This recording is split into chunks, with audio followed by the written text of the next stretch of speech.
Chapter 1. Justin ran his fingers through his platinum blonde hair as he regarded his appearance in the mirror. Every hair belonged in a specific place, and it was integral that all of his lay in their right place. He wasn't looking for a woman. That ship had sailed a long time ago. But one day he hoped to get noticed and offered a better gig than this. Producing and hosting Who Wants to Marry a Cowboy paid well, but dealing with the happy couples wore on him. It hadn't been so bad when few of the couples lasted, but watching Tyler and Lainey find love on the last episode reminded him of his own failed... No, he wouldn't walk down that road again. The past needed to stay there, locked firmly behind a heavy door with at least 3 deadbolts and a large wooden beam just for good measure. Satisfied that he looked as good as possible, Justin sprayed a liberal coating of hairspray across his hair. It was the last show of the Maui edition, and the salty ocean breeze always ruffled his hair. He'd cringed when he'd viewed the last episode as his hair had been all over the place. At least the rumors his luxurious hair was a toupee could be put to rest. But tonight, he wanted it to stay in place. One more spray wouldn't hurt, just for good measure. He gave his hair another coat, winked at his reflection, and then headed for the door. Carl, the current cowboy bachelor, would no doubt be waiting nervously at his bungalow. Justin wished they had never chosen him. Calling him indecisive was putting it mildly. Every time a ceremony arose, the man practically broke out in hives and spent half an hour waffling over one girl or the other. The worst part was Justin had to pretend to care. It didn't really matter who Carl picked. Once reality hit and the couples left the show, most didn't make it longer than 6 months. Tyler and Lainey modeled the exception, not the rule. He knocked on Carl's bungalow, not surprised when the door opened, and Carl, a sweaty mess, greeted him by grabbing his hand and yanking him into the room. He clung to Justin's hand as if it were a life vest in the ocean. Cold, clammy sweat seeped into Justin's palm, and he bit his lip to keep from yelling at the man. "Justin, I'm so glad you're here. I don't know if I can go through with this. Kara and Destiny are both great. I think I love them both. How am I supposed to choose?" His wild eyes fixed on Justin's. Desperation and urgency swam in them, creating a cloudy hue in his gaze. With as much tact as he could muster, Justin eased his hand from Carl's grip. The clawing need to run it down his pants to wipe off the sheen filled him, but he would not do it. He could feign empathy for a little longer. "You'll do it the way you've done it the whole show, Carl. You'll go with your gut. Choose the one you have the best connection with." "But what if I'm wrong? What if I choose the wrong woman? I mean, this is marriage we're talking about." Carl ran his hand across his chin as he paced the floor. Justin tried not to roll his eyes. He heard the same story over and over again. Every bachelor except Tyler and Kurt, the other one who married his contestant, said almost the exact same thing. They all believed their choice would affect the rest of their life, but it only affected their next 4 to 6 months. Normally, Justin would say nothing, but today his mouth refused to stay shut. "No one lasts on this show, man. It doesn't matter who you choose." Carl's mouth opened and closed like a fish trying to get off a hook. He stopped his pacing and ran a hand through his hair. "Are you saying this won't last? No matter what?" Justin shrugged. He shouldn't have said that. Peter would ream him for saying it, but he was tired. He wanted to sleep, and the truth remained that nearly no one did. People have, but not many. Carl crossed the room to stand in front of Justin. His eyes gleamed with intensity. "What did they have? What made them different?" His words clung to Justin like a lost child, but at least his hands stayed by his side. Therein lay the million-dollar question. If Justin knew what kept couples together, he could help Peter find similar prospects in the future. If matches made on the show actually stayed together, it might skyrocket their viewing. Although Justin wasn't sure whether that was a good thing or not. On one hand, it might get him the exposure he wanted and a hosting role on a more popular show, but on the other, if the show grew too popular, he might not be able to leave. None of that mattered to Carl, who still stared at him with those dopey, hopeful eyes, but he held no words of wisdom for the cowboy. Didn't he know divorce rates reached nearly 60%? It didn't matter if you met on a reality dating show or church. The numbers stayed almost the same. Church. Huh. Justin hadn't realized it at the time, but thinking back now, he was almost certain the other couple who lasted possessed a similar belief in God to Tyler and Lainey. Surely that was coincidental, though. His parents had been regular church attenders, and they still divorced. In fact, his father was on his third or fourth wife by now. Justin shook his head to clear the wandering thoughts. He clapped a hand on Carl's arm and flashed his pep talk smile, the one that usually eased contestants' fears and allowed them to breathe easier. They trusted their heart and didn't let fame go to their heads. Fame. Right. Carl said the word slowly and nodded as he spoke, as if seriously considering the words. But Justin knew the idea of fame held his attention more than the letting it go to his head part. Carl was certainly no Tyler. It was obvious from the first meeting that he came on the show to get noticed. He'd shown up with an extra tall hat and a thick southern drawl that wavered in its consistency, thicker when the women were around and barely noticeable with just the two of them. In addition, he flashed a wink at every woman in the room. He'd locked lips with at least 3 of them the first night, and unlike Tyler, he had made use of the overnight dates. For a man who seemed so worried now, he had certainly appeared flippant throughout the process. Justin glanced down at his watch. Carl had stalled long enough. It's time. You ready? Ava McDermott believed in love. She should. It was her job. But she didn't believe in just any kind of love. She believed in the heart-thumping, toe-tingling, weak in the knees, fireworks bursting, always on my mind kind of love, which was probably why she remained single. No man seemed to be able to live up to her expectation of love, and she refused to settle for less, which led to a lot of frustration. Normally, she channeled that frustration into her words. She spun characters she would want to date and wove plots that sounded interesting to her and worked. But today, she had nothing. Ava bit her lip as she stared at her blank screen. The words not only refused to come today, but they taunted her with their refusal to form and stay solid. Every time she thought she had grasped an inkling of the plot, the idea would slip away. Her bangs ruffled as she blew out another frustrated breath. "Everything okay over there?" Genevieve asked from across the room. Jen had been her editor for the last year, and her friend for longer. Fantastic at her job, she edited for many authors. She was also vicious. Generally, she tore Ava's books apart, but they always ended up better because of it. 6 months ago, they had decided to lease a little office space together. Ava tapped her fingers lightly on the keyboard in hopes the muscle memory would stir her brain. "I'm having trouble getting words today. Everything feels bland, trite, passé. How very redundant of you to say the same thing with 3 different words," Genevieve said with a wry smile. "You know what your problem is, don't you?" Ava pulled her attention from the inane blinking cursor and focused on her editor. "No, what's my problem?" "You're running out of experience. When was the last time you went out with a man more than twice?" Jen's eyebrows arched on her forehead, and she placed her chin on her folded hands as she posed the question. "I date," Ava protested. Her last date had been... She thought back and frowned. Okay, it had been a while. "Uh-huh. But I didn't ask you when your last date was, though from your face, it's been too long. I asked you when was the last time you went out with a man more than twice." Ava sat straighter in her chair and puffed out her chest. Maybe if she didn't look defeated, Genevieve wouldn't swoop in for the kill. "It's been some time, but none of them have been right." "You mean none of them have been perfect. You've got this mixed-up notion in your head that romance is always fireworks and passion, and that's just not reality. But it should be." Ava didn't want the sad relationships that some of her friends had. They fell into 2 categories: the no-longer-in-love lilies and the flitting fireflies. The no-longer-in-love lilies were her more religious friends, married but bored or unhappy. They claimed fireworks existed once but had faded with time or kids.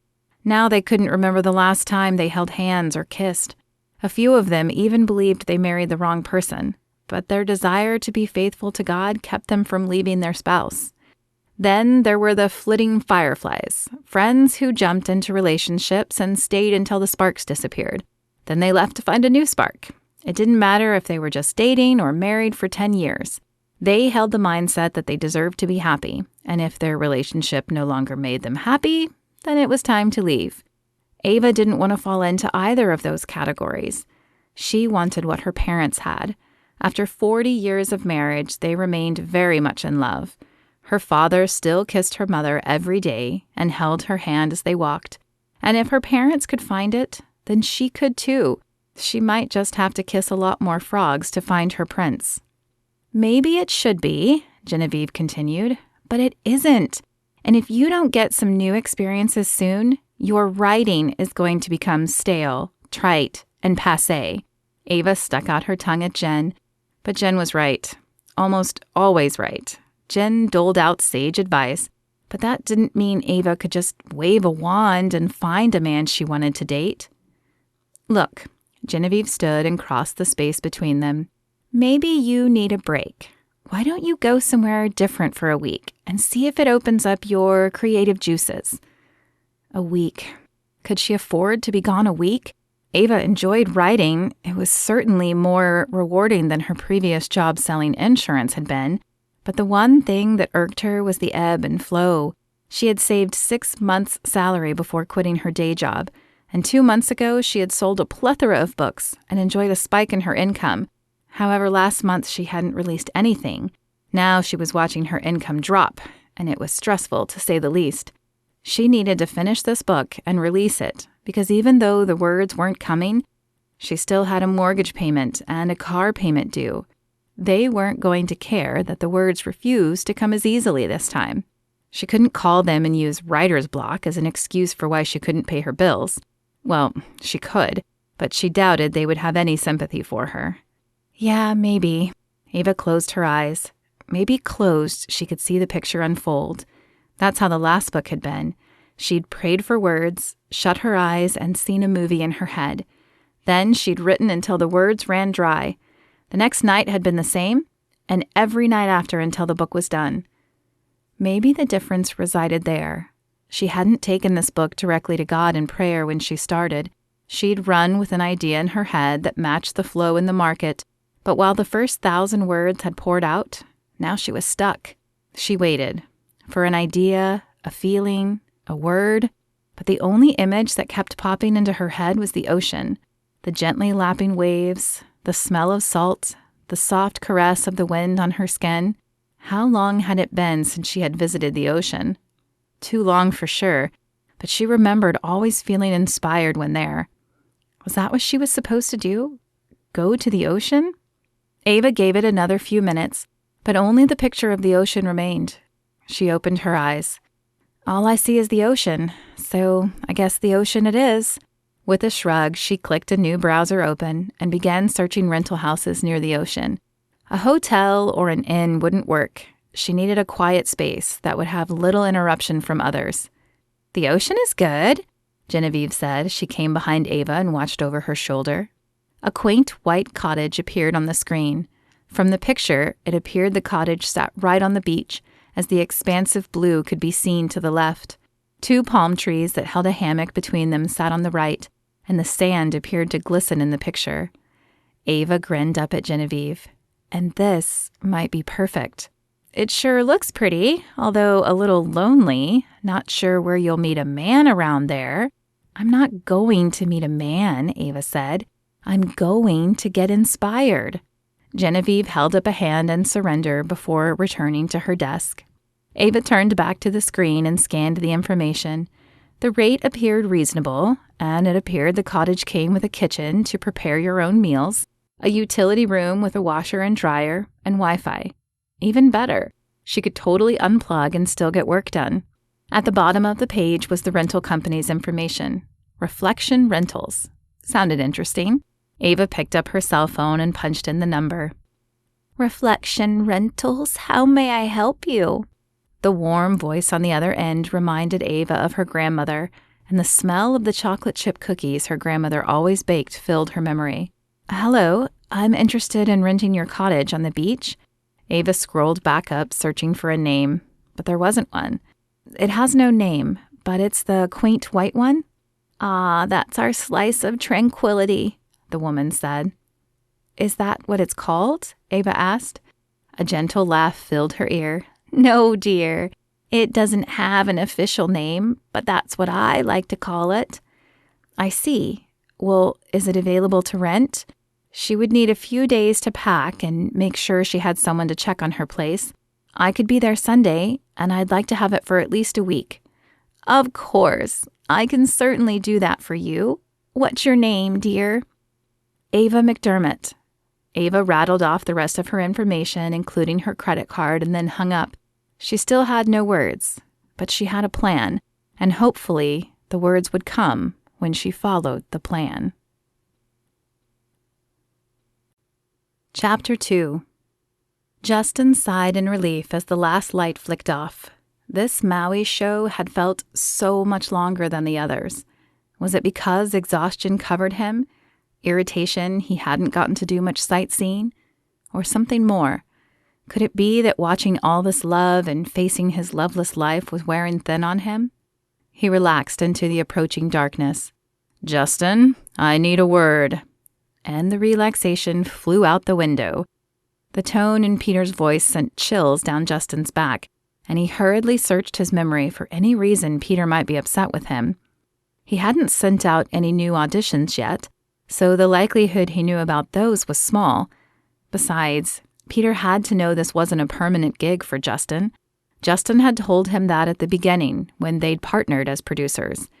True, that had been a decade ago, but still. "Sure, Peter, what's up?" Justin glanced around for something to do to keep from focusing on Peter. He knew from experience that when Peter's voice took on the deep timbre, that nothing good was coming next. The only problem was that there was nothing around.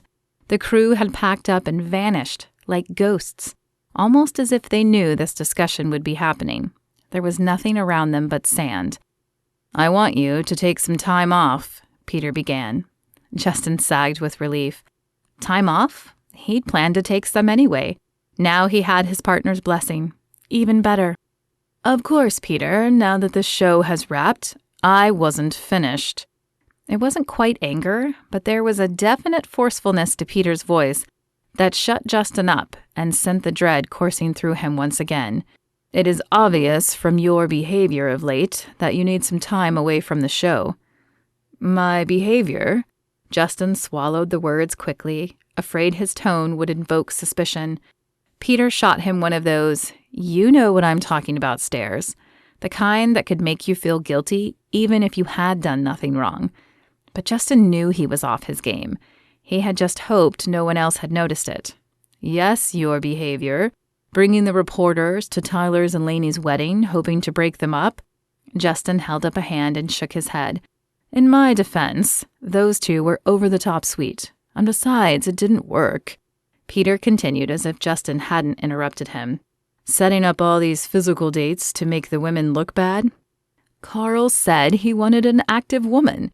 It wasn't why Justin had planned the dates he had, but it was a good excuse. And telling Carl it didn't matter who he chose?" Justin cringed at that one. He shouldn't have done that. Technically, he had broken contract, and Peter could fire him for that. "That was a mistake. But if you had heard him and his indecision..." Peter rolled his eyes, and the volume of his voice rose in exasperation. "He was undecided because he was making a huge decision. Our goal is to find these men and women love, remember?" Justin remembered. He just couldn't seem to make himself care. When they'd started this show, he had been young and in love, but then tragedy had struck and love had turned its back on him. Now the idea of a happily ever after left him feeling empty and jaded. Peter took a deep breath, composing himself. His next words came out softer. "So, I think you need to get your head on straight. Take some time and remember why we are doing this job." "Fine, I'll take some time. I'll go visit my sister or something." His sister lived in Washington State with her husband, 2.5 kids, and the perfect job. So the thought of visiting her held little appeal, but at least it would get Peter off his back. "No, I've already booked the place you're going. I'm sending you to the Slice of Tranquility." The what? Even the name sounded awful to Justin. He didn't need tranquility. Well, maybe he did, but he didn't need to go to a place named that. It would probably be adorned with fuzzy bathrobes and yoga meetings and green smoothies made with algae instead of coffee. The Slice of Tranquility. That's what Margie called it anyway. It's the cabin where I met my wife. You met your wife at a cabin? Justin was thoroughly confused. Was he supposed to be at this cabin to relax or find love? Peter waved a hand. It's a long story. Anyway, I've booked it for you. It's right on the ocean. You can relax. His eyes wandered to Justin's hair. Let your hair down a little and come back refreshed. In case you haven't noticed, Peter, we're at the beach. He gestured widely at the surrounding sand. We've been in Hawaii for the last few months. Yes, but you've been working, not relaxing. Besides, magical things happen at this cabin. The corners of Peter's lips twitched and his eyes took on a faraway look, as if he was remembering some magical thing that had taken place. Fine. Justin didn't think a cabin at the beach would solve his problems, but he definitely wanted to wipe that expression off Peter's face. Besides, he could use some time away to figure out if he wanted to stay with the show or pursue other options full-time. Just give me the information. Ava pulled into the Reflections rental office and turned off the car. Even this building exuded a sense of peace and tranquility. Nestled into a grove of trees, it blended in with the white sand around it. No other cars sat around the building, and Ava wondered where the employees parked. The quiet pressed in on her as she approached the building. There was no traffic, no hum of conversation, not even the chirping of birds. It was as if time stood still here, in its own little bubble. A tiny bell jingled as she pushed open the door. The sound reminded Ava of the fairy wings effect in a show she used to love as a child. Every time a fairy received wings or used them in some magical way, there would be this tinkling sound. Ava remembered nothing else from the show, not the name of it or the storylines, but that sound somehow imprinted on her mind. The door shut softly behind her, and a soft, warm scent of vanilla floated through the air, adding to the homey feel. Once again, Ava felt transported back to her grandmother's house, where it always smelled of cookies and love. A woman with hair that resembled fluffy white marshmallows emerged from the lone desk as Ava entered. "Oh, hello, dear. You must be Ava. I'm Margie." Her smile lit up the room, and her warm demeanor put Ava immediately at ease. Though impeded by her age and a slight limp in her right leg, Margie ambled toward Ava, her weathered hand outstretched. Ava felt as if she were in a dream. Margie reminded her of someone, and not just that grandmother feel, but there was something more.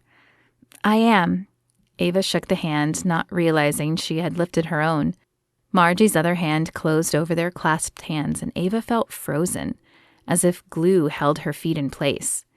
Warmth flooded her along with a feeling of safety, but that was silly. She didn't even know this woman.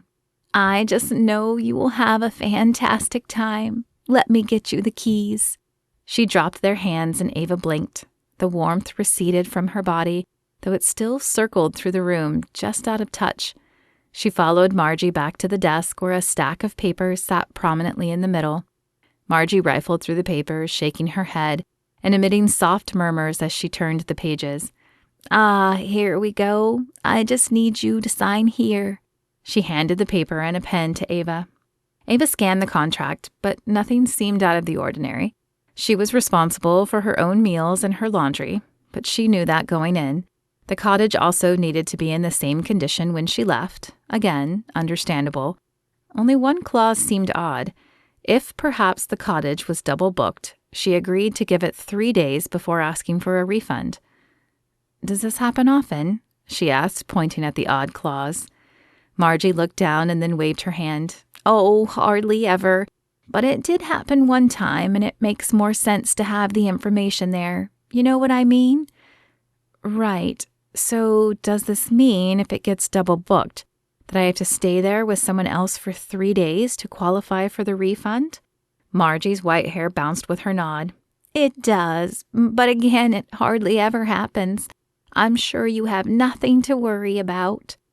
Ava nodded, but in the back of her mind, she thought it would be just her luck if it happened to her, especially when she really needed the quiet. Still, she was here, and it was paid for. She signed her name to the bottom and handed the contract back. Wonderful. Here's the key and a map to get there. It's a little off the beaten path, so make sure you watch for the signs. The words triggered something in Ava's head. A memory? A feeling? She wasn't sure. What did you say? I said watch for the signs, dearie. She placed the key and map in Ava's hand. They're there to guide you. Right. Thank you. Those seemed odd words for Margie to say, but the woman was older. Maybe it was her way. The map proved a little challenging to follow, and twice Ava almost missed the turn. Only the small wooden signs that read simply Tranquility with an arrow saved her. But the view was worth the challenge when she arrived. The ocean spread, a blue blanket for as far as she could see.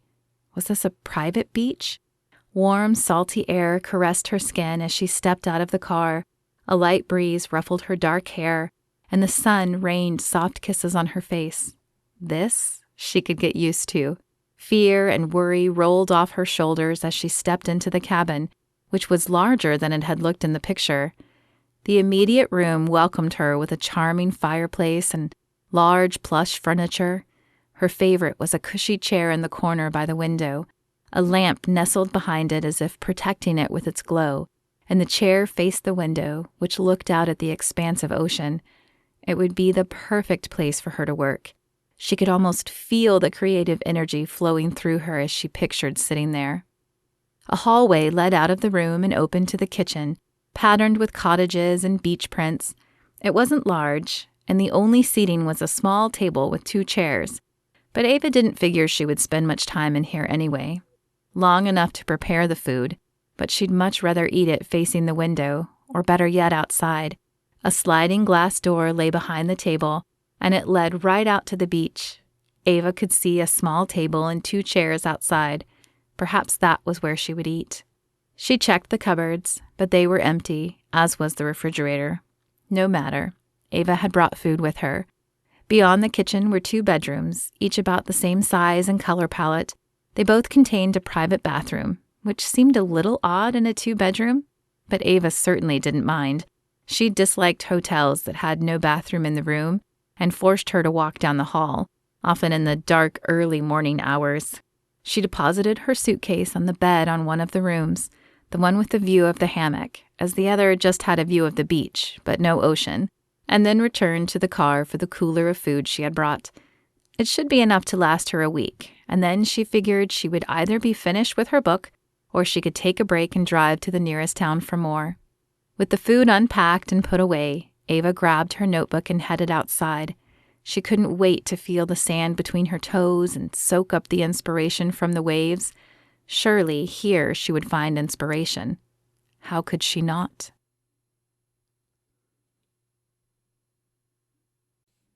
Chapter 3. Justin pulled up to the rental office and sighed. The place appeared bland and tiny. He had no idea why Peter had gone with this place. Maybe it had once looked better. But what choice did he have? At least it was paid for. One of those annoying bells jingled, announcing his arrival as he opened the door. An elderly woman, probably in her 70s, looked up at him. "Welcome, dearie. I'll be right with you." Oh, great. Not only was the place minuscule, but one little old lady ran it. What would the cabin look like? Probably run down and in need of repairs. He doubted a woman her age could keep up with landlord demands. Justin rolled his eyes. This place might have been great years ago when Peter met his wife, but Justin doubted it would look the same now. "All right, dearie, sorry about that. Come have a seat and tell me how I can help you." "My name is Justin Miller. I believe my boss, Peter, rented me a cabin for the week." The woman looked up in surprise. "Miller? Your English, then? What an odd question. What did his background have to do with renting a cabin? Yes, I guess. Does that matter? She tilted her head up and glanced at the ceiling. Justin followed her gaze but saw nothing there. Great. She was crazy, too. No, I suppose it doesn't, she said after a minute. He's up for the challenge. He? Justin glanced around the room just to make sure he hadn't missed anything, but the second glance revealed the same thing the first had, a tiny room with no hidden doors. My boss, she stated, as if that explained it all. Here's your contract, dearie. Sign at the bottom and I can get you the key. Right. Justin didn't bother to read the contract. Peter was paying for it anyway. He finished his signature with a flourish and handed the paper back to the elderly woman. She scanned it and flashed a large smile. Here's your key and a map to the cottage. I doubt I need a map. It's a little tricky to get there, so take it just in case. And be sure and watch for the signs. I think I can handle it, Justin said as he took the key and the map from her. He shook his head as he left the rental office and walked back to his car. That had been an odd experience, to say the least. He climbed inside and tossed the key and the map on the passenger seat. Justin doubted he would need the map, but the woman, he hadn't even gotten her name, had been rather insistent that he took it. As he started the car, Justin hoped the rest of his trip would be less weird. If it wasn't, Peter definitely owed him. Half an hour and 3 missed turns later, Justin pulled up in front of the cottage, surprised to see another car parked there. Perhaps it was the cleaning crew or something. He couldn't imagine anyone would find this place by accident. He shook his head as he stepped out of the car.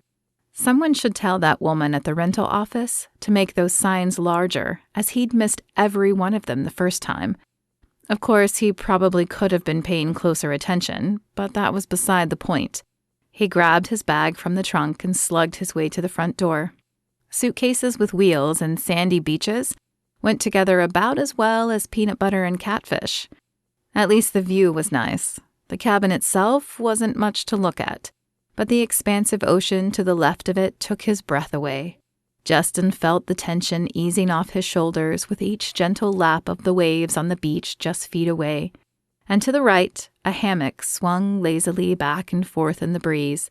He would definitely be spending some quality time there. He turned the handle, expecting to find it locked, but the front door swung open. That seemed rather trusting of the rental company. Weren't they afraid someone would come in and steal things? But the place was secluded. Maybe they left it unlocked because no one would ever find it without a map. Or perhaps the cleaning crew left it unlocked while they cleaned. Justin shut the door behind him and took in the room. Or maybe it was unlocked because there was nothing here to steal, he thought with a sigh. The simple room bordered on being drab. Nothing sat atop the fireplace mantel. Only a few pieces of artwork hung around the room, and even the bookshelf held slim pickings. Worn furniture completed the room. Yep, that hammock was looking better by the minute. Justin left his suitcase by the door and continued farther in. A kitchen appeared on his left, nothing fancy but usable. He opened a cabinet door, surprised to find food inside. Peter hadn't told him he needed to bring his own food, but he'd brought a few things just in case. It was nice of the company to stock food, but he wondered if this was for him or left from the previous guest. A glance in the fridge revealed fresh milk and a case of Code Red Mountain Dew, his favorite drink. He had no idea how they knew about that, but he didn't care. A cold beverage sounded perfect right now. He swiped one from the cardboard box, popped the lid, and took a satisfying swig before continuing down the hallway. There were only 2 more doors, which meant either 2 bedrooms or perhaps 1 bedroom and a bathroom, though he rather hoped it was the former. It wouldn't really matter since he was the only one here, but he hated having to leave the comfort of his bedroom to use the bathroom. As he pushed open the door of the first room, the sound of running water carried out. The cleaning crew must be working in the bathroom. He stepped inside and the sound stopped. Had he imagined it? A floorboard creaked. No, someone was definitely in the bathroom. His eyes darted around the room for something he could use as a weapon in case it wasn't the cleaning staff, but there was nothing. The room was sparsely furnished, just a bed and a dresser, but what his eyes did land on was the suitcase. It was definitely not his suitcase. He'd left his by the door, and it was black, not the bright purple color staring back at him. So then whose suitcase was it? The feminine scream gave him only a second to respond before a crazed wet creature in a towel flew at him. Ava's shrill scream echoed in her ears as she lunged across the room at the intruder. Who was he? And how had he gotten in? She had no idea how she managed to keep her towel on as her hands curled into fists and rained down on the man.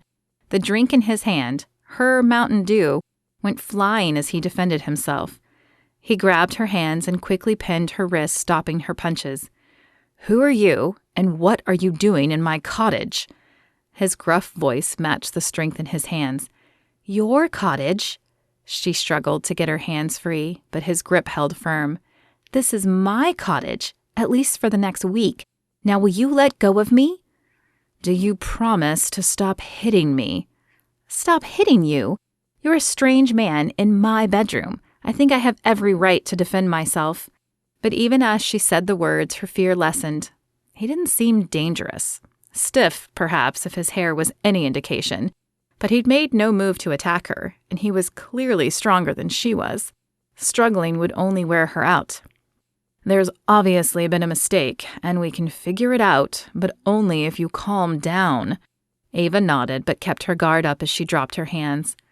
"Okay, I'm calm, but you're still in the wrong cottage. I have a rental agreement that says I have this place." The man held up his hand in a surrendering posture. "So do I. Look, why don't you get dressed and then come out to the kitchen? We can figure out what happened then." Ava narrowed her eyes at him. "Fine, but don't touch my stuff."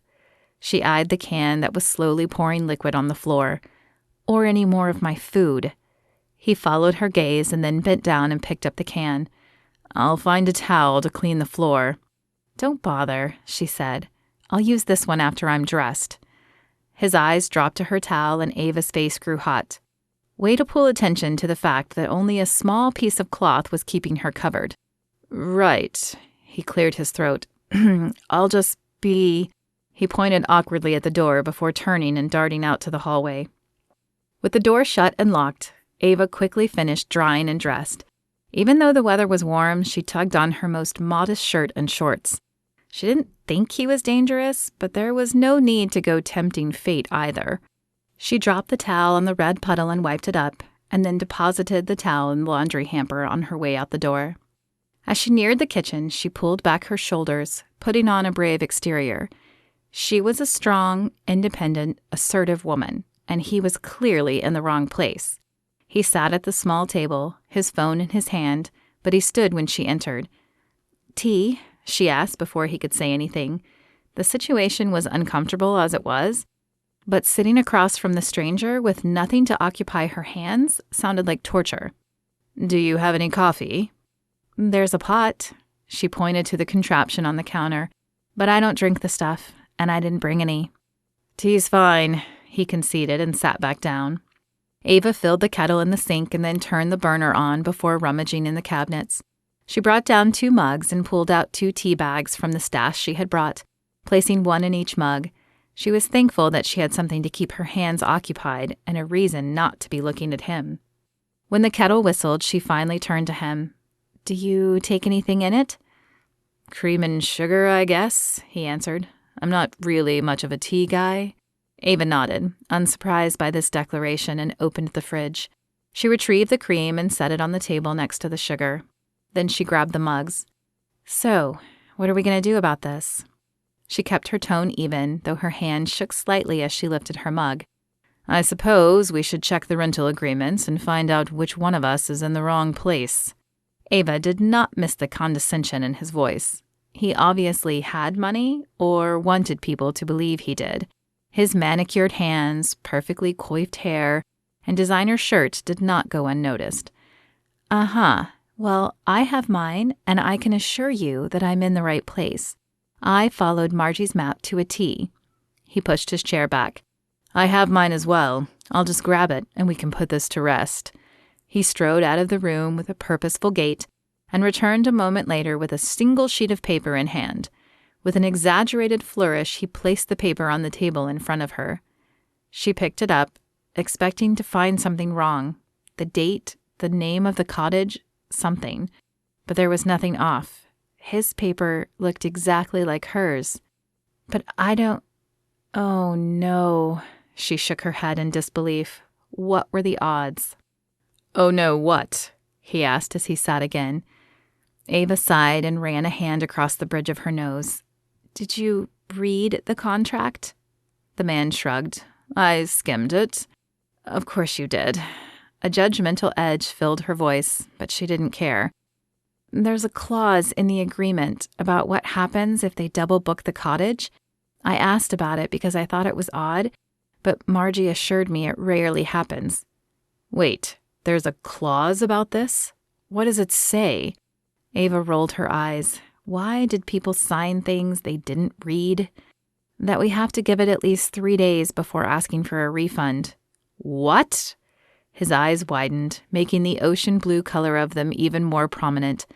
That's preposterous. They overbooked and they make us wait 3 days for a refund? I don't think so. We should go have a talk with that woman. Margie. Her name is Margie? I don't care what her name is. His hand splayed across the table, large and tan. Ava wondered if the color was natural or from a bottle. She could never tan. Her father's Scottish genes ran too strong in her pale skin, but every time she tried tanner from a bottle, it left her orange and streaky. She'd given up years ago. I'm not sharing the space for 3 days with a crazy woman I don't even know. No offense. He added the last 2 words quickly, as if they could erase the harsh words he had spewed at her just before them. Ava prickled and leaned back in her chair, crossing her arms. Whether it was conscious or not, she enjoyed the added distance the movement brought. She generally prided herself on keeping a cool head, but this man managed to hit all her buttons. First of all, I am not crazy. You were in my bedroom. I had every right to attack you. And this is not my idea of fun either. I came here to work, and I need peace and quiet. They locked gazes, almost as if engaging in an unspoken game of chicken. Whoever spoke first would show their weakness, and Ava had decided it wasn't going to be her. She didn't know who this perfect plastic man was, but she wasn't about to let him steamroll her. Fine, he said finally. Get your agreement, and let's go see if anything can be done. Chapter 4. Justin shook his head as he watched the raven-haired woman rise and walk away from the table. She was a spitfire for sure, and nice to look at. But that didn't mean he wanted to share his space with her. He had come here to get away from couples and love, and the last thing he needed was to be thrown into this small space with a woman.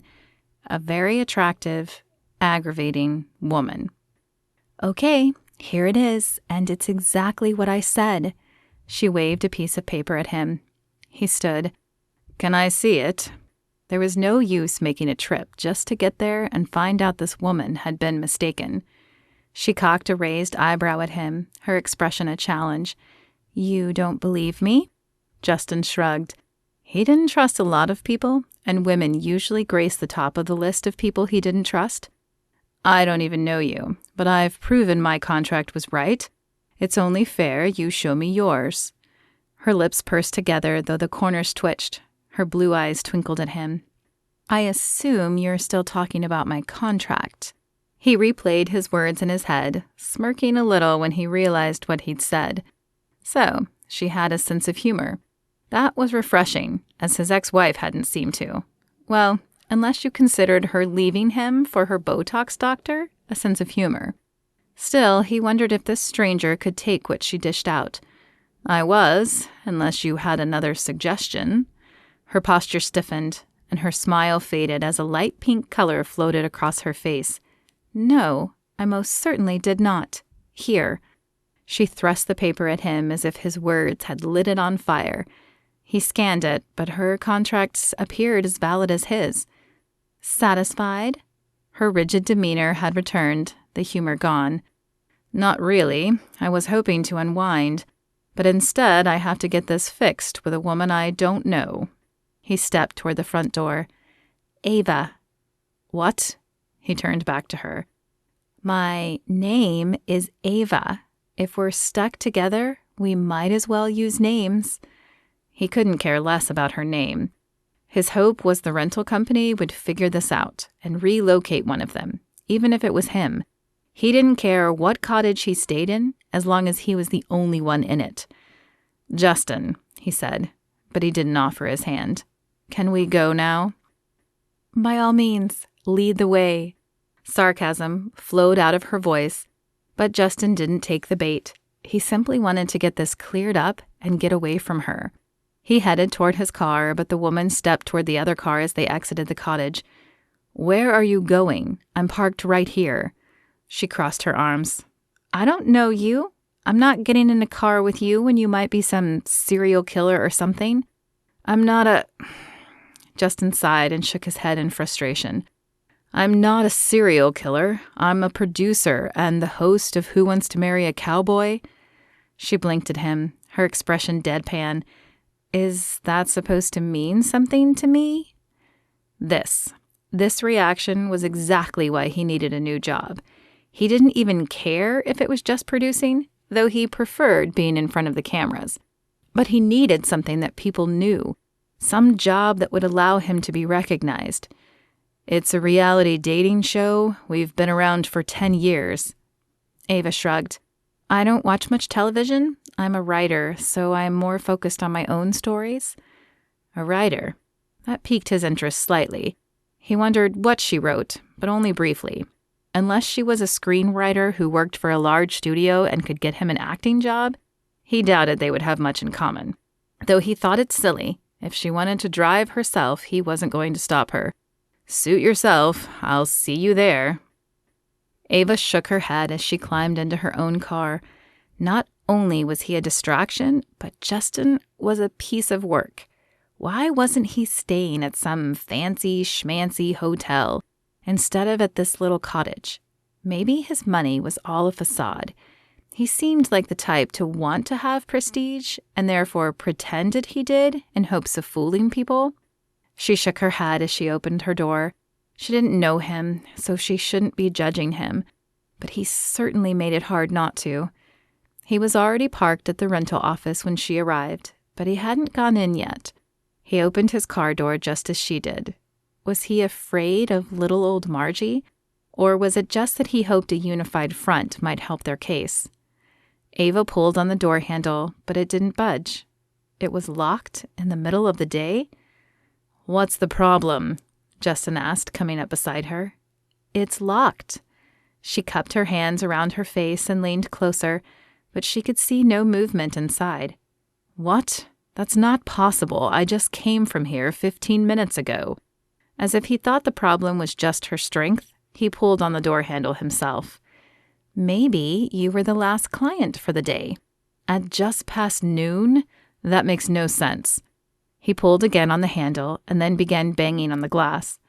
Of course, he thought brute strength was the answer. Maybe she took a break. Regardless, no one is in there. Let's just go back and call. We can leave a message to have her return the call when she gets back in. And then what? I came for peace and quiet. Ava's fuse burned again. Did he know how obnoxious he was? Or was that just his character flaw? She flashed a tight-lipped smile at him as she bit her words out. Well, lucky for you, I need quiet to write as well. We can figure out a schedule for the main room and avoid each other as much as possible until this gets fixed. He stared at her for a moment before rolling his eyes and sighing. Fine, I guess we don't have much choice. At that moment, Margie appeared from the side of the building. Ava, so good to see you again. Oh, and Justin, too. I hope you weren't waiting long. She inserted the key and pulled open the front door, seemingly oblivious to their stiff postures. Come in, come in. To what do I owe this pleasure? Pleasure? You double-booked us." Justin's angry voice carried over her shoulder as they stepped into the office, and Ava silenced him with a pointed stare. She tried for a calmer tone. "Justin's right, Margie. Evidently, we both got approved for the cottage this week, and, that doesn't really work for us. I need quiet to work, and I need my own space," he finished for her. Margie's face wrinkled in concern. "Oh, dear, I'm so sorry that happened. Can I see your contracts?" Ava and Justin handed their papers over, and Margie scanned them. "It does appear we made a mistake. My assistant must have booked this one without me knowing." Ava glanced around, but she saw no other desk, nor a place for one.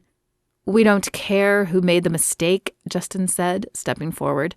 "We just want it fixed. Surely you have another cottage one of us could take instead?" "I'm afraid not," Margie said. "We're booked solid." "But we can't both stay there," Ava said. "It wouldn't be proper." "I'm sure you can work something out," Margie said with a slight smile. "It does have 2 bedrooms, and while we'll be happy to refund if it doesn't work out, our policy is 3 days. "What kind of policy is that?" Justin asked, stepping forward. Ava placed a restraining hand on his arm. "We can figure something out for 3 days." He glanced down at her hand and his voice softened. "Fine, 3 days." "Good luck, you two," Margie called as they exited the office. As they climbed in their separate cars, Ava thought they would need a lot more than luck. Suddenly, she wondered if she might have more luck reaching Margie without Justin's abrasive personality filling the room. She opened her car and headed back toward the front door of the office. He rolled down his window and shot her an inquisitive look. "What are you doing?" "Go ahead," she said with a wave. "I'll be right behind you. I just forgot something." With a curt nod, he rolled up his window and backed out of the parking lot. Ava pulled the door open and stepped inside. "Margie, did you forget something, dearie?" "I just thought," she sighed as she tried to form the diplomatic words she wanted to say. "I know Justin can be blunt, and that was putting it mildly, but we really can't stay in the same cabin.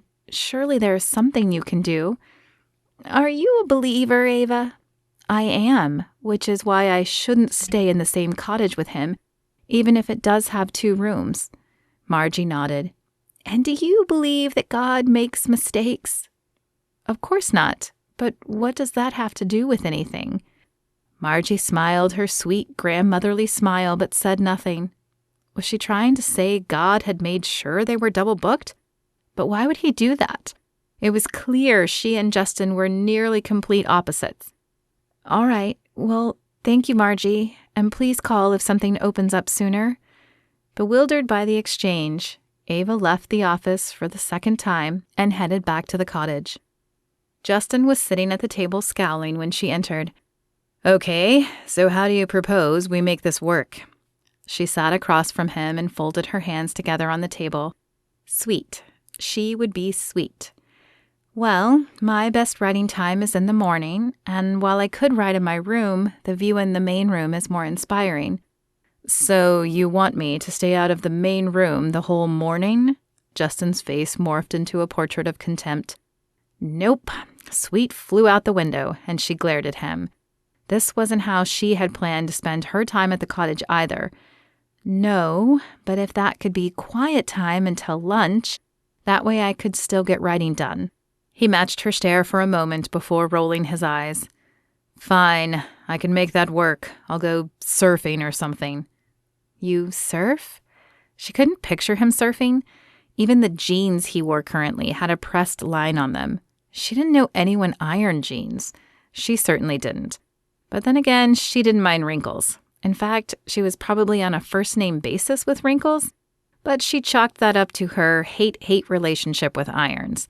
That had started after an unfortunate burn incident she rarely discussed, except when someone noticed the odd scar on her side. "I used to." She waited for him to say more, but it appeared he was done sharing. She supposed if she imagined hard enough, he did have a slight surfer air, but like someone who had spent their time that way years ago. Though he appeared to be in shape, it wasn't the lean shape of a surfer, more the muscular shape of a gym rat. Well, at least if he was outside, she might still get some work done. It wasn't how she planned it, but it might be doable if he kept up his end of the bargain. All right, as long as you stay out of my food and my drinks. Justin's eyes fell to the table. You did bring your own food, didn't you? Yeah, some. My boss booked this cottage for me. He shrugged. I assumed food would be supplied. Of course he did. He probably thought they cleaned the place too. Obviously, he hadn't read the contract. Ava wondered why his boss had booked the cottage. Was this a reward or a punishment? But I can go get more, he continued. There's a town not too far from here. That would be a good idea, as I only brought enough for myself. I wasn't planning on feeding Hollywood's elite. Ugh, what was it about him that brought out the worst in her? She wasn't generally so snarky. Justin chuckled. I'm certainly no Hollywood elite. So what do we do? Shake on it? Works for me. Ava stuck out her hand and he took it. She was rather surprised not to feel utter revulsion at his touch, since everything else about him bugged her immensely. Right, well, I'll get out of your hair and go buy more groceries. He stood and shifted from one foot to the other. Was he nervous? It was the first chink she had seen in his cocky demeanor. You'll have to free up a shelf for me, though. And the chink was gone. He tossed the comment at her as he walked out the door, so there was no chance for her to respond. Probably a good thing anyway. She doubted her response would have been very Christian. With a shake of her head, she stood and walked to her room to retrieve her laptop. Once back in the main room, she settled into the comfy chair and opened her laptop. The cursor blinked at her expectantly. How she hated that cursor lately. She placed her fingers on the keys, willing the words to come, but still no creativity flowed. Instead, all she saw was Justin's perfect hair, his haughty eyes, and his cocky smile. Oh, great. Now, not only was he a distraction, but he was invading her thoughts as well. But perhaps she could use that to her advantage. Maybe she could write her frustrations with him into her novel. She closed her eyes and took a deep breath. Yes, there was the story, tugging slightly at the back of her mind. She coaxed it forward, promising it grandeur if it would come into the light, and it did. A small smile graced her lips as her fingers began flying across the keys. Only twice did she look up, once to admire the ocean, and once when the door opened and Justin slipped back inside. Chapter 5. Justin listened to the clacking keys of her computer and wondered what she was writing. It must be something interesting, because other than the brief glance she gave him when he stepped through the front door with his food, she hadn't stopped. She just kept tapping away. He opened the freezer and shoved his TV dinners in. Not his normal fare, but the food had been limited at the tiny store, and he hadn't cooked for himself in months, so he'd been hesitant to buy a ton of fresh food that he'd probably butcher without a recipe. At least with these, he wouldn't go hungry. He had picked up hamburger meat, though. Although he wasn't sure a grill existed at the cottage, he could make a mean hamburger in a skillet if necessary. Maybe she wasn't writing anything at all. Perhaps it was all a show and she simply typed random letters to appear busy. That would be some dedication to a ruse, though. You could only type nonsense for so long before boredom killed you. Besides, she had looked focused. Her long, dark hair had been pulled back in a loose ponytail, and her eyes caught his with a look of surprise, almost as if she had been so into her writing she hadn't heard him arrive. Was he ever that focused on anything? He supposed he had been that focused on the show once, back when he and Peter were just planning it, back when Carol had been alive and challenging him to be the best he could be. Justin shook his head as he shut the fridge door and turned to the cupboard. He would not think about Carol, or Candy, or any of the other women from his past. His job here was to clear his mind of negative thoughts and either refocus on the show or cut his ties once and for all. The clacking stopped and he froze, his hand extended into the cupboard. Had she stopped? Why? He let go of the can of green beans and checked his watch. It was nearly 4, so she must have decided to take a break. He wondered if she would leave her laptop out. Curiosity coursed through his veins. He supposed he could just ask her, but then she would know he was curious. And he didn't need that. She might confuse his curiosity for interest, and it certainly wasn't that. The front door opened and closed. She had gone outside. He finished putting the cans away and stepped back into the main room, his eyes tearing eagerly toward the corner where she had been sitting. But her computer was gone. He hadn't heard her walk past, so had she taken it outside then? Drawn by a force he couldn't name or understand, Justin crossed to the place she had vacated and sat down. A sweet scent of flowers hung in the air. Her perfume? Shampoo? He understood why she chose this spot. The chair not only molded to his frame, but the window looked out on the ocean. As he watched, she came into view. The breeze lifted strands of her hair, blowing them to the side like brushstrokes on a painting. Her face tilted up as if she were soaking up the sun, and then she walked out of view. A part of him wanted to get up from the chair, to press his face to the window and watch where she walked, but he would not do that. Ava might be intriguing, but she was still a woman, and he had terrible luck with women. Ava returned to the cottage when her watch read 6.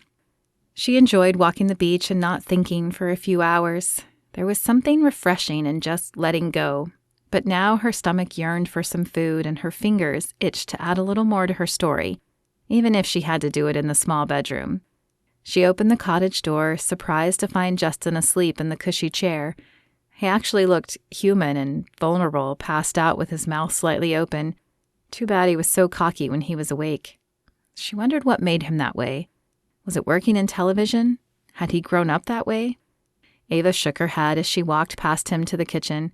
She was dissecting him like he was a character in her book, although she guessed in a way he was, though she doubted the past she had given her character matched his past. It might be interesting to find out, though. She loved writing about people she knew, as it always seemed to bring her characters to life. It was even more fun to write about people she saw and imagine their backstories. It annoyed her friends, though, and they chastised her whenever they caught her staring at people. She couldn't help it, though, as she'd been a people watcher from a very young age. Her mother often dragged her older brother and sister and her along on shopping trips. When they ventured to the mall, her mother would buy them 2 soft pretzels to share, and they would sit on a bench and observe people as they walked by. Her mother would lean over after someone passed and make up a story for them. See that guy with a limp? He was teaching his daughter to drive, and she accidentally put the car in reverse and drove over his foot. They raced to the hospital, but while they were waiting to be seen, an old woman who was half blind didn't see him as she passed, and she stabbed his foot with her cane. By the time he saw a doctor, he lost all feeling in 3 of his 5 toes, and it never came back. And that was how it began. After that, Ava observed everyone, wherever she went. She watched their mannerisms and their clothing choices, committing them to memory. When she took a creative writing course in high school, she learned that she had been practicing characterization without even knowing it. Her papers always came back with glowing words about how her characters felt alive and real. Ava opened the fridge and pulled out a cucumber, olives, onions, and chicken. She wanted something fresh and healthy tonight after her walk on the beach, and her mother's Greek chicken recipe sounded like just the thing. Justin wandered in as she was cutting up the cucumber. What is that smell? His eyes darted around as if looking for the source. It's balsamic vinegar and chicken, my mother's Greek chicken recipe. She dumped the cucumber in the bowl with the already sliced Kalamata olives and red onions. Then she turned her attention to the garlic cloves. It smells delicious. Greek, huh? Is that your background? She began dicing the garlic. Part. My mother is Greek. My father is Scottish, hence the last name McDermott. With a sweep of her hand, she added the garlic to the bowl and checked on the chicken on the stove. It was better when it simmered in a crock pot all day, but as she hadn't thought to start it earlier, she hoped the extra balsamic vinegar would help tenderize the chicken. What about you? She asked as she turned off the stove and retrieved a plate to slice the chicken. What's your background? He looked up from the bowl she had placed her ingredients in. English. I'm not sure what else." His attention was still fixated on her food. She wondered if he cooked and what he bought for himself at the store. "Really? You've never been curious? Did you never do one of those family tree things in school?" The chicken looked perfect as her knife sliced through it, tender and moist. She added the sliced chicken to the bowl and stirred it up with a wooden spoon. "If I did, I've forgotten about it. I wasn't what you would call a model student." Ava glanced up at him. That hardly came as a surprise. She certainly wouldn't have pegged him for one. But that seemed rude to say. "Well, you should sometime. It's nice to know your history." She scooped her chicken mixture into a bowl and grabbed a fork from the drawer. "I don't know why. It's not like I use it as a producer or a host." His gaze remained locked on the bowl of food. "It's not about using it. It's just about having the knowledge. Knowledge is power, you know." He looked up from the bowl. "Money is power."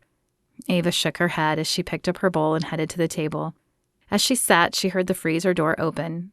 A glance over her shoulder revealed him pulling out a cardboard box. Frozen dinners? That was what he had bought?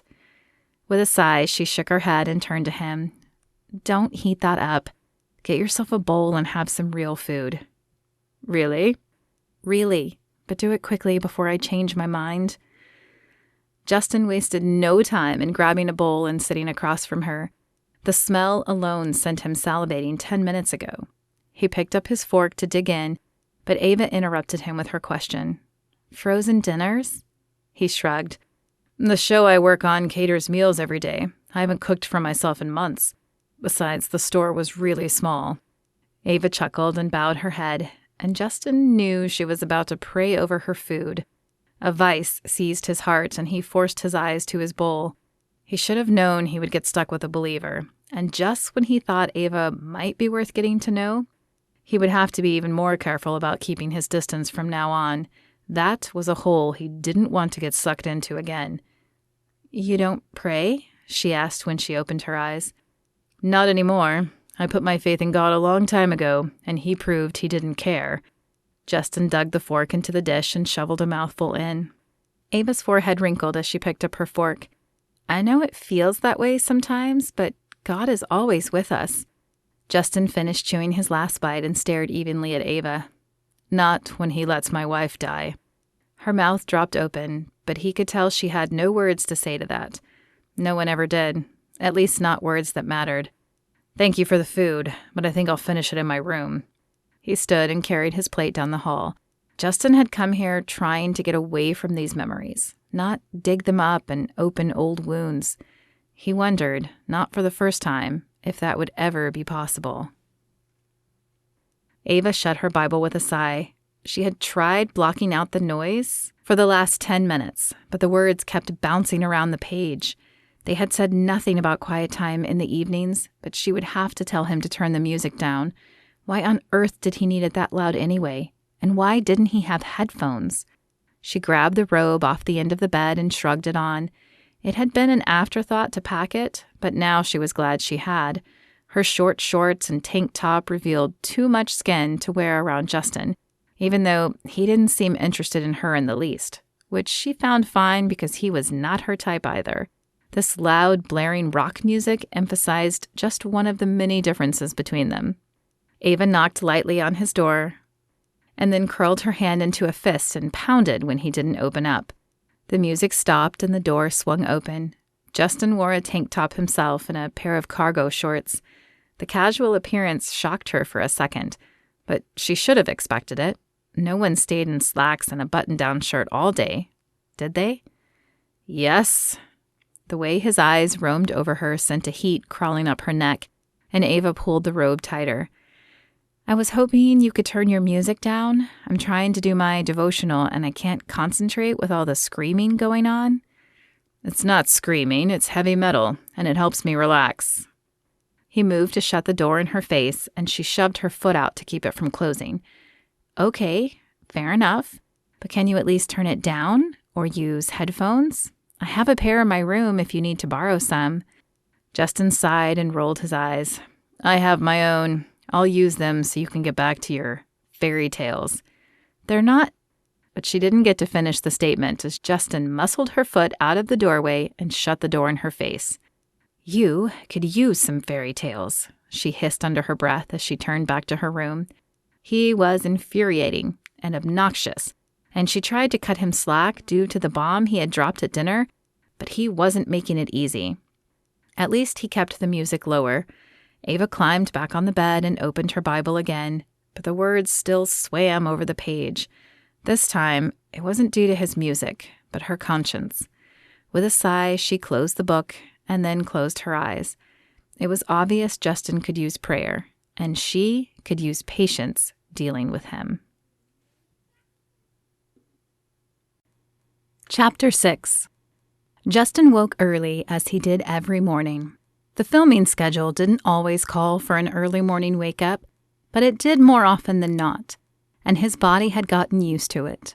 Besides, early morning was always a good time for a run. The sun's rays dispelled less heat then, and fewer people roamed the streets. Of course, he didn't have to worry about people out this morning. Other than Ava, the beach seemed deserted, and he'd heard no sound from her room. He pulled on his shoes and opened his door. A stillness filled the house. Yep, she was definitely still sleeping. For the briefest of moments, he wondered what she looked like when she slept. Did she sleep on the left or the right side? Did her hair splay across her pillow? Justin shook his head to clear the thoughts and inserted the earbuds. Thoughts of Ava had no place in his head. In fact, no woman had a place in his thoughts. He was done with women, and as soon as he found another job outside the dating show, that would be a lot easier. He pulled open the front door and exited the cottage. This was his favorite time of day, when the sky was still dark and the sun just peeked over the horizon. As he ran, he felt the stress leave his shoulders. Too bad he couldn't get paid to run. When the sun was fully awake and sweat drenched his shirt, he headed back to the cottage. He would shower and get some breakfast. Then he could spend some time searching out new jobs. He was surprised to find the cottage still dark when he returned. It was nearly 8 a.m., and she had claimed she worked best in the morning. Justin wondered what her definition of morning was. He'd always been an early riser, even in his teenage years. When his friends slept in until noon on the weekends, he would be up at 7 working out or writing screenplays. His mother had often joked that he must have been a farmer in a previous life because his internal alarm clock seemed to follow the sun. Justin didn't think he would like farm work, but he didn't mind being awake when the rest of the world slept. Her door was still closed when he got out of the shower, and neither the smell of coffee nor the eggs and bacon he cooked seemed to rouse her either. He wondered briefly if he should check to make sure she was still alive, but he was enjoying the quiet. Besides, she would probably take that as another intrusion, and he could use the peace to do some research. Ava woke to the sun filtering in her windows. She yawned and stretched. Another long day of writing loomed ahead of her, but at least Justin provided her with plenty of character fodder. She was still processing the bombshell he'd dropped last night. Death was hard to process even for Christians, but she wondered if his antipathy towards God was just about his wife's death, or if there was more to it. Still, she couldn't believe people could look at the world around them and not see God's hand in it all. After dressing, she grabbed the stack of papers she had made notes on last night. Sometimes her mind worked best with her fingers on the keys, and sometimes it took holding a pen to make the words flow. Justin sat at the kitchen table when she entered. His laptop took up the majority of the small table, leaving Ava with little room. "You know, there are other places you could put your computer so that others could eat breakfast." She opened the fridge and pulled out 2 eggs and the package of bacon. "You overslept." His eyes didn't waver from the screen, not even a glance her direction. "It's 9:30, which I'm fairly certain qualifies as morning time, your best writing time, which means you should be in the main room. That makes the kitchen available right now." "But I haven't eaten yet." Ava tried to keep the frustration from her voice as she pulled out a skillet and placed 2 strips of bacon on. "That's not my problem. You're the one who set the schedule and picked the times, if I remember correctly." He had her there, but Ava wasn't used to such a rigid schedule. Her book had deadlines, but how she got there never followed a strict guideline. She wrote when she felt like it, when the words came. I did, but that was really more a suggestion of when my best writing time usually is. Justin did look up at her then, like she had grown a third head. A schedule is just that, scheduled out blocks of time. Those aren't suggestions. Okay, so he was a stickler for time. She'd make a note of that and set an alarm clock from now on. He was obviously not a creative mind like herself. You know, you might enjoy the world a little more if you relaxed a little. I am relaxed. Yes, I can see that from your appearance. By the way, you have an alfalfa cowlick thing going on today? She smiled as his hand shot to his head and patted his hair. Yeah, definitely relaxed. He glared at her, but the bacon began to sizzle then, the heavy aroma filling the air, and she turned her attention to the skillet. When the strips were sufficiently brown and crispy, she transferred them to a plate to cool and then cooked her eggs. A few minutes later, she added them to the plate and returned to the table. There was just enough room for her plate. She said a quick prayer and then picked up her fork. "What are you working on anyway, if you don't mind me asking?" His response was an irritated stare. "Not that it's any of your business, but I'm looking for new employment opportunities." "Why? Don't you like being the host of a reality dating show?" Ava didn't watch reality television. She rarely watched television at all, unless she was low on ideas and needed some inspiration. But Justin seemed like the perfect host. Every hair lay in place, as if trained meticulously. His skin glowed that nice shade of brown that looked like the sun blessed him, though Ava would bet it came from time spent in a tanning bed. She hadn't seen any streaks, so if it came from a bottle, he was good at applying it. Plus, his teeth glistened in the same way the quartz rocks did she often found by the water. Veneers, probably. She doubted anyone's teeth were that perfect naturally. Her own dentist kept pushing her to do veneers, but Ava not only liked her slightly crooked bottom tooth, but hated the thought of sanding her teeth to a pulp only to put some artificial cover on them. In fact, maybe she needed to find a new dentist who didn't pitch that offer at her during every visit. "It's fine, but I want something more, something bigger. When Peter and I first had the idea for the show, I thought I'd be there a year, maybe 2, and then it would springboard me onto a larger platform." "How long has it been?" Ava picked up a piece of bacon and took a bite. 10 years. Ava almost choked on her bacon. 10 years? How does a dating show last that long? Justin shrugged and his eyes fell back to the screen. "I suppose there are a lot of people out there looking for love." Ava couldn't contain her curiosity. "Are you?" She told herself it was research, nothing more, but she found herself holding her breath as she waited for his answer. "Looking for love?" His eyes flicked briefly to hers, and then he shook his head. "No, love and I aren't really on the same page." Ava wanted to ask why, but she kept her mouth closed. Was it because of his wife? Had there been love after her? Or maybe it went all the way back to his childhood. A divorce of his parents, an affair, 1,000 different reasons raced through her mind. Whatever it was, her imagination was probably more interesting than his reality. "What about you?"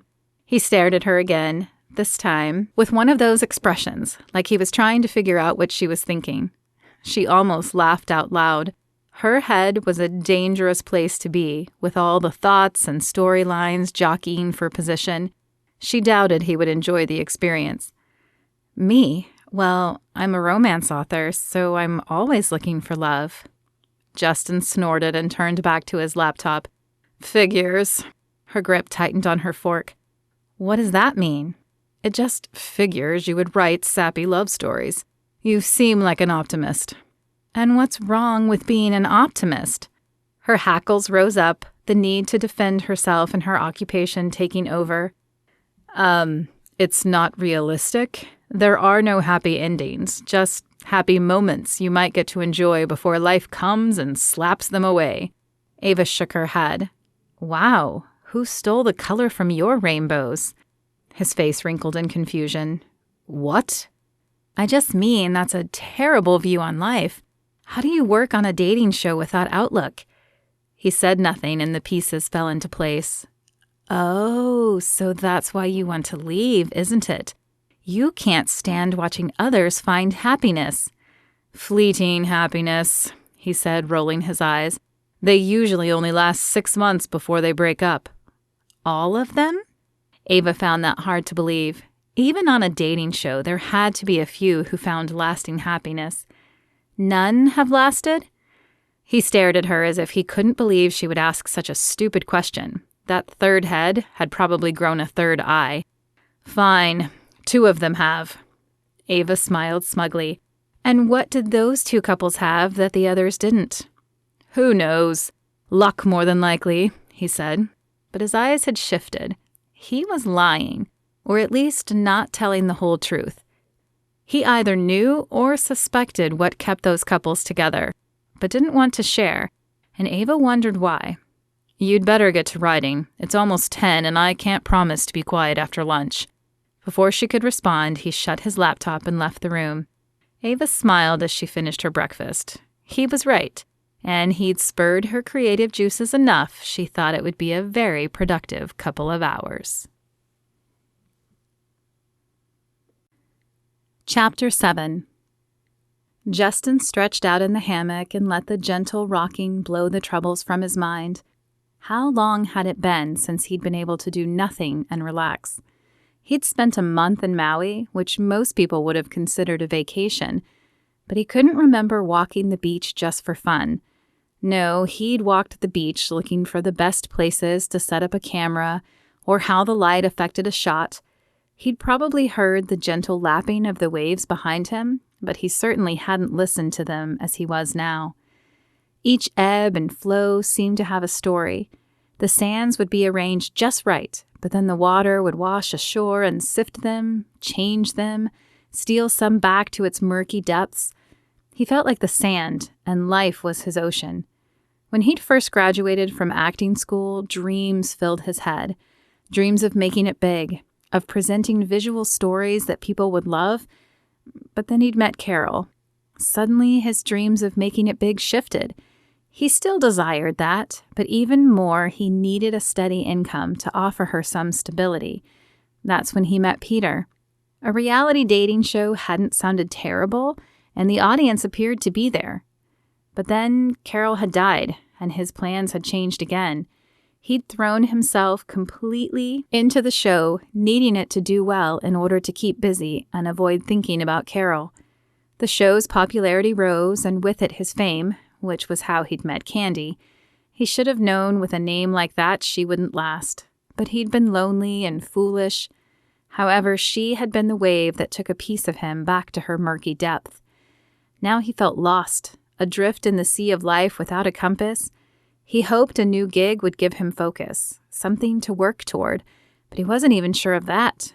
The only thing he was sure of was that he felt even more like the sand, like he was at the mercy of the waves, and at any moment they might arise and tear down his carefully built castles.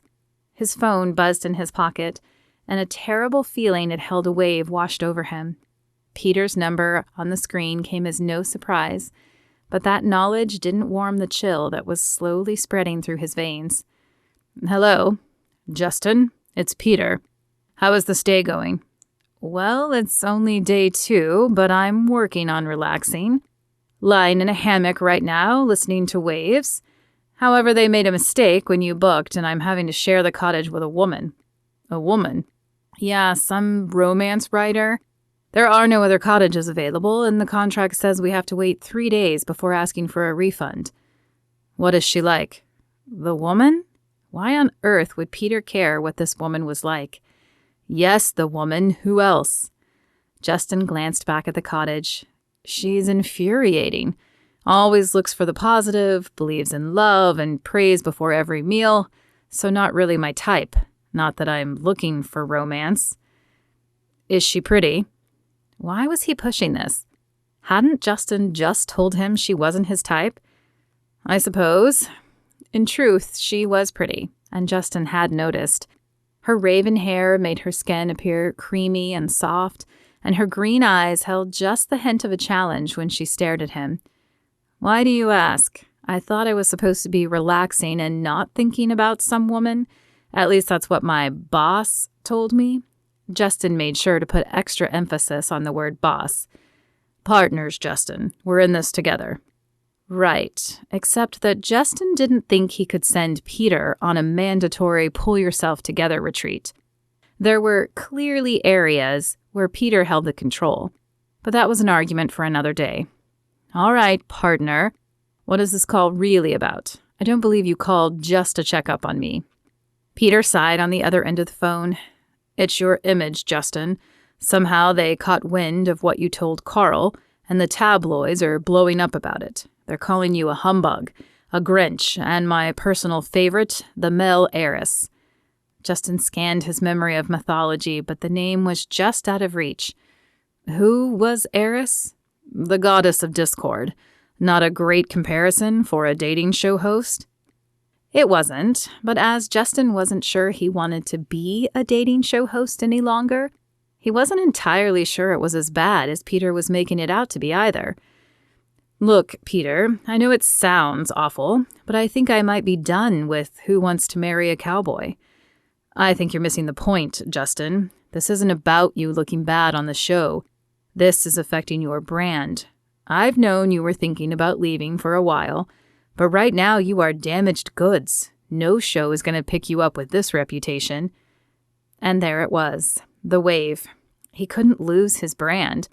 He was known as the charismatic host, and he needed that to secure another job. "What can I do?" "You need a rebrand, and you need it quickly. Look, I know you're on personal leave, but you need to find a way to show the world you haven't given up on love, that you aren't starting a one-man crusade to destroy it." "And how do you suggest I do that?" Marketing had not been Justin's strength in college, and he'd taken no classes about remaking your image. "I can really only think of one thing." Justin knew he wasn't going to like Peter's answer, but he asked anyway. "What's that?" "You need to get a girlfriend, and quickly." Justin nearly dropped the phone. "No, there has to be another way. I told you I was done dating after Candy." "I don't mean for love, Justin. I mean for show. You need to find a woman, preferably someone who screams romance, and you need to date her, in public. That will be the fastest way to fix your image. They can't say you hate love when you are in a relationship. Then, after you've been together a while, you guys can amicably separate. Have your jobs tear you apart or something, but no big breakups. Do you know of a woman like that?" A woman who screamed romance. He looked back at the cabin, picturing Ava sitting in the big chair. "Like a romance author. Now you're talking. Do you think she'll do it?" "I don't know. I just met her yesterday. How do I get her to agree?" "Give her something she wants. Make it a deal she can't refuse." A deal she couldn't refuse. He had no idea what that would even be. He supposed it was time to start warming up to her. Ava read back over her words with a sigh. They were fine, but that was it. They were just fine. There was no spark, no sizzle. She had thought coming here would help her be inspired, but though the words were coming, they weren't doing anything fantastic. There was no dancing on the page or jumping out at you. They just marched in single file and stood at attention. Maybe Genevieve would have some insight. Ava pulled out her cell phone and punched in the familiar number. "Hey, you! How's the writing going?" Jen had picked up before the phone rang twice in Ava's ear. She was fairly certain Genevieve had a psychic streak. She always seemed to know who was on the other end before she picked up the phone. "Not great. I mean, I wrote a lot, but the words aren't magical. They're just standing there, doing nothing. It's because you need to experience. I told you that life isn't perfect. You need to get out a little and date more."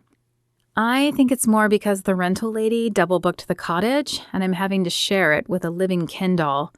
"What?" "Yeah, evidently there was some mix-up, and she booked me and this dating show host at the same time, and he is a piece of work. Doesn't believe in love, listens to heavy metal, hates God. You know, pretty much the opposite of me. Is he cute? Ava shook her head. Why? I just told you he's the opposite of me. I know, but hear me out, Ava. I forgot to remind you, but the annual romance gala is tomorrow night. It would be so much better for your image if you actually brought a date this year. Ava clapped her hand to her forehead. She had forgotten all about the gala, and she dreaded those events. Last year, she had attended without a date and received pitying looks all night. Wait, are you saying I should take Justin? If you could handle him for a night, then I think it would be better than going alone again. The front door opened and Justin entered, looking a little like a cat who had eaten a canary. Ava wasn't even sure what it was. The glint in his eye, the smile that looked almost genuine, the air of excitement that floated by his head. But something had obviously happened while he was out. I'll call you back. She pressed the end call button before Genevieve could say anything else. Sorry, I didn't mean to interrupt. It's fine, it was just my editor. We talk nearly every day anyway. He bit his lip and nodded. How's the writing going? It wasn't the question he wanted to ask. She could tell by the way he shifted from one foot to the other. The shift was subtle, but she was a people watcher. It's been better. I have words, but they aren't doing anything. Would you like some help? I'd be happy to read some. Ava's brow furrowed. Why was he being so nice? You. The man who hates romance. He shrugged. Maybe the fresh air is doing me good. I don't think so. I think there's something else, so why don't you tell me what you really want? Justin sighed and held up his finger in a give-me-a-minute gesture. He disappeared into the kitchen and then returned with one of the chairs, sitting it a little too close for Ava's comfort. What's the one thing you want most in this world? He reached for her hands, but then seemed to think better of it and folded them in his lap. You mean besides world peace? What was wrong with him? Had he found wild mushrooms? Someone selling special brownies? I'm serious. If you could have anything in the world, what would it be? Chocolate mousse from Paris. My friend went once and she said it was divine. Frustration creased his face and he sat back and ran a hand through his hair. Ava rolled her eyes. She didn't know what bug had bitten him, but he was wound tighter than Dick's hatband, as her mama used to say. Okay, fine. I guess I'd want to be a successful author. Have more people read my books, and maybe change their hearts.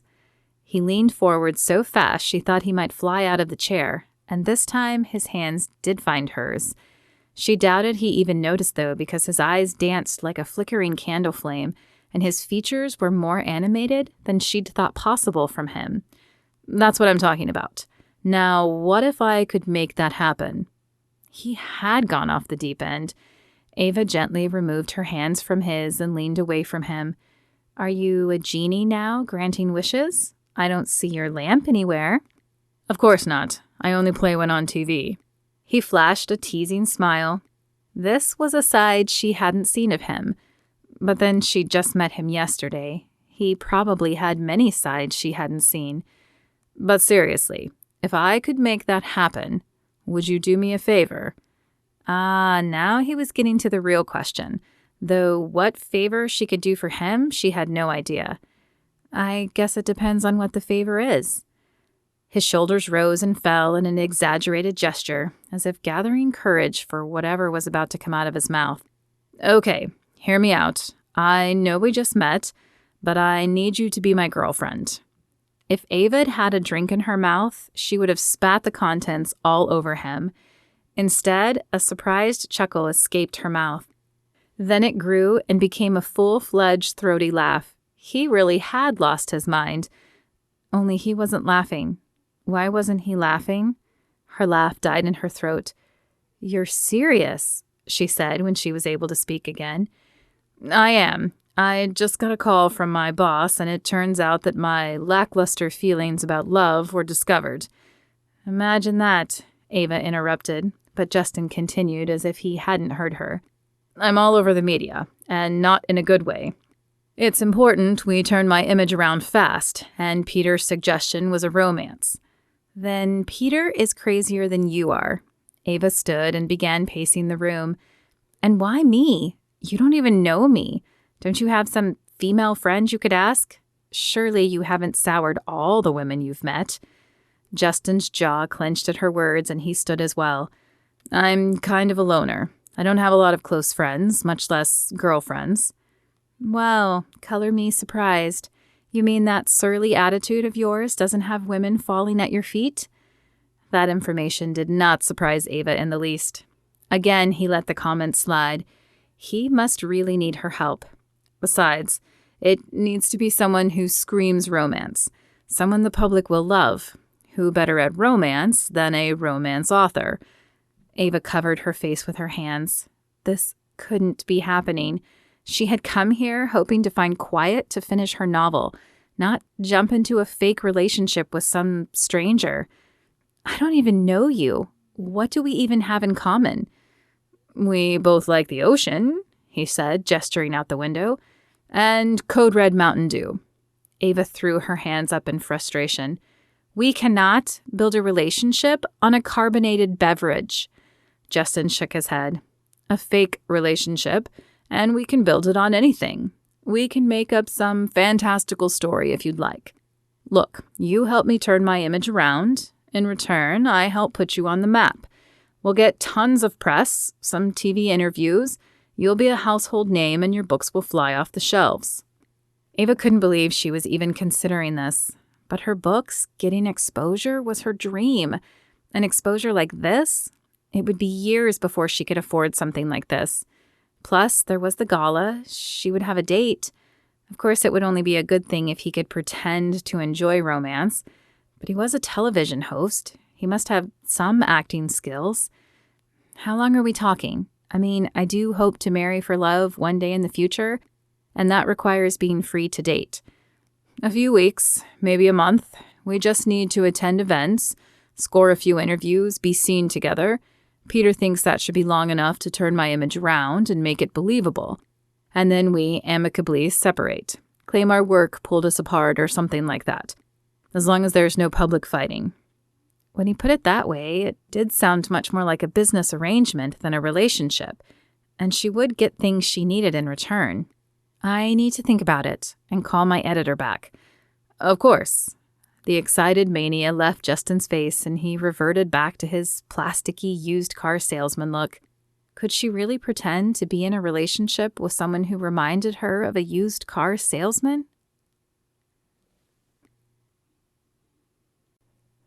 Chapter 8. Ava stared at the phone, wondering how the call would go. "Hey, Jen, you know that guy I'm sharing the cottage with? He just proposed faking a relationship with me." Yeah, it sounded stupid even to her ears, but perhaps Jen would have sound advice for her. "Hey, Ava." She picked up before it even rang on Ava's end. Psychic ability for sure. "You gonna tell me why you hung up on me?" Yep, right to the chase. That was Genevieve for you. Justin came in. "Oh?" It was only one word, but Ava could almost envision Jen as she said it. Her left eyebrow would be arched high on her forehead, her right eye would be a little squinty, and she would have dropped whatever she was doing or sat up straight in her chair. "Yeah, he wanted to run something by me." "And?" How? How did she always know there was more? "And he just offered me a strange proposal."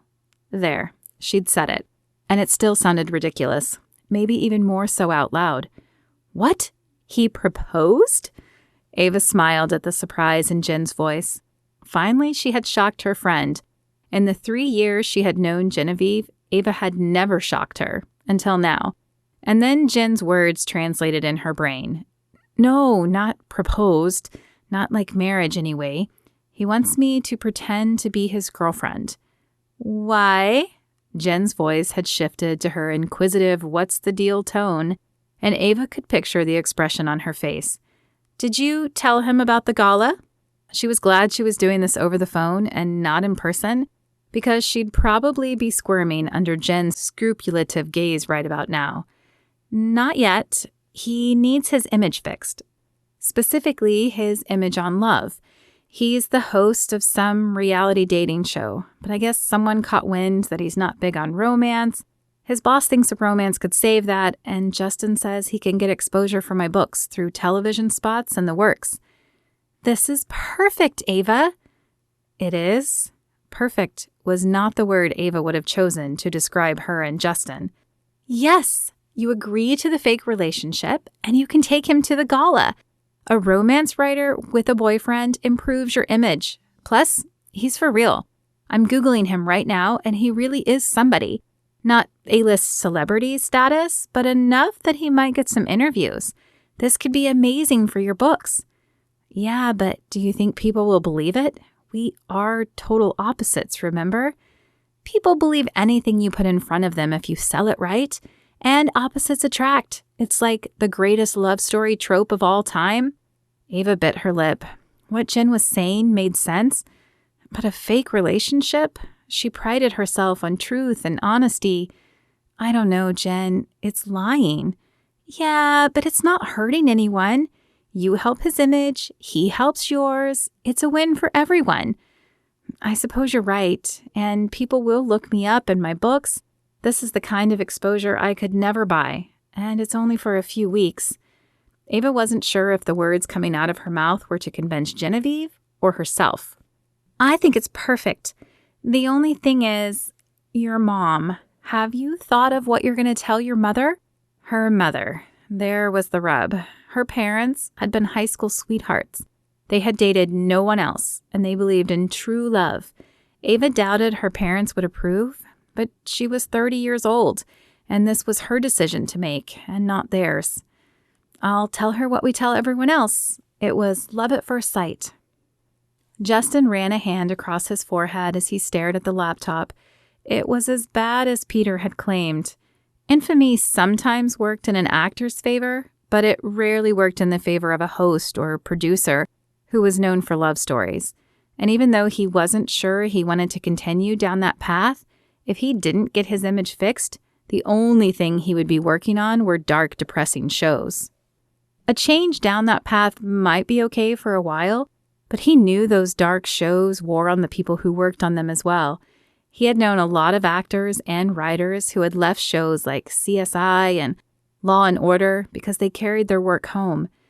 No, he wanted the flexibility to be able to change and work where he wanted. But that meant fixing his image. And what if Ava said no? It was crazy of him to even assume she might say yes, seeing as how they had only met yesterday. But he had no one else in his pocket. He might be able to find a desperate model or actress, but he'd had his fill of pretentious, self-centered women. Ava didn't seem to possess any of those vices. She really was the best current choice, and she was certainly easy on the eyes. They probably wouldn't have to be affectionate very often, but he could see himself kissing her if necessary, and that wouldn't be the worst thing in the world. The floor creaked, and he looked up to see Ava standing in the doorway. She'd left to call her editor and ponder his offer. Had she decided then? He tried to find the decision in her face, a twinkle in her eyes, the set of her mouth, but there was nothing. She would make a great poker player. Hey, Ava, he would tread lightly. If she wasn't firm in her decision, maybe he could convince her to change her mind. Justin, she sat across from him and held his gaze. He felt as if he were at a chess match and they were engaged in a battle of wits. Though it pained him on every level, he waited for her to say more. Time seemed to stand still as they stared at each other. The sound of his heart pumping thudded in his head, and from somewhere came a soft ticking sound, like a second hand of a watch or a clock. I've considered your offer. She was being just as laconic as he was. Was she playing the same game? And his breath caught in his throat, stilled by her penetrating gaze. Tiny flecks of gold danced in the bright green of her irises as her eyes bore into his. And I accept. Elation flooded Justin, and he fought to keep from breaking out in a wide grin. There was no need to let Ava know how much this meant to him. It would diminish the value of his bargaining chips regarding the rules he was about to lay down. Great. If we're going to do this, we need some ground rules. Never one to do anything without planning, he had spent the last few minutes ruminating on how it would work and some basic rules to make sure it proceeded as planned. Ground rules? Ava asked. Why can't we just wing it? Won't that seem more natural? Wing it. Was she serious? This was his future they were talking about. No, we cannot wing it. The media are like dogs. If they spot an irregularity in our story, they will latch onto it and research it until they find the truth. If it was found out this was only a ruse, it would destroy both of our names. Okay. Ava held up her hands in surrender. What are your rules? Rule number 1. Other than Peter and your editor, Genevieve, she supplied. Right, her. Other than those two, we tell no one this isn't real. The fewer people that know about it, the safer our secret is. Okay, what else? He glanced down at his list. We will have to go on some dates. It would raise flags if we announced this relationship but were never seen together. How many is some? I'm not sure. We can play that part by ear, and I'll pay. It wouldn't help my image on Love if I expected you to pay. Okay. Can I choose one of the dates? Because I kind of have a thing I need you for. Oh, how did she already have something she needed him for? He had just offered this solution a half hour ago. Her eyes dropped to the tabletop and followed her index finger as it traced a pattern he couldn't see. It's a romance gala, fancy dinner, some dancing, awards. Last year I went alone, but that doesn't really work in a romance writer's favor. So can we make that one of the dates? Justin ran a hand across his chin. He wasn't a fan of fancy affairs, but there would probably be press there. It might be the perfect place to reveal their relationship. Yeah, I suppose. There's just one thing. It's tomorrow night, so we'll have to cut our stay short. I guess we won't have to ask Margie for that refund after all. Is that still okay? As much as he didn't want to head back to work early, he did need to save his image. Sure, but can I ask you one thing? Ava shrugged. I guess. Why are you alone? I mean, romance hasn't been good to me, but you write about it, so you must still like it. Ava's lips pulled into a small smile. It's my parents' fault. They have this amazing relationship, and that's what I grew up seeing. She shrugged and sighed. I just don't want to settle for less, and I haven't found that perfect romance yet. Justin could understand that. He respected that. His parents hadn't had the best relationship, but that had pushed him to want to have a great one when he did. And he had, with Carol, until life took her from him. That makes sense. I'm sorry you haven't found what you're looking for yet. She blinked at him. You are? You? The man who hates romance? He rolled his eyes. I didn't always hate romance. However, he was done talking about it. Here's what I've come up with so far. We'll have dinner. Where? Ava asked, interrupting him. It doesn't matter, he said, waving his hand. Somewhere public. It certainly does matter. A hot dog stand is public, but not romantic. If people are going to believe we're in a relationship, we need romantic dates. Justin sighed and rubbed a hand across his forehead. Peter had better be right about this. Fine. What do you suggest? I guess that depends on where you live. I live in Glendale, and we have a great Italian restaurant there, Gennaro's. Justin knew the place. It was pricey, but it would be a good place to be seen. Fine. I'll see if I can get a reservation there in the next few days. I live in West Hollywood, so I'm not far from you. Great. What else do you have planned? I'm hoping to score us an interview and then a movie night. Maybe something on the boardwalk where celebrities are known to pass by. I can plan the rest later once we see how the public responds to us. Ava took a deep breath. Can I ask one thing? Justin nodded. This relationship is in name only, right? You don't expect me to perform... She paused as she bit her lip. Girlfriend duties, do you? Girlfriend duties? What did that even mean? He chuckled slightly before he could stop himself. She sounded like someone from the 50s. No girlfriend duties. He couldn't even say the word without chuckling. We may have to hold hands, kiss a few times for the camera, but that's it. A blush colored her cheeks when he said the word kiss. Okay, I think you have yourself a deal. So, where do we go from here? Justin smiled and laid out his vision for the next step. Chapter 9. Okay, so I guess all that's left is for us to practice a kiss, Justin said as he pushed back his chair and stood. He walked to the fridge and pulled out a drink as if this was the most normal statement in the world. Ava blinked at him. She must have misunderstood the words that came from his mouth. I'm sorry, you want to do what? He rolled his eyes at her as he unscrewed the cap and took a drink. Practice a kiss. People will expect to see one somewhere along the line. I've watched enough actors to know that if we don't practice this, it will look fake. Hounds, remember? Won't it look more natural if we just do it when it comes up, though? He shook his head. No, it will look like an awkward first kiss. We don't want to look awkward. Maybe hounds isn't a good analogy. Maybe you should think about the press like sharks, who attack when they smell blood. In our case, the blood would be anything that seems off, like an awkward first kiss. He took a step toward her, and Ava gripped the sides of the seat. She should stand. This wouldn't work if she stayed sitting, but her legs refused to work. Her heart, however, thudded in her chest. Sharks.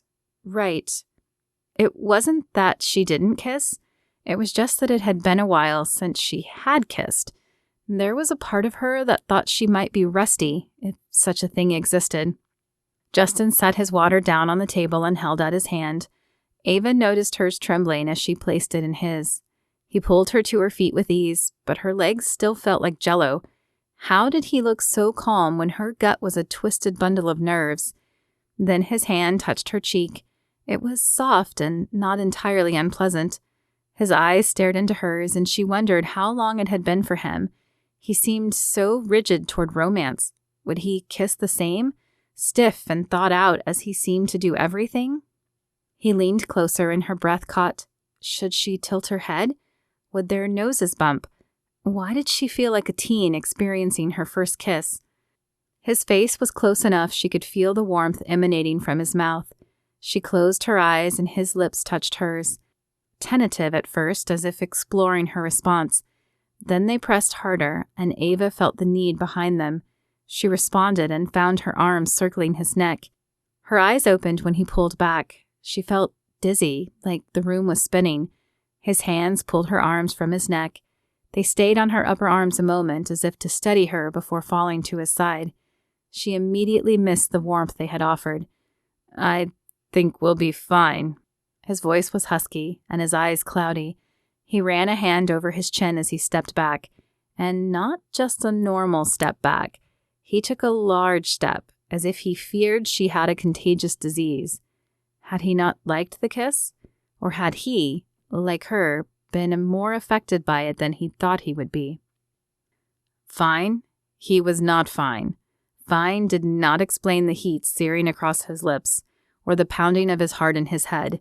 It was not an adequate word to describe the flames of desire that had coursed through his body when his lips touched hers, nor the lingering flickers that erupted at the mere thought of kissing her again.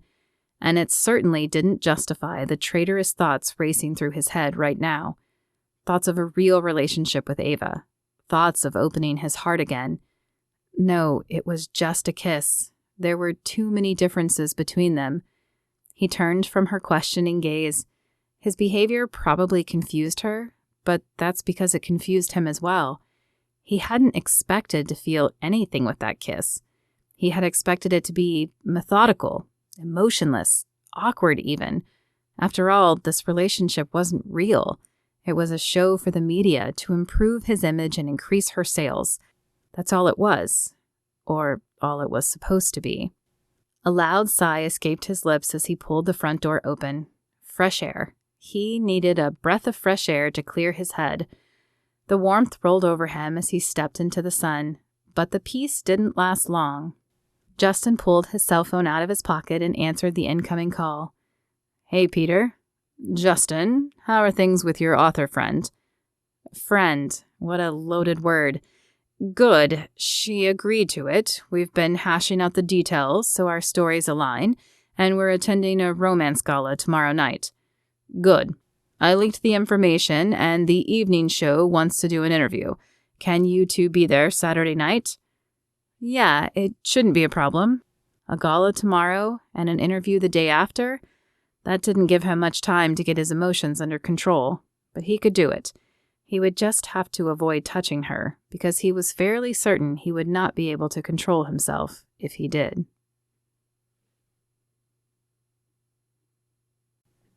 Chapter 10. Ava closed her eyes and touched her finger to her lips. They still throbbed from Justin's kiss. How could someone who drove her so crazy affect her so much? It must be the situation.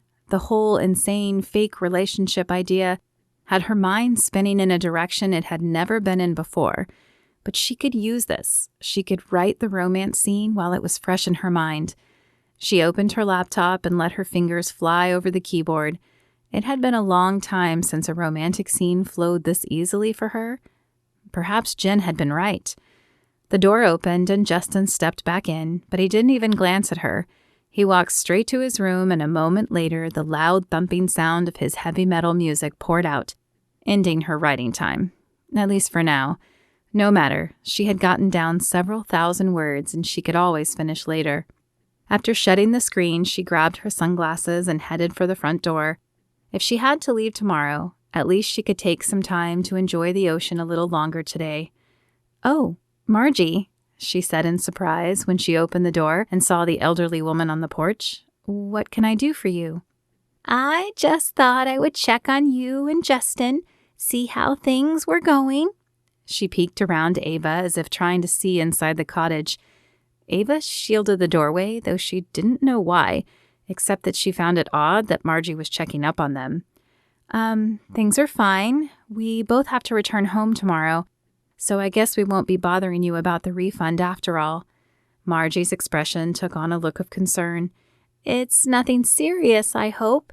"No, just work obligations we had forgotten about." Well, sometimes the timing just isn't right. Perhaps you two can return when the timing is better." "Yes, perhaps."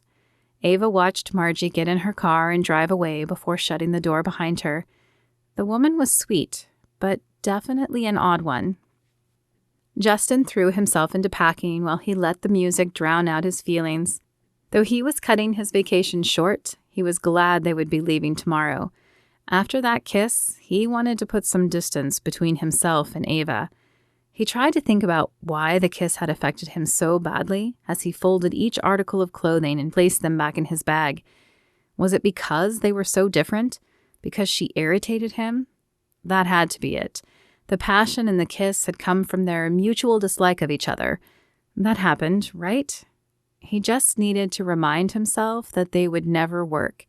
She was too different. He was too broken. As long as he remembered that, he should be fine. Justin stayed in his room until dinner. He didn't want to chance seeing Ava. When he did emerge, it was with a list of things to talk about. He wanted no moment of silence that would force him to think about that kiss. She was at the table eating a plate of spaghetti when he entered the kitchen. "There's extra on the stove," she said, motioning with her head. "Thank you. I made a list of a few things we should discuss before we head out tomorrow." He grabbed a plate from the cupboard and filled it. The smell of garlic and olives reached his nose and his stomach rumbled. "Okay, like what?" "We should exchange numbers. We need a way to keep in contact, and we should probably share a little of our interest, in case we get asked separately. For instance, it would look bad if I said you love strawberries, but it turned out you were allergic." Ava nodded and took another bite. "Makes sense. I'm not allergic to strawberries, since you asked. In fact, I love chocolate-covered strawberries." Justin would have made a comment about how cliché that was, but he also loved chocolate-covered strawberries. "I am, however, allergic to shellfish. In fact, I don't eat seafood at all." "And I love seafood." This was good. More differences between them just solidified why they didn't belong together. If he could keep this going, he could put that kiss out of his mind. Except that he couldn't, because every time she took a bite, her mouth drew his attention. He doubted she had any idea, but she ate food in a way he had never seen anyone eat before, almost seductively. Each bite was slow and deliberate. as if she was really tasting every morsel, and she didn't shove her fork in.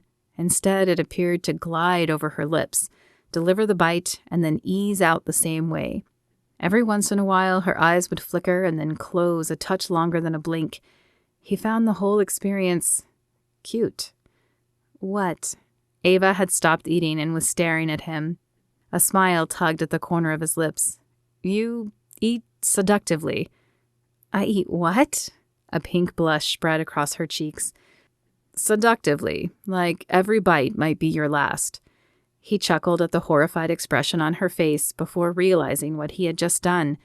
He'd flirted with her, and he could not do that. He would not do that. Anyway, we can share more through text. I'm going to finish this in my room. He pushed back from the chair like someone had lit a fire under his seat. His rude behavior was confusing, but it was the only protection he had, so he was going to use it. Chapter 11. Ava should be writing. Her story still wasn't complete. She had written a little more, but the image of that kiss kept popping into her mind. That kiss that was supposed to mean nothing, but obviously meant something because he had left right after, and when he'd come back, he'd avoided her eyes and kept a greater than usual distance the rest of the time at the cottage. So now she was more confused.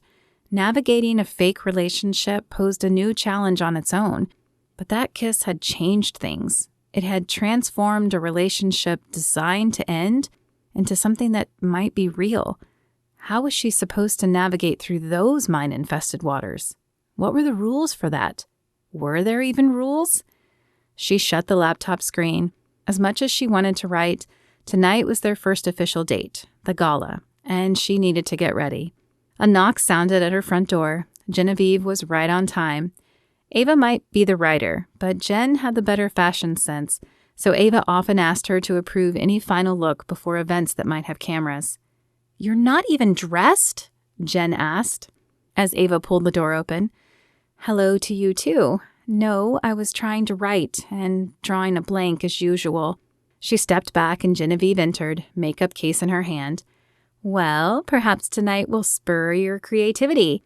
If you let it. Now, when does Justin arrive?" Ava checked her watch. An hour. We better get started then." Ava followed Jen to her bedroom. The dress, a slinky red one-shouldered number, lay across her bed. "Ooh, nice choice," Jen said. "Red for the win." "I thought it might say love better than black." "Oh, it does. Plus, it will look amazing with your dark hair and creamy complexion. Justin will fall for you for real when I'm done with you." Ava's fingers stole to her lips. She could still feel his lips on hers. It had been a long time since she had felt heat like that. Jen's eyes widened. "What aren't you telling me?" Ava pulled her hand from her lips and looked away. "Nothing." That look is not nothing," Jen said, shaking her head in that you can't fool me fashion. "Clearly, something happened while you guys were there, and I want details." A sigh burst forth from Ava's lips as she sank onto her pillow-top bed. "Okay, we kissed." Jen's eyes widened to $50. "I'm sorry, you did what?" "We kissed. It wasn't supposed to mean anything, but he wanted to practice so our first kiss didn't look awkward." The corners of Jen's lips twitched. "I'm going to guess awkward wouldn't describe it." Ava's lips burned as the scene replayed itself in her head. "I'm not sure awkward is the word I would use, but it ended so quickly and he avoided me after, so it might be my imagination making it something it isn't." "Somehow I doubt that, but I guess you'll find out tonight." Jen glanced down at her watch. "And we're running out of time, so we better get to it." Ava nodded as she pushed herself off the bed and tried to erase the image of Justin's lips on hers from her mind. Justin looked at the number on his phone one more time. He didn't know what he had expected with her being an author, but it certainly wasn't this modest apartment complex. Not that there was anything wrong with apartments, but he preferred a house where you couldn't hear every sound your neighbors made, and you didn't have to share the parking space with 8 other people. It made him wonder if she lived here by choice or financial reasons. He locked the car and approached the landing. Apartment B sat on the right. He rang the bell and smoothed his suit one more time. The door swung open, but it was not Ava on the other side. A pretty redhead smiled at him. "You must be Justin. I'm Genevieve." Her eyes traveled from his head to his feet before she shrugged, as if she expected more, but he would do. "Ah, the editor." "And friend." She stepped back and opened the door wider for him. "Which is why I get to say this. I know this is a fake relationship, but this is my friend we're talking about, and I don't want to see her get hurt." Lightning flashed in her eyes, and Justin took an involuntary step back. She might be small, but her gaze was fierce. "Believe me, I've been down that road before, and I have no intention of getting hurt either. I'm not looking for love. We're just helping each other out." But he wondered if that were still true after that kiss. It had been a simple kiss, but it had shaken him to the core. He'd thought he had shut off those feelings after Candy, but it appeared he hadn't. "Uh-huh. I've heard that before. Just know that I've got my eye on you." She formed a V with her fingers and flashed them from her eyes to his.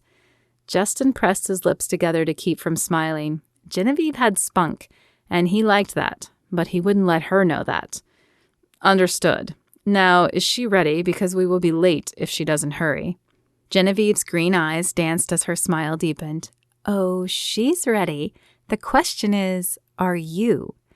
At that moment, Ava appeared in the doorway behind Genevieve, and Justin's jaw dropped. She was a vision. Her dark hair was pulled up on her head with just a few tendrils snaking down the side and resting against her neck. Her neck looked long and slender and as silky as cream as it led to smooth shoulders. One shoulder held a thin strap of red fabric, but the other remained bare. And the dress, it hung perfectly on her frame and showed just the right amount of skin. "You look..." He had no words. Beautiful wasn't enough. Exotic came close, but it still wasn't right. She was more beautiful, more exotic, more whatever than anything he had ever seen. "I think amazing is the word you're searching for," Genevieve said with a satisfied smile. No, amazing didn't cut it either, but Justin didn't argue with her. "Thank you. You look handsome as well." There was no expression of conceit on Ava's face, but a slight pink graced her cheeks as if she weren't used to receiving compliments. Justin wanted to admire her longer, let his eyes drink in every drop of her, but that was a dangerous path. "Shall we go?" he offered instead, hoping the drive to the gala would allow him to get his emotions back under control. "Can I do one thing first?" She stepped toward him with a gleam in her eye. Before he could say anything, she reached up and tousled his hair. A chill shot down his back at the feel of her fingers on his head. It looked perfect, but now it is perfect. Justin stared into her eyes. He didn't normally let people touch his hair, but it was like he was under a spell around Ava, one he needed to break before he found himself falling for real. "I'm ready now," she said with a smile as she grabbed a small clutch from a table by the door. Justin caught Genevieve's smirk before he turned and followed Ava out of the apartment. He quickened his pace to get to his dark blue BMW 8 Series coupe first and opened the passenger door for her. An expression of awe landed on her face, and he smiled. It was subtle, just the minute parting of her lips and widening of her eyes, but it was there. "This is nice." Her hand ran across the leather seat at her sides. "Thank you. It's been a dream purchase for years. Decades, actually. He had wanted this car before he met Carol. Then marrying her had consumed his focus and his money. When she got sick, the money turned into her treatments and then her funeral. Then he had met Candy. He swore she could smell money and had gladly taken half of his money, not tied up in assets, when she'd left. That put his dreams of purchasing the car on hold again until the divorce was final, which was why he still owed as much on the loan as he did. Justin shook his head as he shut Ava's door. He didn't need to walk down memory lane tonight, or ever. It was too painful and not helpful at all. It was all he could do to keep his eyes on the road during the drive to the gala. He could feel Ava beside him, this feminine presence that attacked his senses. Even with his focus straight forward, the red of her dress and the white of her arms and legs danced in his peripheral vision, and a smell like vanilla and sugar filled his nose, igniting memories of his mother in the kitchen. He took a deep breath. He needed to get a hold of his runaway thoughts. This was business, nothing more, and he would do well to remember that. The gala was being held in a large sky-rise building that appeared to be almost entirely glass. Even the elevator they took to the top floor was glass, except for the metal beams. Watching the ground disappear under his feet was an unnerving experience and sent his stomach twisting. It must not have been enjoyable for Ava as well, because she kept her hands firmly on the silver handrail and her eyes straight ahead. The knuckles on her hands turned white with her death grip. Relief covered him when the elevator dinged and the doors opened to a hallway with a floor that was not see-through. He stepped out, relishing the firmness of floors and walls around him, solid walls that held their secrets within. To the right was a table manned by a woman with long blonde hair, and as that looked to be the only thing in the short hallway, he headed that direction. The woman looked like a Barbie, even from this far back, with her blonde hair curled to perfection and a dress tight enough to display her small waist. Justin felt Ava tense beside him. He risked a glance at her, surprised to see her jaw clench and a tiny vein in her neck bulge out. There was obviously history between these two, and he wondered what it was. Ava, so glad you could join us again this year. The Barbie's voice held the sickly sweet tone of insincerity, and her smile appeared far too practiced. It was a smile Justin knew and performed all too well. Thank you, Tia. Happy to be here. Ava's voice sounded pinched and tight, but she too kept a smile firmly on her face. Tia's eyes shifted to Justin and one eyebrow arched slightly. I see you brought a date this year. How lucky for you. It's so great you're finally seeing someone. Her emphasis on the word so, combined with her fake smile, rubbed Justin the wrong way. And now it made sense to Justin. Tia was the school bully of the romance world, casting her piteous looks and words on anyone she deemed unworthy. Justin could see the effect it had on Ava in her eyes. The light in them dimmed, and the extra glistening told him tears were close. Though he knew touching her might be his undoing, he couldn't stand to see her wilt in front of this viper. He wrapped an arm around Ava's shoulders and pulled her to him. Ava stole my heart from the first moment I saw her. I'm the lucky one. He held Tia's gaze, daring her to challenge him, but she had clearly not expected his words. She blinked, her long, fake eyelashes fanning out on her perfectly blushed cheeks. Wait, are you Justin Miller from Who Wants to Marry a Cowboy? Justin couldn't help puffing his chest out a little. She might be awful, but she had recognized him. I am. Her posture stiffened, and she dropped her eyes to the table. Clearly it bugged her that Ava had shown up with him. Well, I hope you two have fun. She handed Ava a small nameplate and a blank one to Justin. Just write your name here and set it on your table. Justin picked up the marker she indicated and penned his name across the blank paper. I'm sure we will have fun. Every day I get to spend with Ava is better than the day before.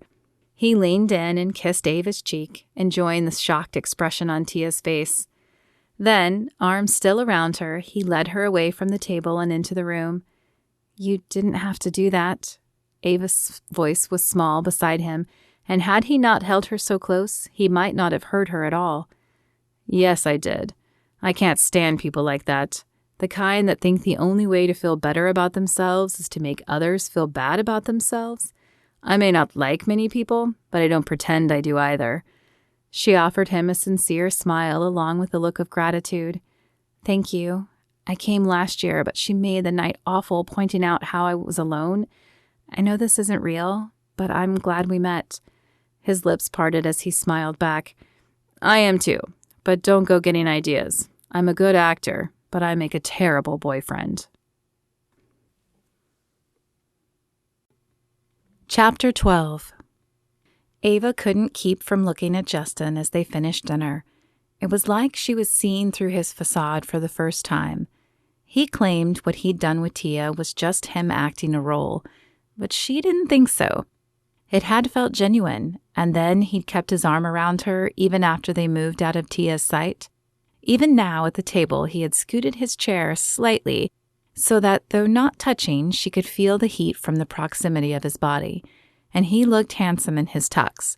Most men did, but his tux appeared tailored perfectly for his body. "So what happens next?" he asked, leaning closer to keep his voice quiet. "A speaker will take the podium in a minute, and they'll announce the winners for the different awards. Then there's usually dancing, but we don't have to stay for that part if you don't want." She offered him the out, though she hoped he wouldn't take it. The thought of dancing close to him with his arms around her sent her heart racing.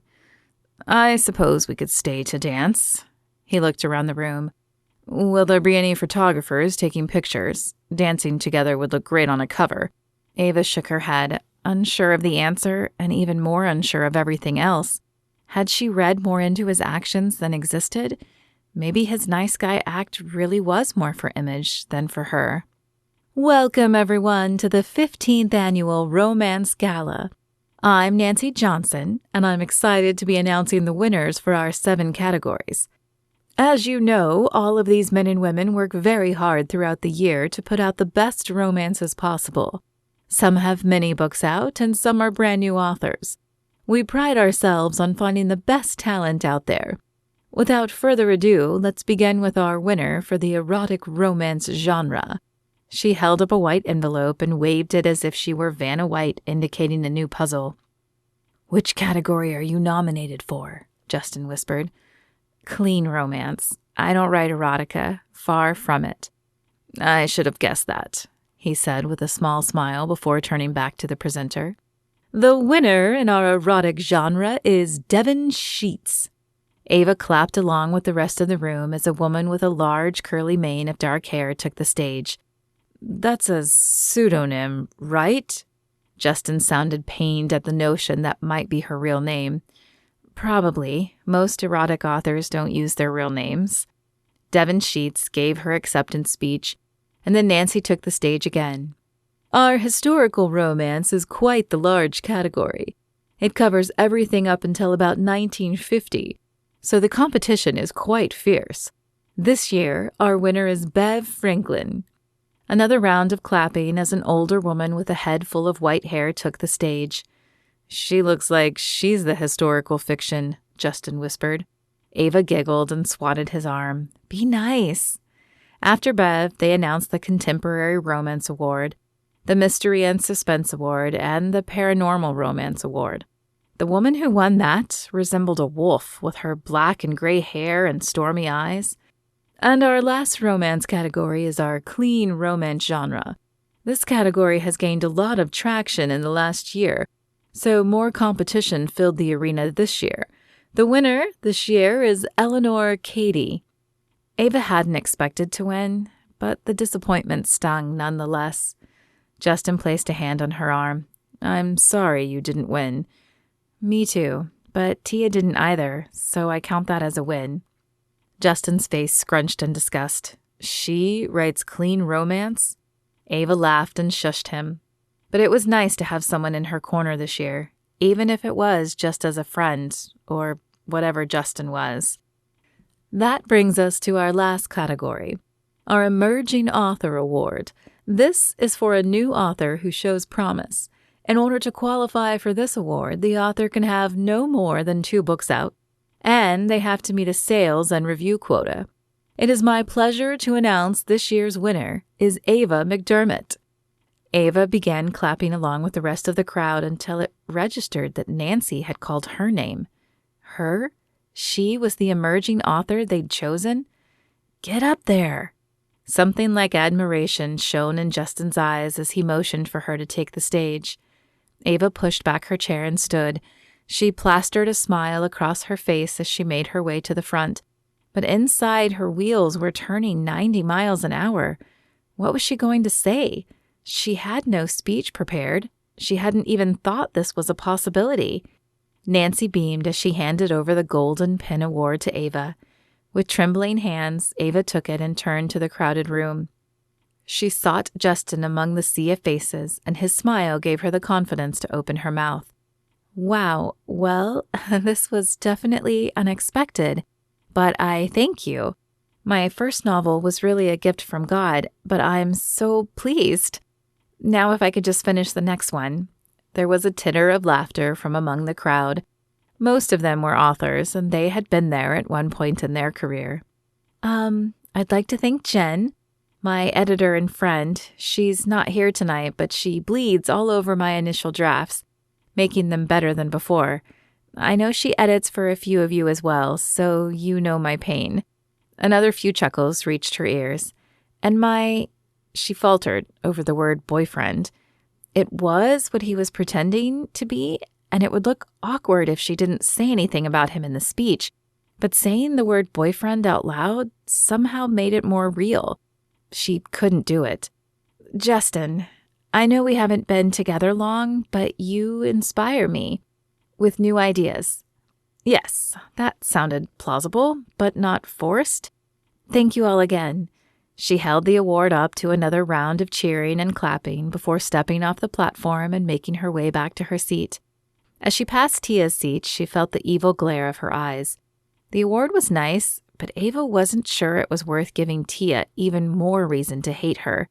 Wow, I guess I should read this work of yours, you emerging author. Justin smiled at her as she sat back down. It's nothing really. But that wasn't the truth. Getting recognized here was the first step into becoming truly successful, but it had also put a target on her back. Justin couldn't believe he was having such a good time at the Scala with Ava. It was weird how their differences didn't seem so pronounced here as they had in the cottage, and they felt even smaller as he twirled her around the floor. Mind if I cut in? Justin turned to see Tia's fake smile radiating at him. Ava stiffened in his arms, and he forced himself not to go off on this woman. She seemed intent on ruining Ava's night, though he had no idea why. I'm a little busy. Please, just one little dance? She placed a hand on his upper arm and batted her eyes. It probably worked on other men, but Justin had built up an immunity to women's charms, except, it seemed, for Ava's. Go on, I'll just get some punch and fresh air. Ava stepped out of his arms and motioned for Tia to take her place, but Justin didn't want to dance with Tia. He wanted to dance with Ava, but he was treading unknown water here. With no idea what past existed between these two women, he chose to take Ava's lead and circled his arms around Tia, but not before mouthing to Ava that he would come find her. So, you and Ava seem close. How long have you two been together? Justin narrowed his eyes at the blonde. She was fishing for something. The only problem was he didn't know what. A few weeks. What can I say? It was attraction at first sight. Which wasn't far from the truth. The image of her, wet and angry, attacking him, still replayed often in his mind. Yes, well, attraction fades, especially when you have nothing in common. She dropped her arms around his neck, forcing him to drop his to her waist and sway. I did some research on you, Justin Miller, and I can't see that you two have much in common. Not like you and I would. What was she getting at? See, I don't think you two are really a couple. I saw all the articles about you giving up on love, and then all of a sudden, out of the blue, you show up with Ava. I've been in the business long enough to know a PR repair job when I see one. But Ava is too vanilla for you. If you want a woman who can salvage your reputation and make it fun along the way, then I'd be happy to be that woman. Ugh, was she for real? Justin had seen a lot of things in his 10 years in Hollywood, but he still had trouble stomaching women like Tia. He dislodged her arms from around his neck and stepped back. I think I'm done with this conversation, and I'd like to see where my date has gotten off to. Perhaps you should do the same. Her eyes flashed fire as her lips pulled into a taut line. Fine, but remember that I gave you an out. I won't be so nice in the future. With that, she whipped around, nearly swatting him across the face with her blonde hair, and stalked away. What was that about? Ava asked as she appeared beside him, a drink in each hand. She held one out for Justin, who took it and looked the direction Tia had disappeared. Your friend Tia is quite the piece of work. Ava scoffed and wrinkled her nose. She is no friend of mine. What's the beef between you two anyway? He tipped back the cup and let the cool beverage coat his throat. We were friends a year ago. We met at a writers' conference and shared secrets about our books and the publishing process. But when my book had more success than hers, she turned on me, claiming I had hired a ghostwriter. It's not that people don't do it, but she knew I hadn't. We had talked about how we wanted our writing to be our own. You should watch yourself around her. She hinted that she thinks our relationship is fake, and I wouldn't put it past her to try to out us. Thankfully, I never see her except for events like this. We don't run in the same circles anymore. While that might be true, Justin had known vindictive women before, and he knew what they were capable of. He had a suspicion Tia was not all talk and no action. He placed their empty cups on a nearby table and gathered Ava back into his arms, but the enjoyment of dancing with her was gone. Tia felt like an unknown, and Justin hated unknowns. Chapter 13. So, tell me all about the gala last night, Genevieve said as she lounged across Ava's bed. Ava bit back a smile and ducked into her closet to grab the outfit she planned to wear tonight. She had been dying to tell Genevieve about it, but it had been too late when she'd made it back the night before. It was nice. Tia Sweetchild was there. Ugh, I can't stand her. Ava popped back out and held up the outfit to get Jen's approval. Me either, but Justin totally put her in her place when she tried to rub it in that I didn't have a date last year. He amazed me. Genevieve looked over the outfit, tilted her head, and narrowed her eyes at Ava. Yeah, that's perfect. Amazed you, huh? And how about the rest of the night? It was fine. They served delicious food. I won the Emerging Author Award while Tia won nothing, so I consider that a win. We had several reporters approach us and take pictures, which should be good for both of our images. Ava slipped out of her flannel pants and shirt and into the skirt and shirt she had brought out. Why do I feel like there's a butt coming? Jen asked as she stretched out on the bed. Well, there was this weird moment where Tia cut in on us dancing, and Justin said she told him she knew the relationship was fake.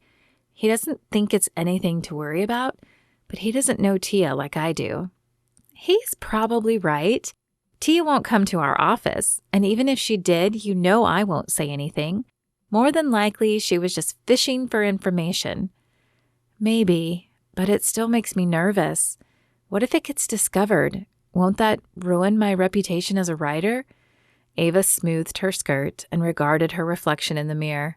You worry too much. Even if it got discovered, it would be a flash-in-the-pan story. People would forget about it quickly and move on. Your writing would be fine. Now, how about anything else? Like more practice on the kiss? Jen wiggled her eyebrows suggestively. Ava felt the heat sear across her face and she averted her eyes. This is a fake relationship, remember?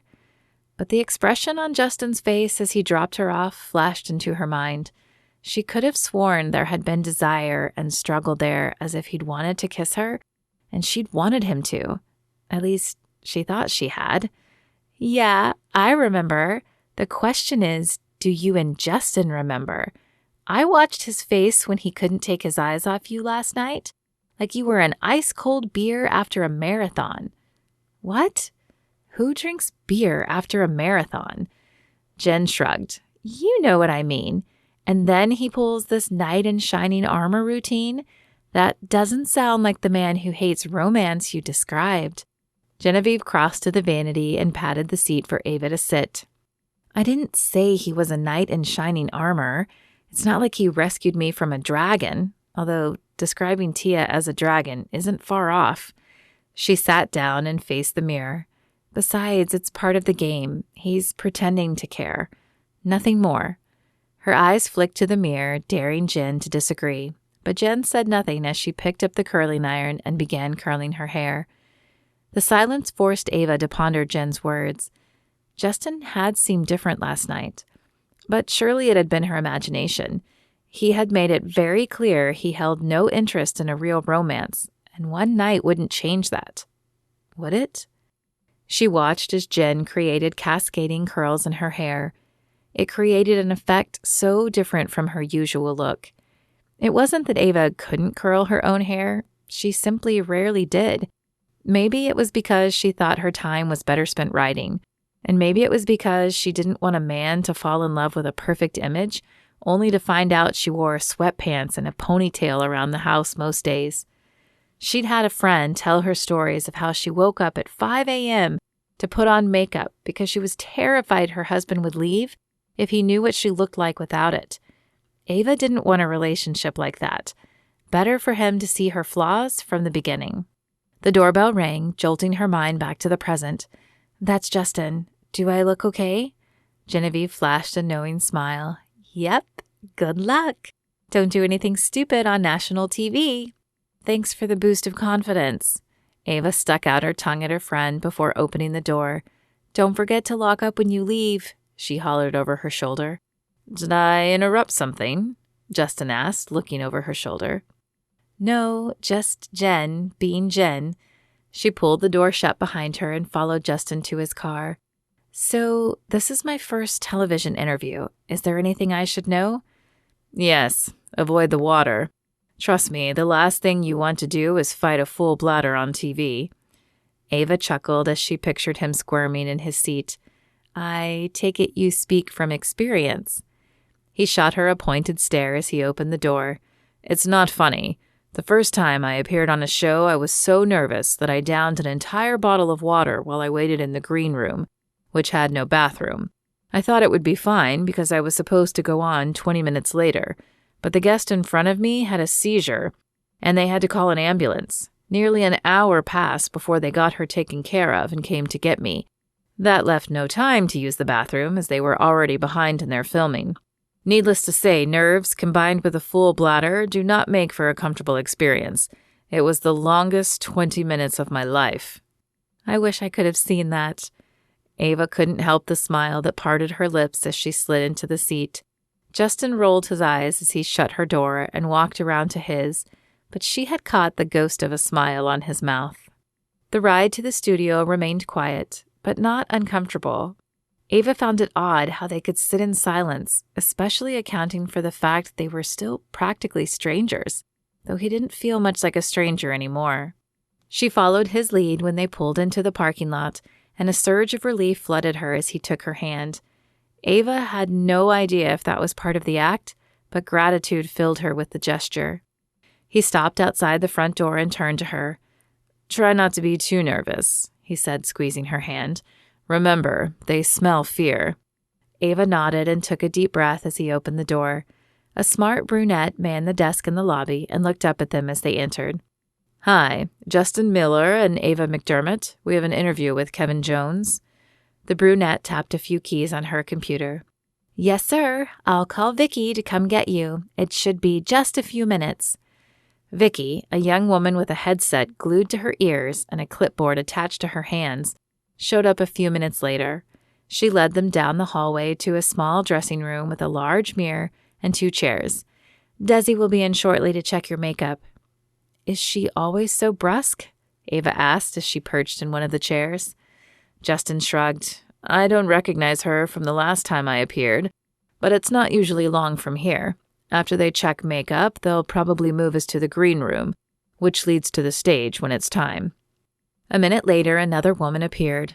Her blonde hair was pulled into side pigtails, but her clothes made the look appear hip instead of childish.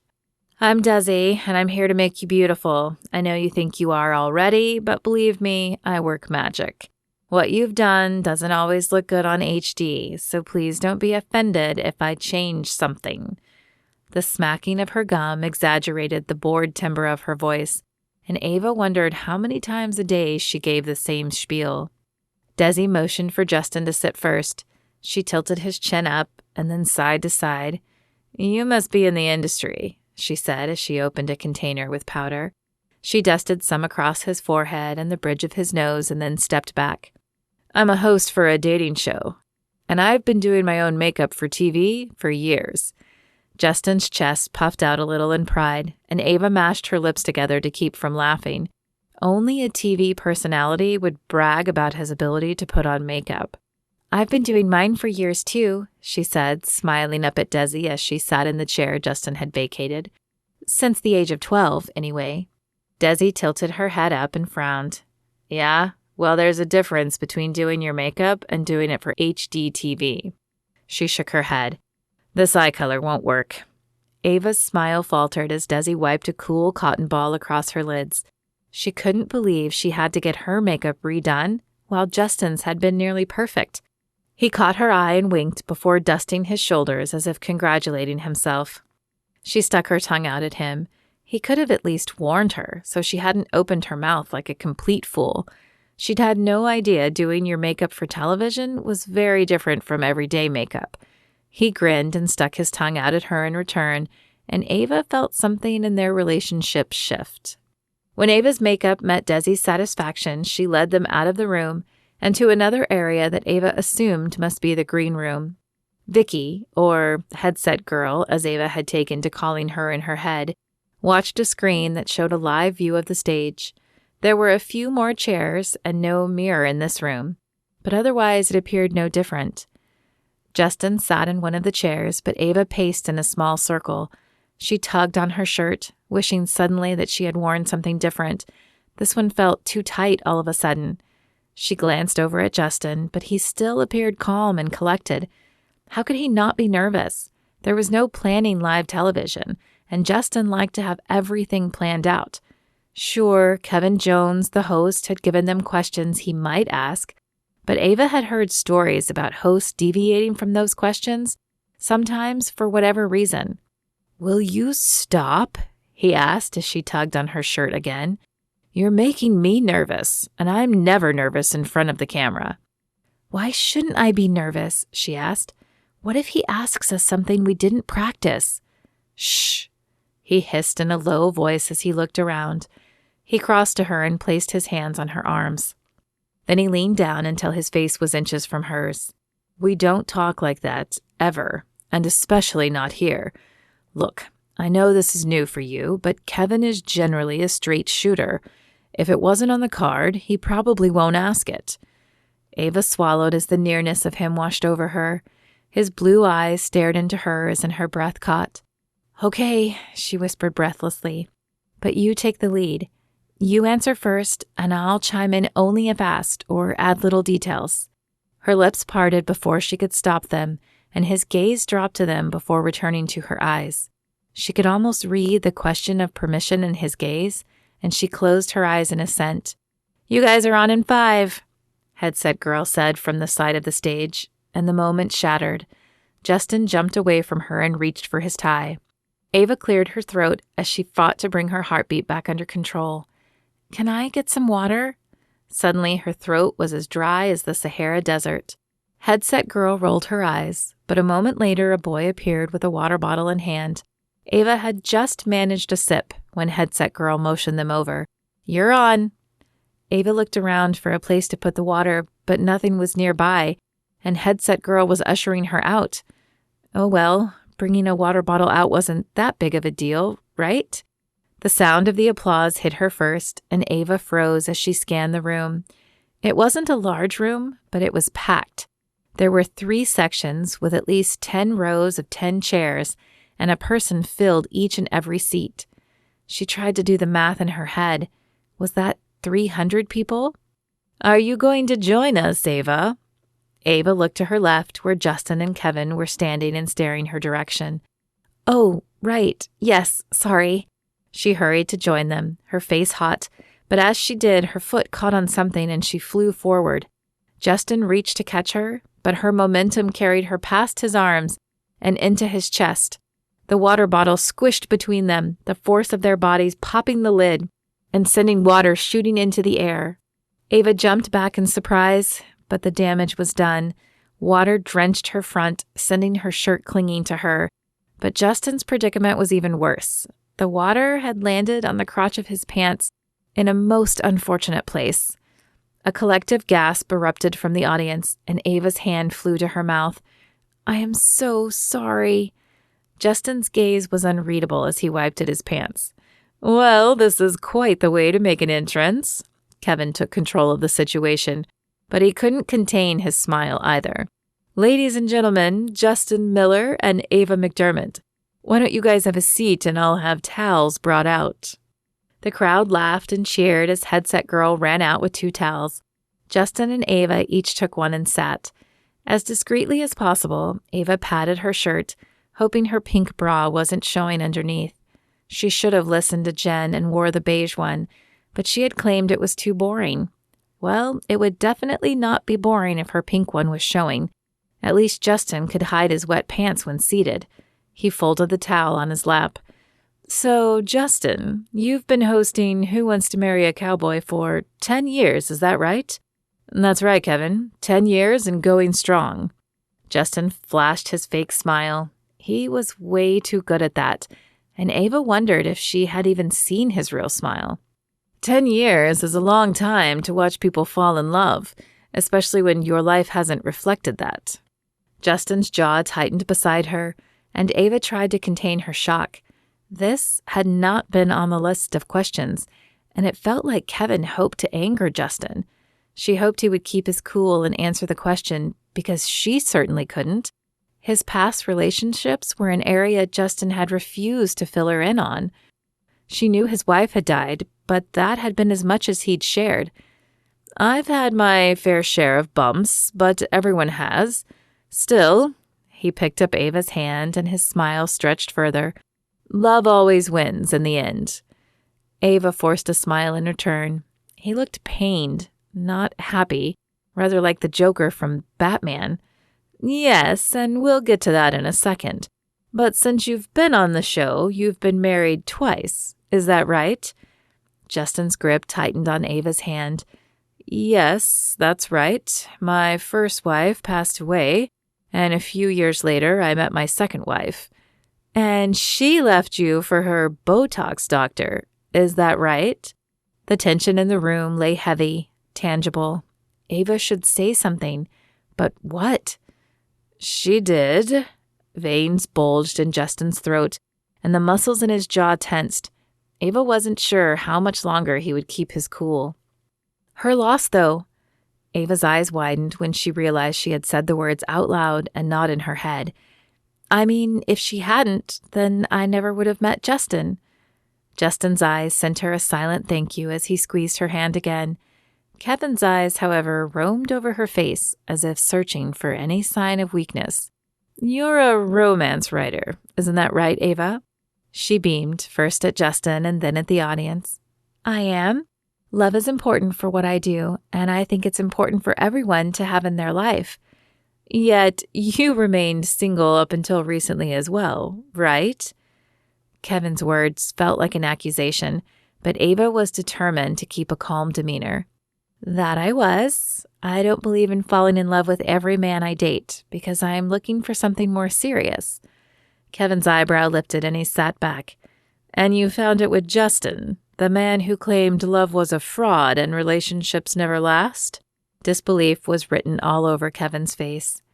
Ava smiled at Justin. I think we've all thought that at one time or another. Sometimes when life throws you lemons, you get soured for a time before you realize you can use them to make lemonade. That is an interesting concept, and you certainly seem to have convinced Justin rather quickly. So how exactly did you guys meet? Justin opened his mouth to answer, but Ava placed her free hand on his arm. She could tell Kevin was looking for any way to tear their story apart, and she feared Justin would leave the romance out when he told it, leaving the door open for more questions. On the beach. Is there any place more romantic? She smiled out at the audience, earning some cheers. I had booked a cottage to work on my next book, and somehow they double-booked Justin in the same cottage. We met on the beach as the sun was setting on the ocean and realized we had an attraction. The rest, as they say, is history. This time, when she smiled out at the audience, she earned a chorus of ahs. Justin smiled as he watched Ava spin their meeting. If she wrote anything like she told a story, then her books must be amazing. He was drawn in, and he knew it was false. Justin sneaked a glance at Kevin, but he too was mesmerized by Ava. I have to admit, it does sound like a good story, but we've received an anonymous tip that it's just that, a story. So what do you say to that? Justin's jaw clenched as the audience gasped and turned accusing eyes their direction. He'd been wrong to dismiss Tia. She was evidently more vindictive than he'd first thought. I'd say you should vet your sources better, Kevin. And the timing is quite interesting. You just got back from Maui a few weeks ago, and your trip to the ocean seemed to coincide with your tainted image. You're right. My partner Peter and I thought I could use a break to recenter and remember why we started the show. He sent me to the cottage because he'd had a good experience there years before. He said magic happens there. I thought he was talking about my outlook.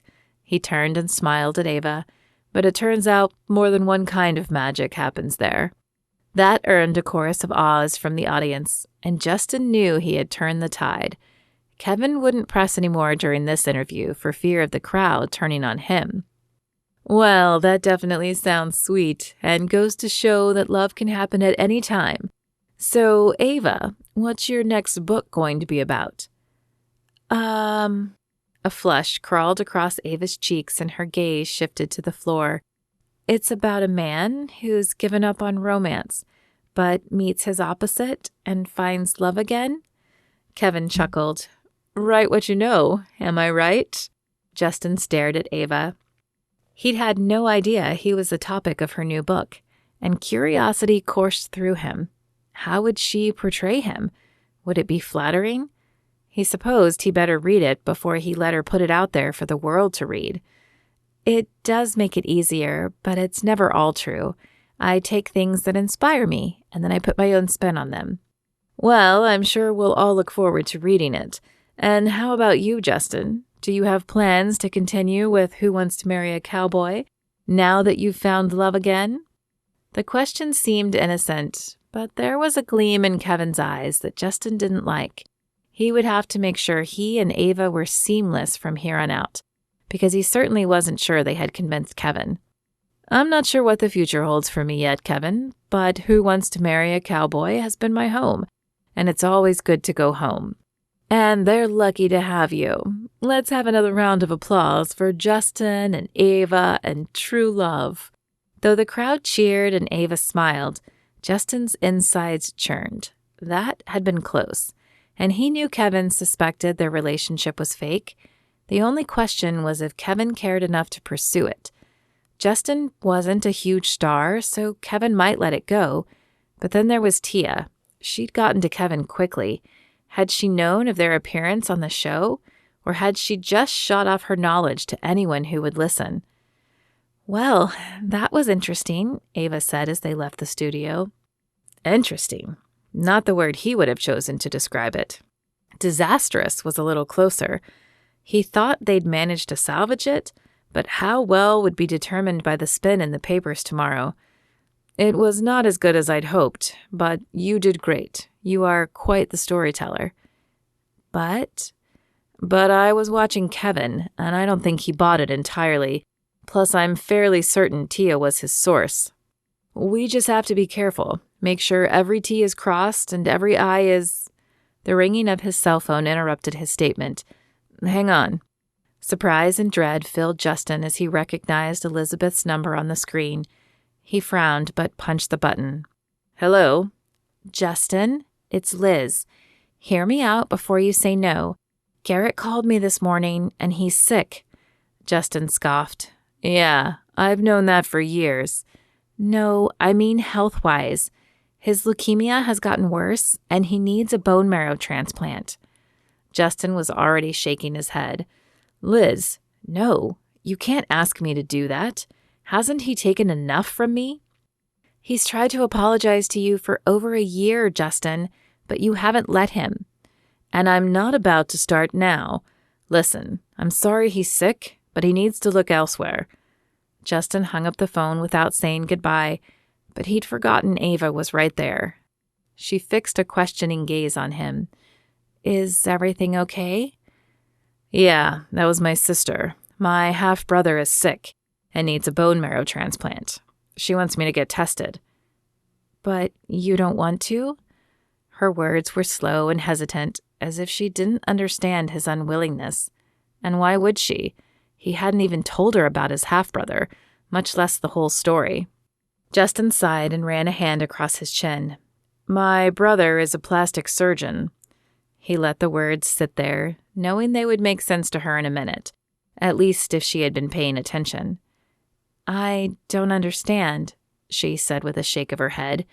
"Specifically, a Botox doctor."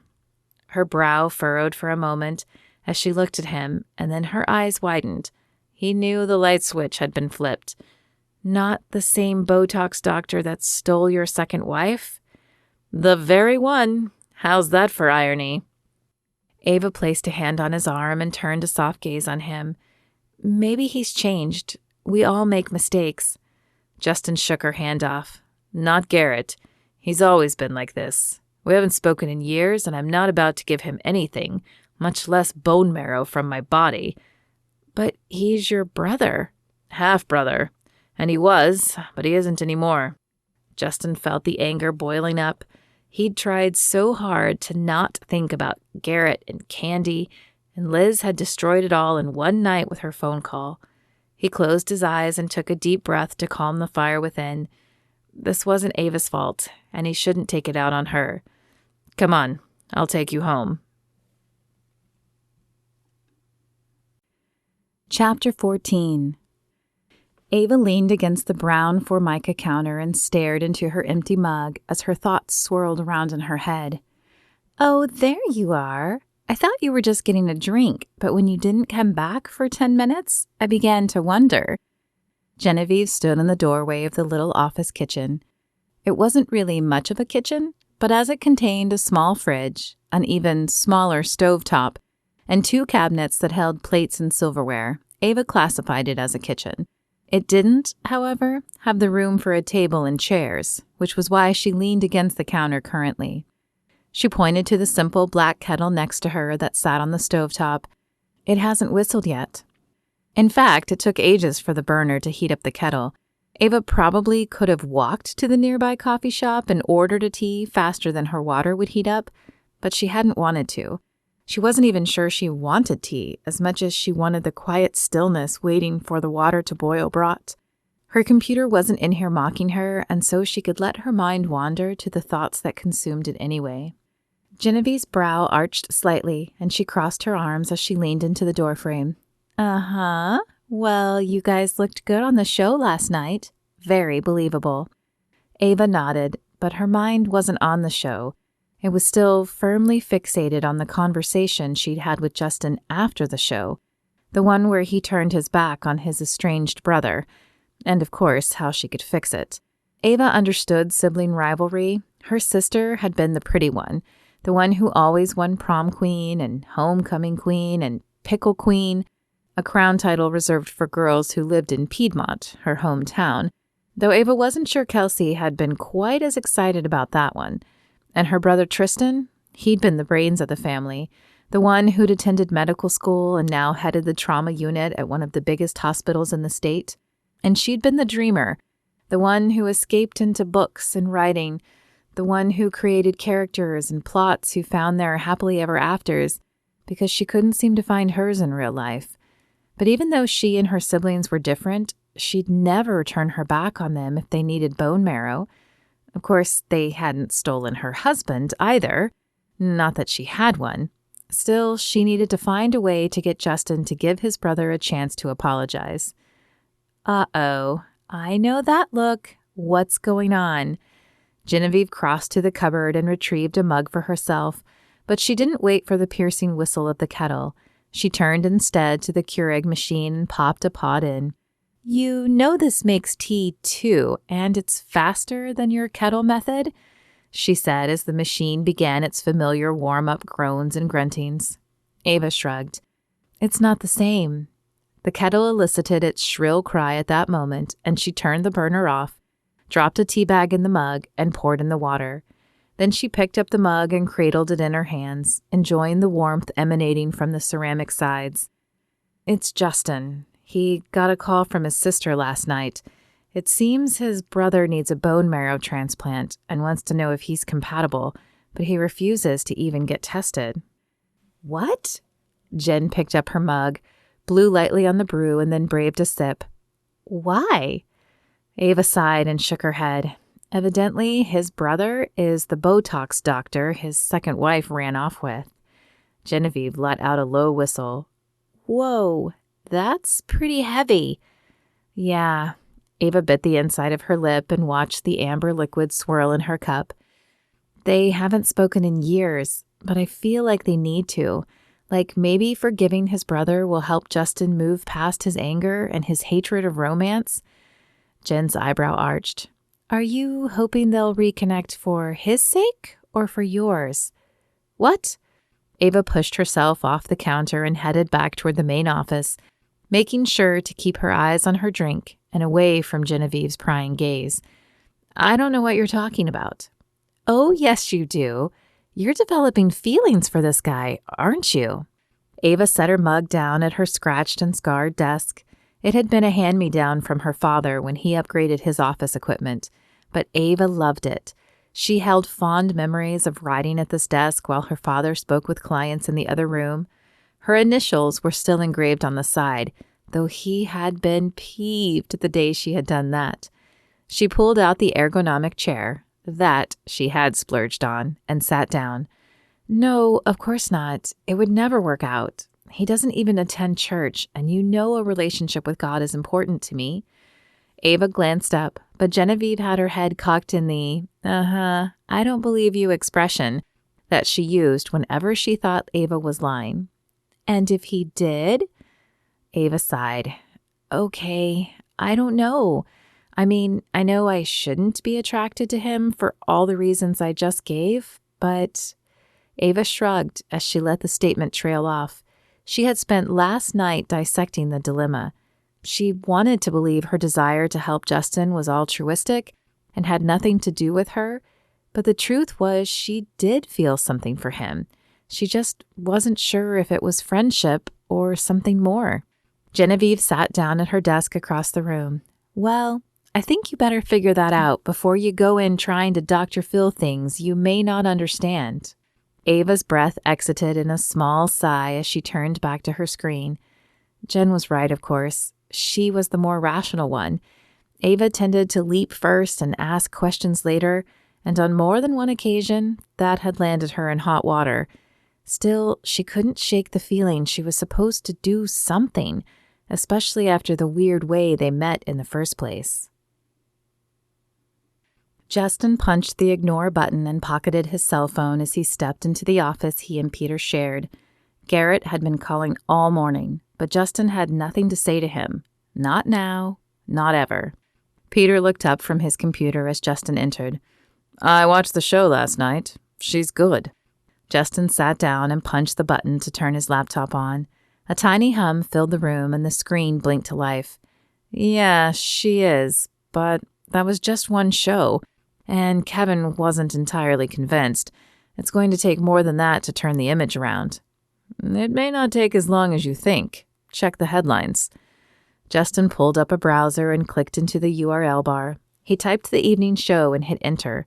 The screen blinked, and then a picture of Ava and him smiling at the camera filled the screen.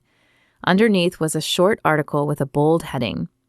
Has the Grinch found his mate? He read aloud. His eyes flicked to Peter's. I'm not sure that's exactly helping my image. They're still calling me the Grinch. They are, Peter said with a wave of his hand. But they're talking about the two of you, and they're not the only ones. The article ran on Star Weekly and Hollywood Today. That's good. Justin's attention returned to his computer screen. He had loaded his email and now stared at one from Garrett. Did he read it? Delete it? Good, huh? What's going on with you? Justin looked up, sighed, and raked his hand across his chin. The stubble scraped like sandpaper across the palm of his hand. He didn't normally skip shaving, but last night he'd lain awake so long thinking about Candy and Garrett and Ava that he'd slept through his alarm. Another thing he rarely did. Liz called last night.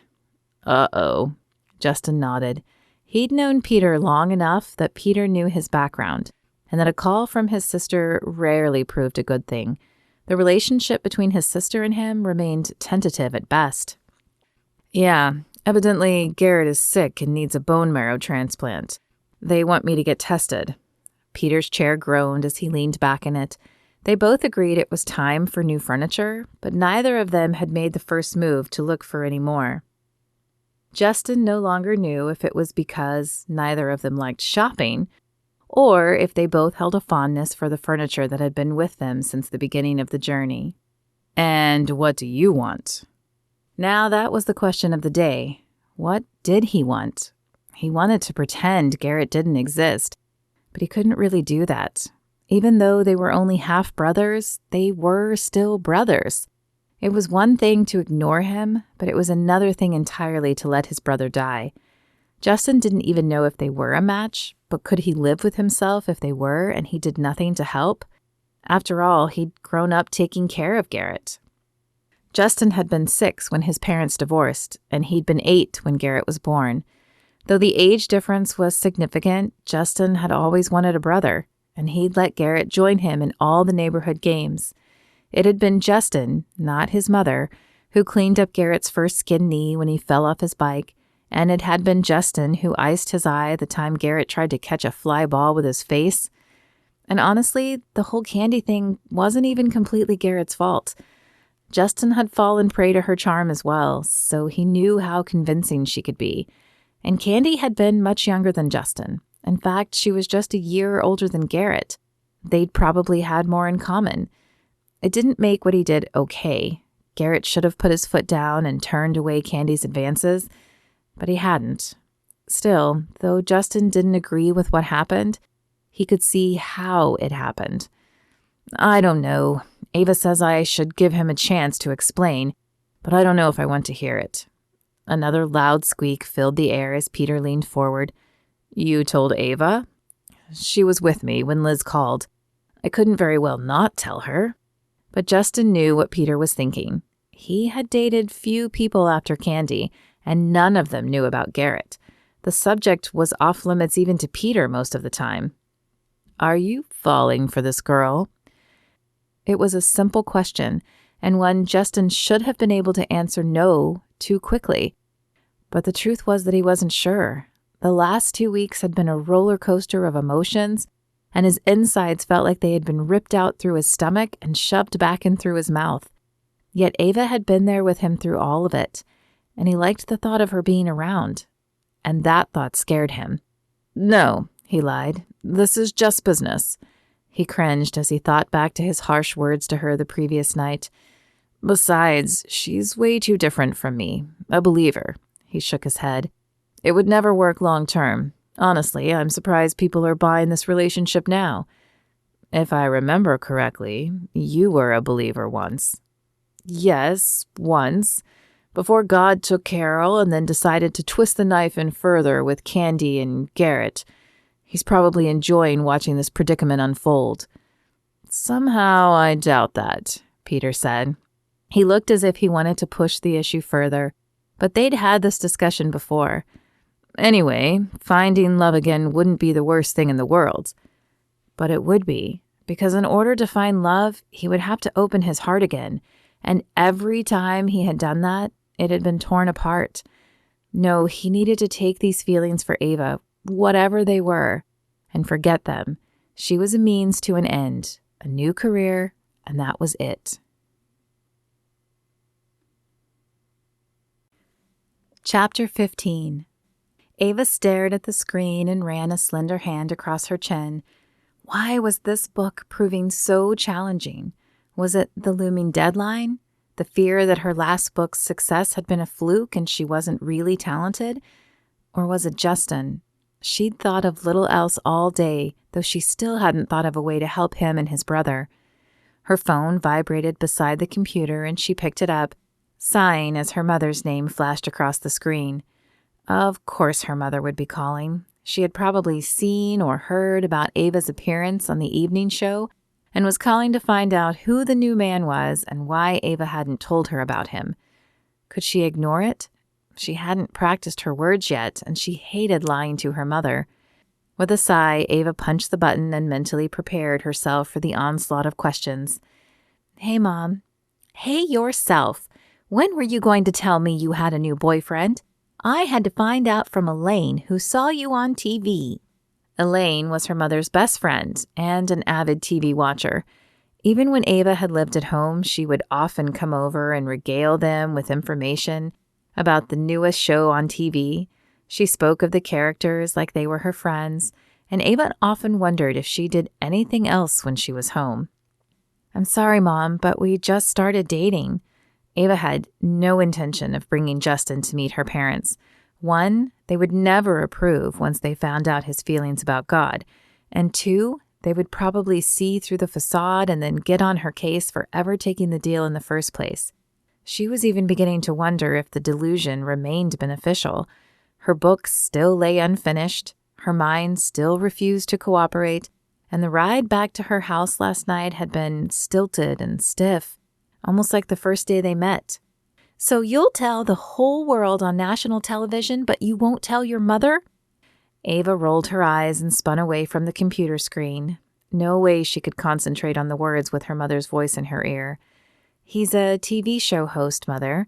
People wanted an interview with him when they found out about us. Well, can't you tell me anything about him? His name is Justin Miller, and he hosts a reality dating show. A knock sounded at her door, and she crossed the room. She had no idea who would be showing up on her doorstep at this time, but the distraction was welcome. She peeked through the spy hole and bit her lip. Is that all you can tell me? Are you sure you two are even dating? Mom, I have to go. Justin's here. Call you later. Without waiting for her mother to respond, Ava punched the end call button. She would deal with her mother later, when she had more to tell her and had the story more practiced. She opened the door and leaned against the frame. I wasn't expecting to see you again so soon. Good. I wanted to surprise you. I got reservations for Gennaro's tonight. His eyes scanned her face. I'm not interrupting anything, am I? Ava sighed. No, I was trying to write, but not succeeding. Justin's eyes flicked over her shoulder as if making sure he really wasn't keeping her from something important. Well, maybe this will help. Get some food to power that creativity. Sure. It's not like I'm getting any work done here. Ava grabbed a jacket before locking the door and following Justin to his car. As she pulled her seatbelt across her chest, Ava glanced over at Justin. He looked a little different today, but she couldn't place her finger on what. His jeans still sported the perfect pleat, and his shirt was nicely pressed too. Her eyes traveled upward, and she gasped. His hair. It looked not perfect. What? He asked as he caught her staring at him. You looked more relaxed, and I was trying to figure out why. It's your hair. It's not perfect. Thank you? Ava laughed. Sorry, that didn't come out the way it sounded in my head. It's a compliment, and it looks good. It's nice to see you relax a little. He flashed her a small smile. Maybe you're rubbing off on me. Was he flirting with her? Or was this still part of the act? He was so hard to read sometimes. Every time she thought she had him figured out, he would do or say something to contradict her thinking. As the silence settled in the car, her mind drifted from his possible flirtation to his definite problem. Had he talked to his brother? Should she broach the subject with him? She wanted to help, but he had seemed so resistant last time. Anything new in your world? Ava tried to sound nonchalant, but he could probably see right through her. He glanced away from the steering wheel long enough to fix her with a pointed stare.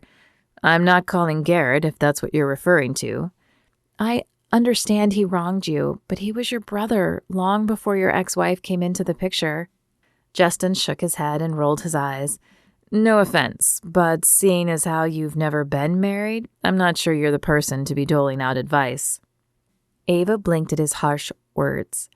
Just because I haven't been married doesn't mean I don't know about betrayal. Her gaze fell to her lap. I was engaged once.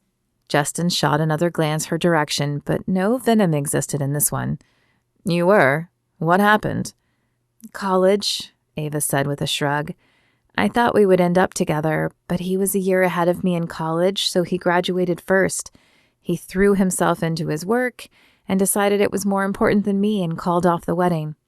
I'm sorry, but it was his loss. If he could see you now, I doubt he would sing the same tune. Ava wasn't sure of the truth in that, but there was no sense ruining the date by arguing with him.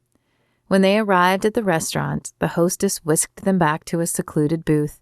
She stayed just a little too long, shooting longing glances at Justin under lowered lids that he seemed not to notice. Or perhaps he was so used to them that he just ignored them. Ava wondered if this happened often. Unable to elicit a response from Justin, the hostess finally slinked away, and Ava picked up the menu. Everything looks delicious, she said as she scanned the offerings. Italian is my favorite kind of food, though I don't eat it often, Justin replied. His menu lay unopened in front of him. Either he wasn't eating, or he had the menu so memorized that he knew what he wanted without looking. Well, that was one more thing they had in common. Italian was her favorite food, too. Too bad that brought the grand total of their commonalities to about 3. Still, pretending to date him wasn't as bad as she'd thought it would be. True, they had only been on 3 dates so far, counting this one, but they had all been nice. In fact, they had been nicer than the last few dates she had been on with men she had more in common with. Could there be something to that opposites attract saying? So, how is the Image remake going? She glanced up at him from the corner of her eye to gauge his reaction. The corners of his lips twitched. It's going well. You impressed Peter with your performance on the evening show. And while we still need to be careful, the first responses have been favorable. Another solid few weeks and some more exposure might be enough to turn the tide in my favor. That soon, huh? The thought of just another few weeks hit her hard. She shouldn't care. It wasn't like they would end up together. But a few weeks seemed too short. I thought you said a month or 2. His brow lifted as he gazed at her. I did, but I didn't know how much of a natural you would be. How about you? How are the book sales going? I don't really know, Ava said. I don't see the results for 3 months, but I've definitely seen a rise of engagement on my author page. That's great news. Oh, hang on. His face clouded slightly as he pulled out his cell phone. He swiped the screen and his frustration faded to a look of confusion. What is it? It was none of her business, but watching his face was like watching a game of charades and not being able to guess. She picked up her water glass and took a sip. It's a friend request. I don't get them often. I only set up the page because the show's publicist said I needed to. It's from someone named Ava McDermott. Do you know her? Ava coughed, nearly spewing out the water she had just swallowed, and her wild eyes met his gaze. It couldn't be. She grabbed for the phone in his hands. Let me see that. She turned the screen to her and groaned, even as a flame of embarrassment licked up her neck. That is my mother. She called just before you picked me up asking about you. I had no idea she would stalk you, but I'm sure the friend request was an accident. Justin chuckled as he took back his phone. You must be close to her. We are. My whole family is close, even though I'm the only one who still lives close. My sister is a model and my brother is a surgeon. Justin dropped his gaze to the table. It must be nice. The waitress appeared at their table, interrupting Ava's response. Do you two know what you'd like? I'll have the chicken Alfredo, Ava said. Justin smiled at her before placing an order for the same thing. When the waitress left, Ava turned back to their previous conversation. So your family isn't close? I mean, I know you and your brother aren't, but the rest of your family? Justin picked up a slice of bread from the basket in the middle of the table and turned it in his hand. We used to be once. I remember some good times before my father left. But then it was just my mom, Elizabeth, and me. Those were tough times. Then they got better again when she married Ryan, my stepfather, and they had Garrett. Even though we were 8 years apart, we were thick as thieves growing up. But then, he shrugged, Candy happened and we weren't so close anymore. My mother and Elizabeth didn't want to take sides, which felt like they were taking sides, at least to me. Ava wished she had the right words to say to him. You know, you could mend things with your brother. It might bring your family closer together. I'm not sure there is anything left worth mending, Justin said. Then he took a bite of his bread, and Ava knew the discussion was over, at least for now. She would have to keep praying that God would work on Justin's heart. Justin watched Ava as her fork sliced through her cheesecake. She had surprised him by ordering it after completely cleaning her plate at dinner as well. Unlike most of the women Justin knew after living and working in Hollywood for the last decade, Ava appeared to have a healthy appetite, and he found it refreshing. In fact, he found a lot of things refreshing about her. The waitress quietly dropped off the bill as Ava finished her dessert. Justin opened the black folder and scanned the itemized list before pulling a $100 bill from his wallet. "I could help with that," Ava offered. "No, my treat, remember? So, how's the new book going?" He slid the bill behind the receipt and closed the folder. The waitress would get a nice tip tonight. "It's going okay. Not quite as good as I'd hoped." "Why not? What's the issue? I thought you had a debonair character you were basing it on." He grinned and brushed his shoulders in a showing-off motion. She flashed a small smile at him before sighing. "Genevieve says it's because I'm not experiencing life." "What do you mean?" Another tinge of color flashed across her cheeks. "I'm a romance writer, but this is my first date in months. Jen thinks I need to date more and do something daring so I can give my stories a spark." "Daring, Well, he doubted any truly daring place would be open this late. But there was a band that played in a gazebo just a block away, and on clear nights like this, there would usually be couples dancing in the street. Perhaps that would be daring enough for her. "Well, maybe we can do something about that." He stood and held out his hand to her. Her eyes narrowed as she took his hand. "How?" He shook his head and smiled mischievously. "Not telling. You'll have to trust me."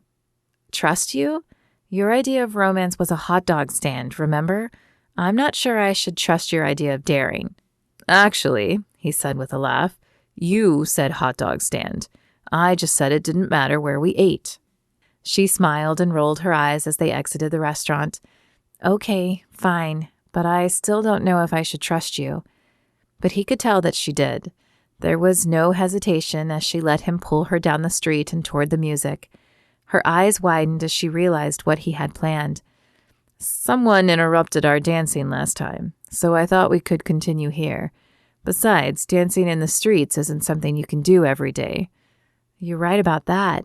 I've never danced in the street before." As her arms wrapped around his neck and his circled her waist, Justin felt himself fall. He'd been denying his feelings since the day they'd kissed, but he didn't want to run from them any longer. She turned her beautiful face up to him, her lips wide with her smile, and he couldn't stop himself. His face lowered to taste her lips again, and she did not pull away. "Maybe we could make this relationship last a little longer," he said, brushing his finger across her lips as he pulled back. "I'd like that," she breathed. He kissed her again, but when he pulled back this time, something caught his eye, some movement off to the side. He turned his attention from her and scoured the crowd. Someone had been watching them, someone blonde. He was almost sure of it, but the only faces he saw now were the happy faces of the other couples around them. "What's wrong?" she asked, sensing his change. "I thought I saw someone watching us, but there's nothing there now. Probably just someone enjoying the show." He smiled at her to assure her, but he wasn't convinced of that. He would have to pay more attention to his surroundings from now on. Chapter 16. Ava stood outside the office of Garrett Miller, plastic surgeon, as she debated if this was what she should be doing. Justin had been pretty clear he wanted nothing to do with Garrett, but Ava knew he would never forgive himself if something happened to him. She'd had a friend die in college from alcohol poisoning, and even though Ava hadn't given her friend the drinks, she'd lived with the guilt of thinking she could have saved her. It had been right before finals week, and Ava stayed home to study. The next afternoon, she'd stopped by her friend's dorm to apologize, but she hadn't even gotten close to her room. Yellow caution tape sealed off the room, and a crowd of people filled the hallway and passed back the rumor she'd been found dead that morning. No, she couldn't let that happen to Justin. She had to at least try to help. With fresh resolve, she pushed open the door and stepped inside. "Can I help you?" the receptionist asked. A vision of perfection, Ava wondered if she were a client as well as an employee. "I was hoping to speak with Dr. Miller." "Are you a patient?" the woman asked, looking her over with discerning eyes. Ava tried to keep her voice from shaking as she shook her head. She was way out of her element here. "No, I'm a friend of his brother's. Please, will you tell him I'm here about Justin?" The woman cocked an eyebrow but reached for the phone. "Dr. Miller, there's a woman here who says she's a friend of your brother's." She paused for a minute and glanced back at Ava. "Very well, I'll tell her. He said to take a seat and he'll be with you in a moment," the woman said as she replaced the phone. Ava sat and ran her hands down her thighs. She'd planned what she would say on the way over here, but now that she was here, all of her words sounded silly. A moment later, a door opened and a man emerged. She would have guessed he was Garrett, even if he hadn't looked pale and thin.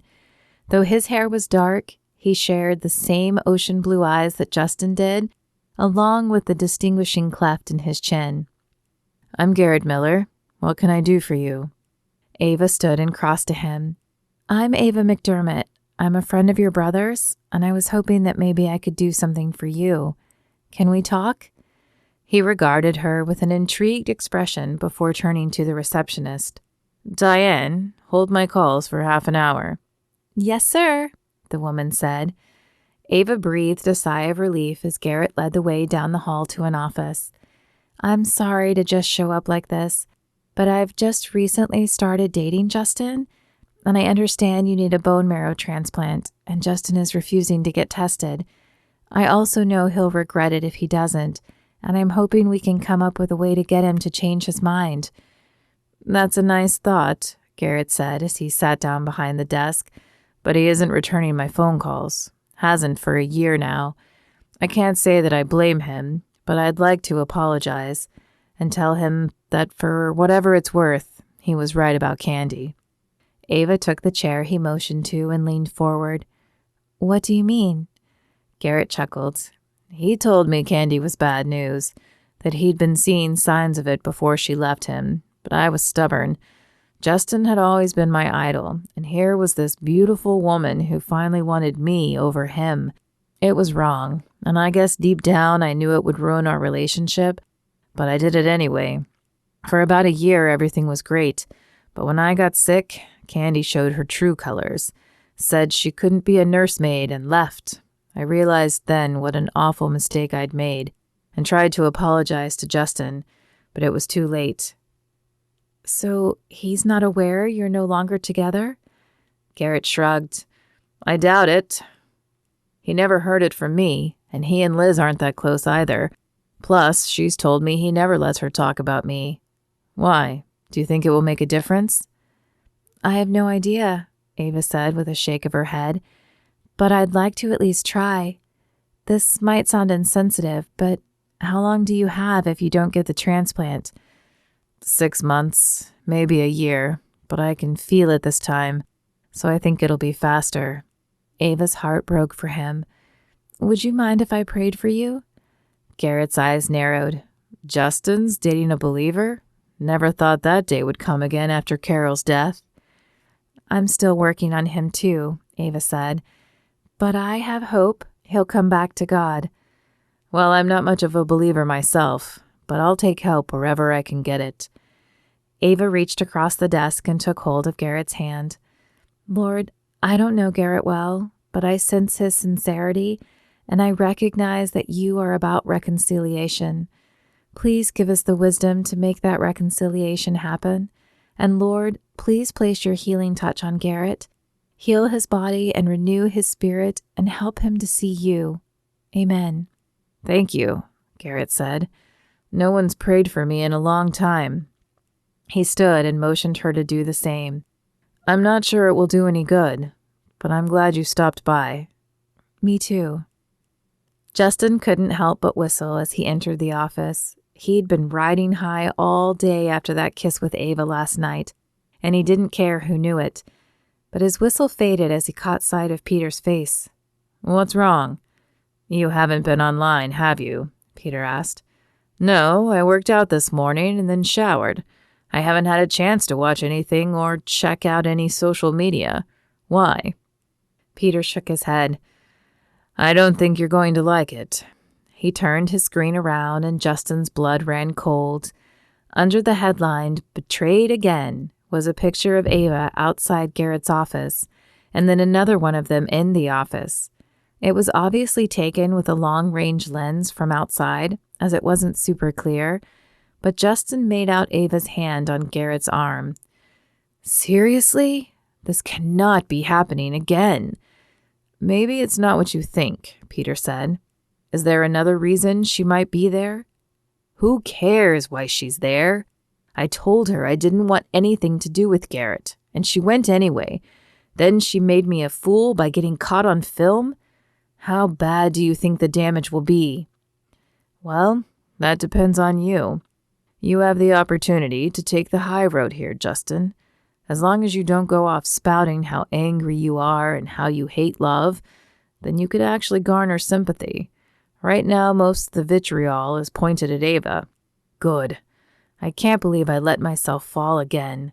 I should never have let you talk me into this fake relationship." Peter opened his mouth to speak, but Justin was done listening. He needed to walk and let off some steam. Without saying goodbye, he stormed out of the office. At least the show was not in session, so he had the lay of the compound mostly to himself. Justin could not wrap his mind around the idea of Ava betraying him. Everything had been going so well last night, and then this. Why had he opened his heart again when relationships only seemed to destroy it? But if he were honest, the answer to that question was clear. It was because he had glimpsed a life with Ava and liked it. He had tasted how happy he could be again, and with one move she had destroyed it. As he reached the front of the office again, an overwhelming urge to confront her welled up within him. He unlocked his car and climbed in, taking a deep breath to calm his anger slightly before taking off.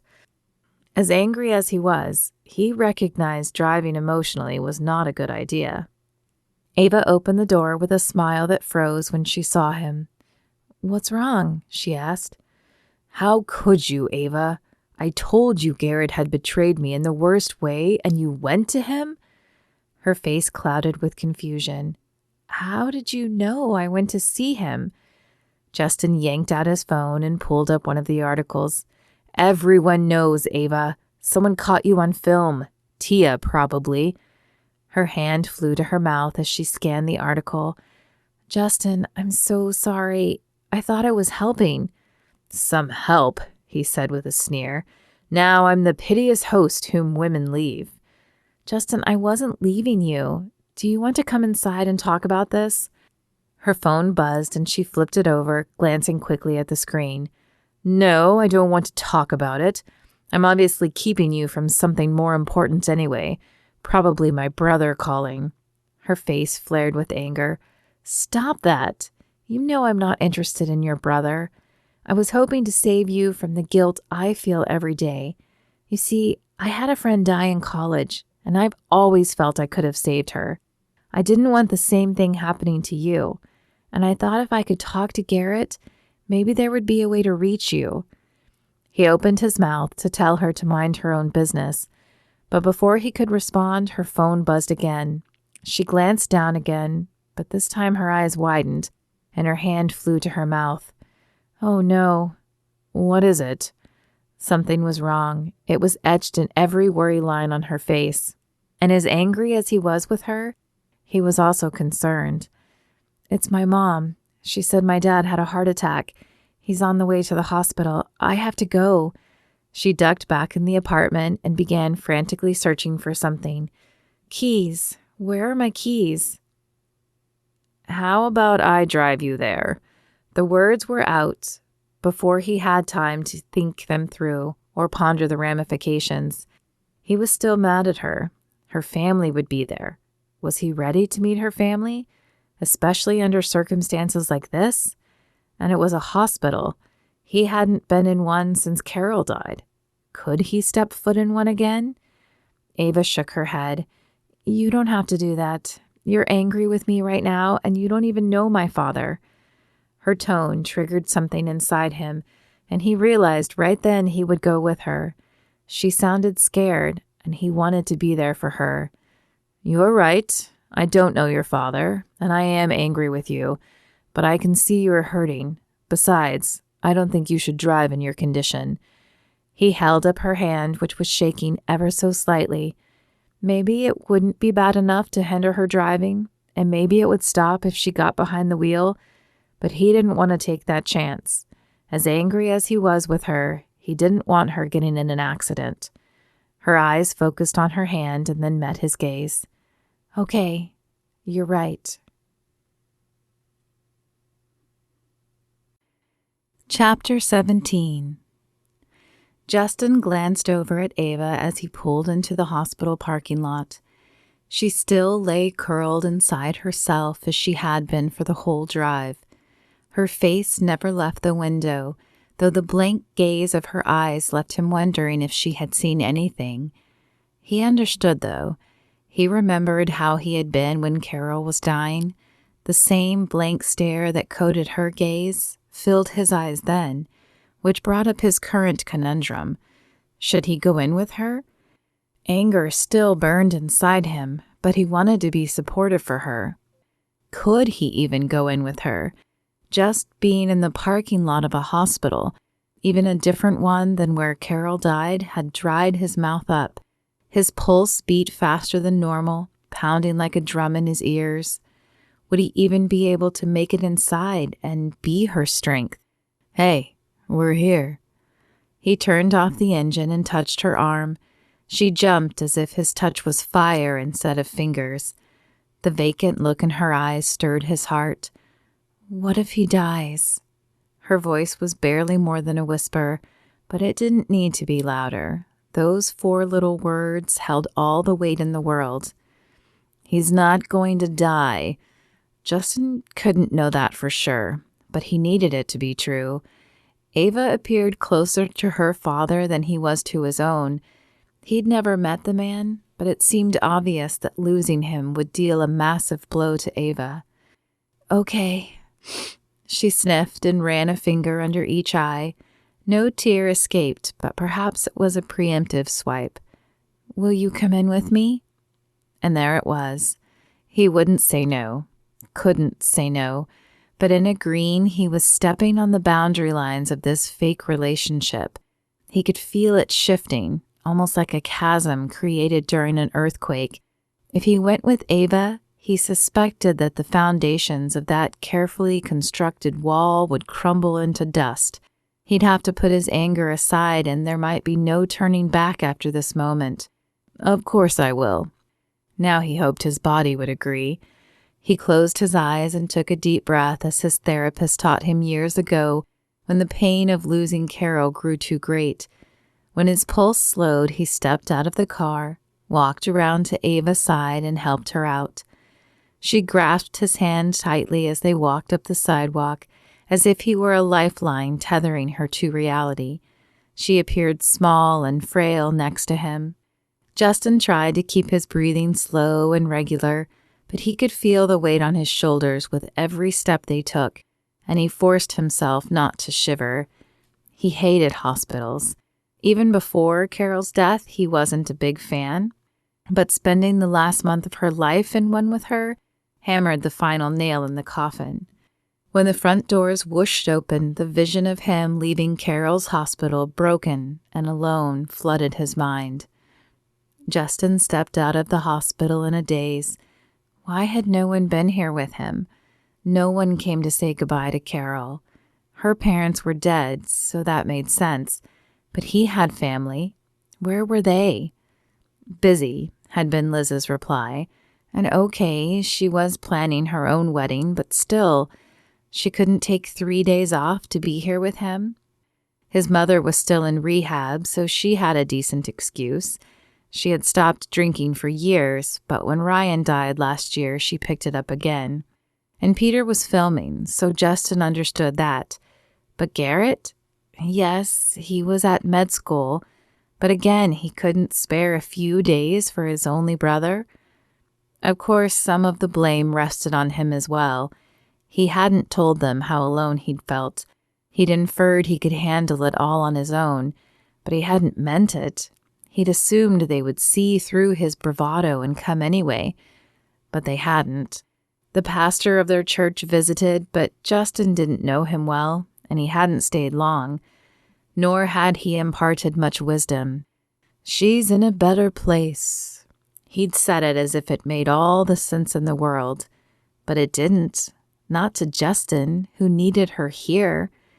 Maybe she was in a better place, but he certainly wasn't. Not without her. He lifted his face to the sky and raised his fist. "I hate you, God. Do you hear me? I hate you for taking Carol, and I'll never follow your words again as long as I live." His voice echoed in the covered area, and his own words attacked him like daggers. In despair, he sank down onto the nearby bench and dropped his head into his hands. There he let the tears flow, not caring who saw. No one stopped to ask if he was okay. No one placed a hand on his shoulder. No one was there. Justin forced his mind back to the present and reminded himself this was not Carol's hospital, and he did not have the hurt loved one, but Ava did. He may have had no one there for him, but he was here for Ava, and he could do this. "Can I help you?" A woman at the information desk called out to them. "We're here to see my dad, Bruce McDermott. They brought him in after a heart attack." Ava's voice was small and hesitant, so unlike the fearless woman he'd met just a few weeks ago. The employee, a smart-looking woman with short brown hair and kind eyes, smiled at Ava before turning to the computer beside her and tapping a few buttons. "Yep, there he is.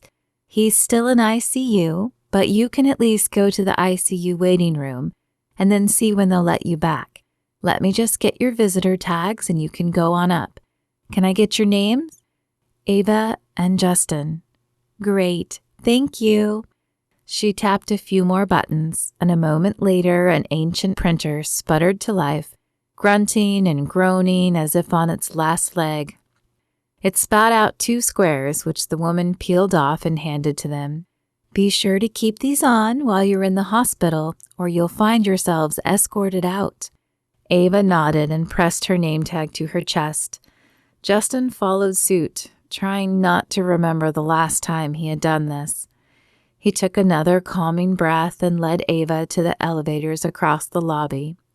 The silent ride pressed on Justin, making him wish he had words to say, but all that kept playing in his head was, "She's in a better place." That didn't fit Ava's situation because her father wasn't dead yet. At least he hoped he wasn't. And Justin knew he would never utter those words even if her father died. They hadn't helped him, and he would rather say nothing and just be there for her than issue the empty words he'd received when Carol died. The elevator dinged and the doors opened, revealing a floor that looked like all the rest, sterile and white, with only numbers and arrows to tell you which way to go. He followed her to the right and put his hand on the small of her back when she stopped in front of the frosted glass door labeled Intensive Care Unit. "I'm right here with you," he whispered, hoping he would be able to keep that promise. The room crowded in on him, and he wasn't sure how much longer he would be able to stay, but he sensed she needed strength to open the door and face the waiting game inside. She nodded, took a deep breath, and pushed the door open. The first thing Ava saw was her mother. Was it her imagination, or had she aged 10 years in an afternoon? Worry lay on her face like a mask, and her shoulders rolled forward, pushed down by an invisible weight. Ava wondered if she looked the same. Her mother caught her eye, recognition flaring seconds later, and she bolted out of her seat and across the lobby. "Ava, I'm so glad you're here." Ava let herself be embraced. Even though she knew her mother hurt as well, A comfort existed just being in her mother's arms. She wrapped her arms around her mother's waist, returning the hug, unsure who needed it more. "How is he, Mom? Have you heard anything?" Her mother shook her head as she pulled back. Her hand stayed on Ava's upper arms as if she feared Ava might disappear if they weren't touching in some way. "No, we've only been here an hour or so. I haven't spoken with a doctor yet. They took your dad to run some tests." Her mother's eyes flicked to Justin, the unspoken question evident in her gaze. "I'm so sorry, Justin," Ava said, turning to him. For a moment, she'd forgotten he stood there, and he clearly looked as if he'd rather be anywhere else. "Mom, this is Justin. Justin, my mom, Celine." Her mother held out a hand to Justin. "Justin, it's nice to meet you, though I'm sorry it had to be here." "It's a pleasure to meet you as well, Celine." It hit Ava then, the consequences of letting him bring her. He was now meeting her mother. He might meet her father and brother and sister if they arrived. Would they quiz her about him? What would she say about his relationship with God? Or more accurately, his lack of a relationship. Her parents had always strongly advised against dating a non-believer, and Ava had taken that advice, until now. And then there was his anger at her. He'd obviously pushed it aside to help her, but would it come back? It was never supposed to go this far. He was never supposed to be meeting her family. Her plan had been to keep him away until after their fake relationship ran its course, and then explain to her parents that they just didn't have enough in common. All of that flew out the window now. "Mrs. McDermott." Ava turned to the doctor she hadn't even heard approach. He looked young, barely older than herself. Was he capable of working on her father? "I'm Celine McDermott." Her mother grasped Ava's hand and squeezed.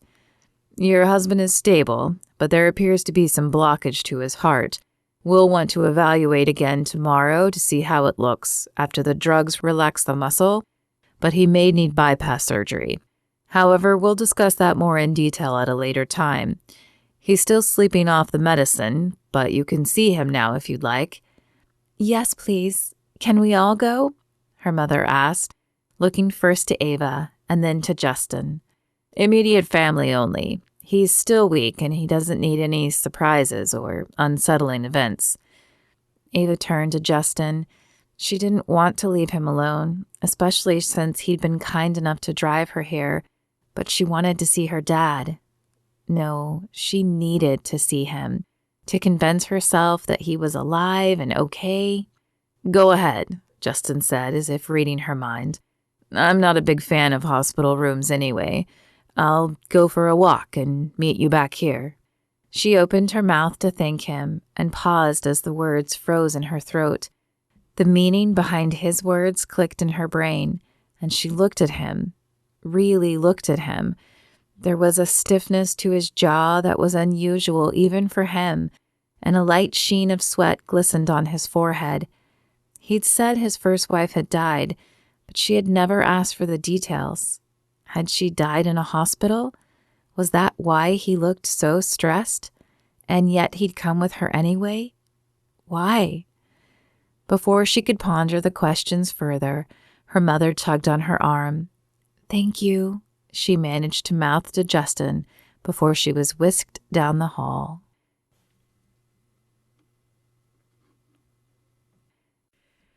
Chapter 18. Justin waited until they disappeared from sight before sinking down into a chair. His head dropped into his hands, and his fingers raked through his hair, probably making it a mess, but he didn't care.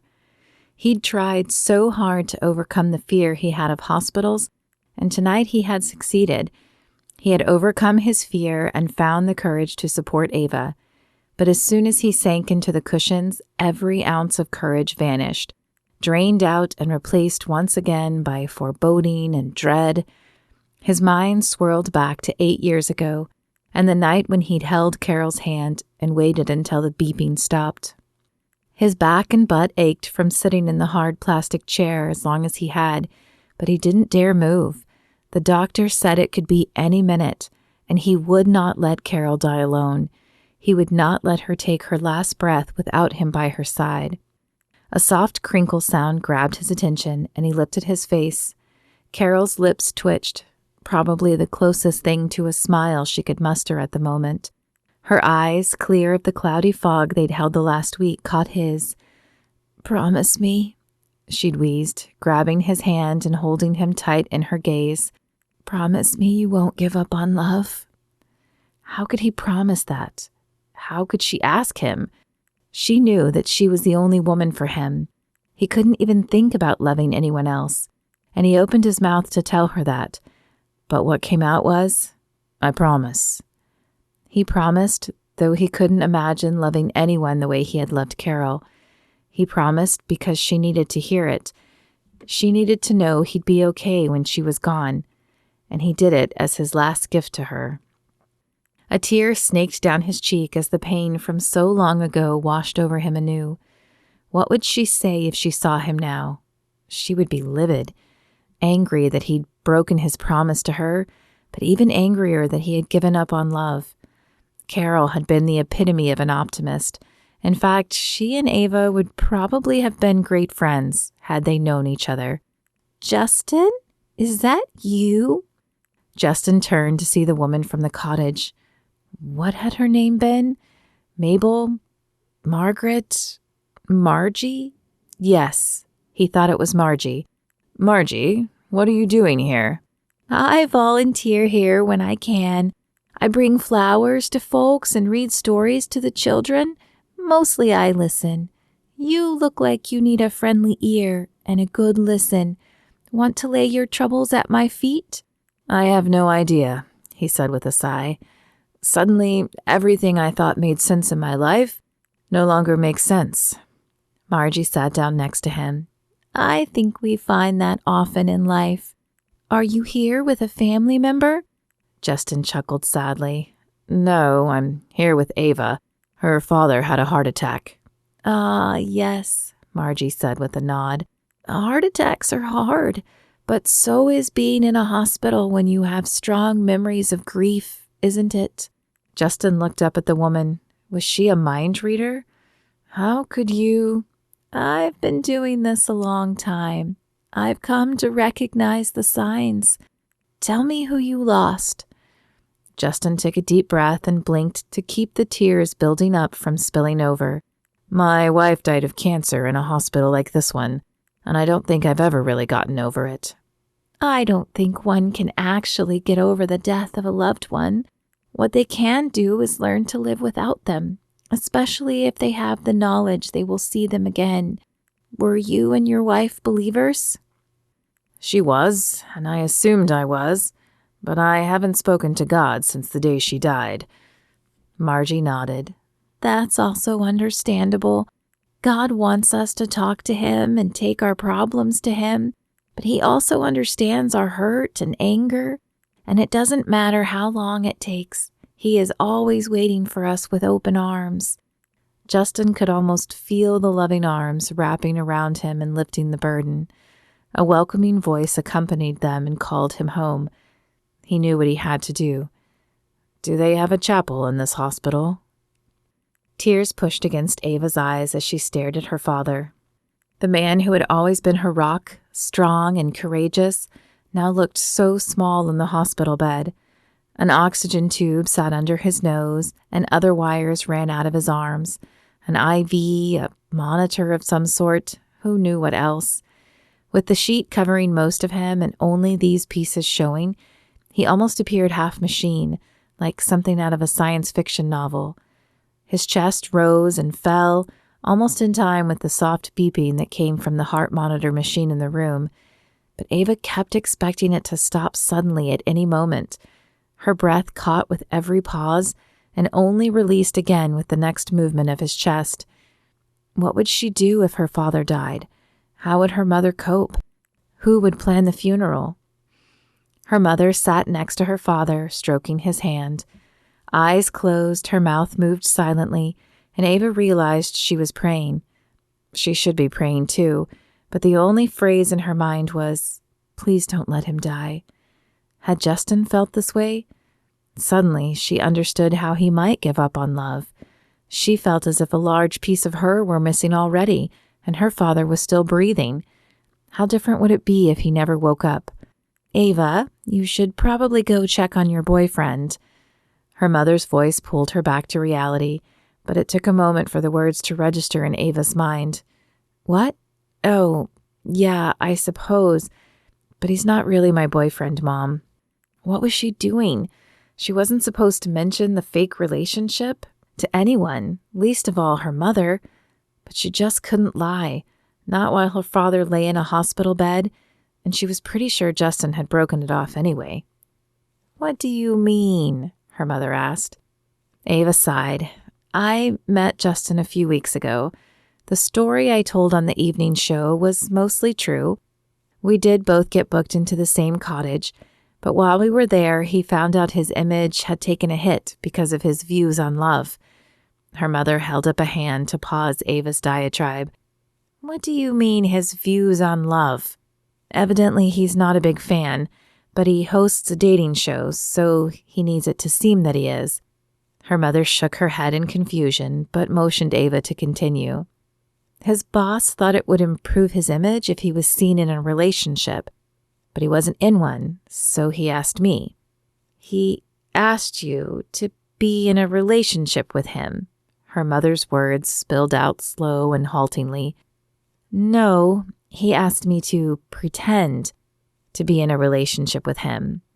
Ava understood it was a lot to take in, but she thought her mother had been following the thread better than her face showed she was. "Why would you pretend to be in a relationship with someone? Why not just date for real?" Ava rolled her eyes. "I do date, Mom, but no one's been able to compare to what you and Dad have." She shrugged. "I want that perfect love." Her mother sucked in her breath and exhaled slowly, pinching her lips together. "Is that what you think? That we're perfect? Of course. You guys are still in love. You never fight. You have so much in common." Why was she having to explain this to her mother?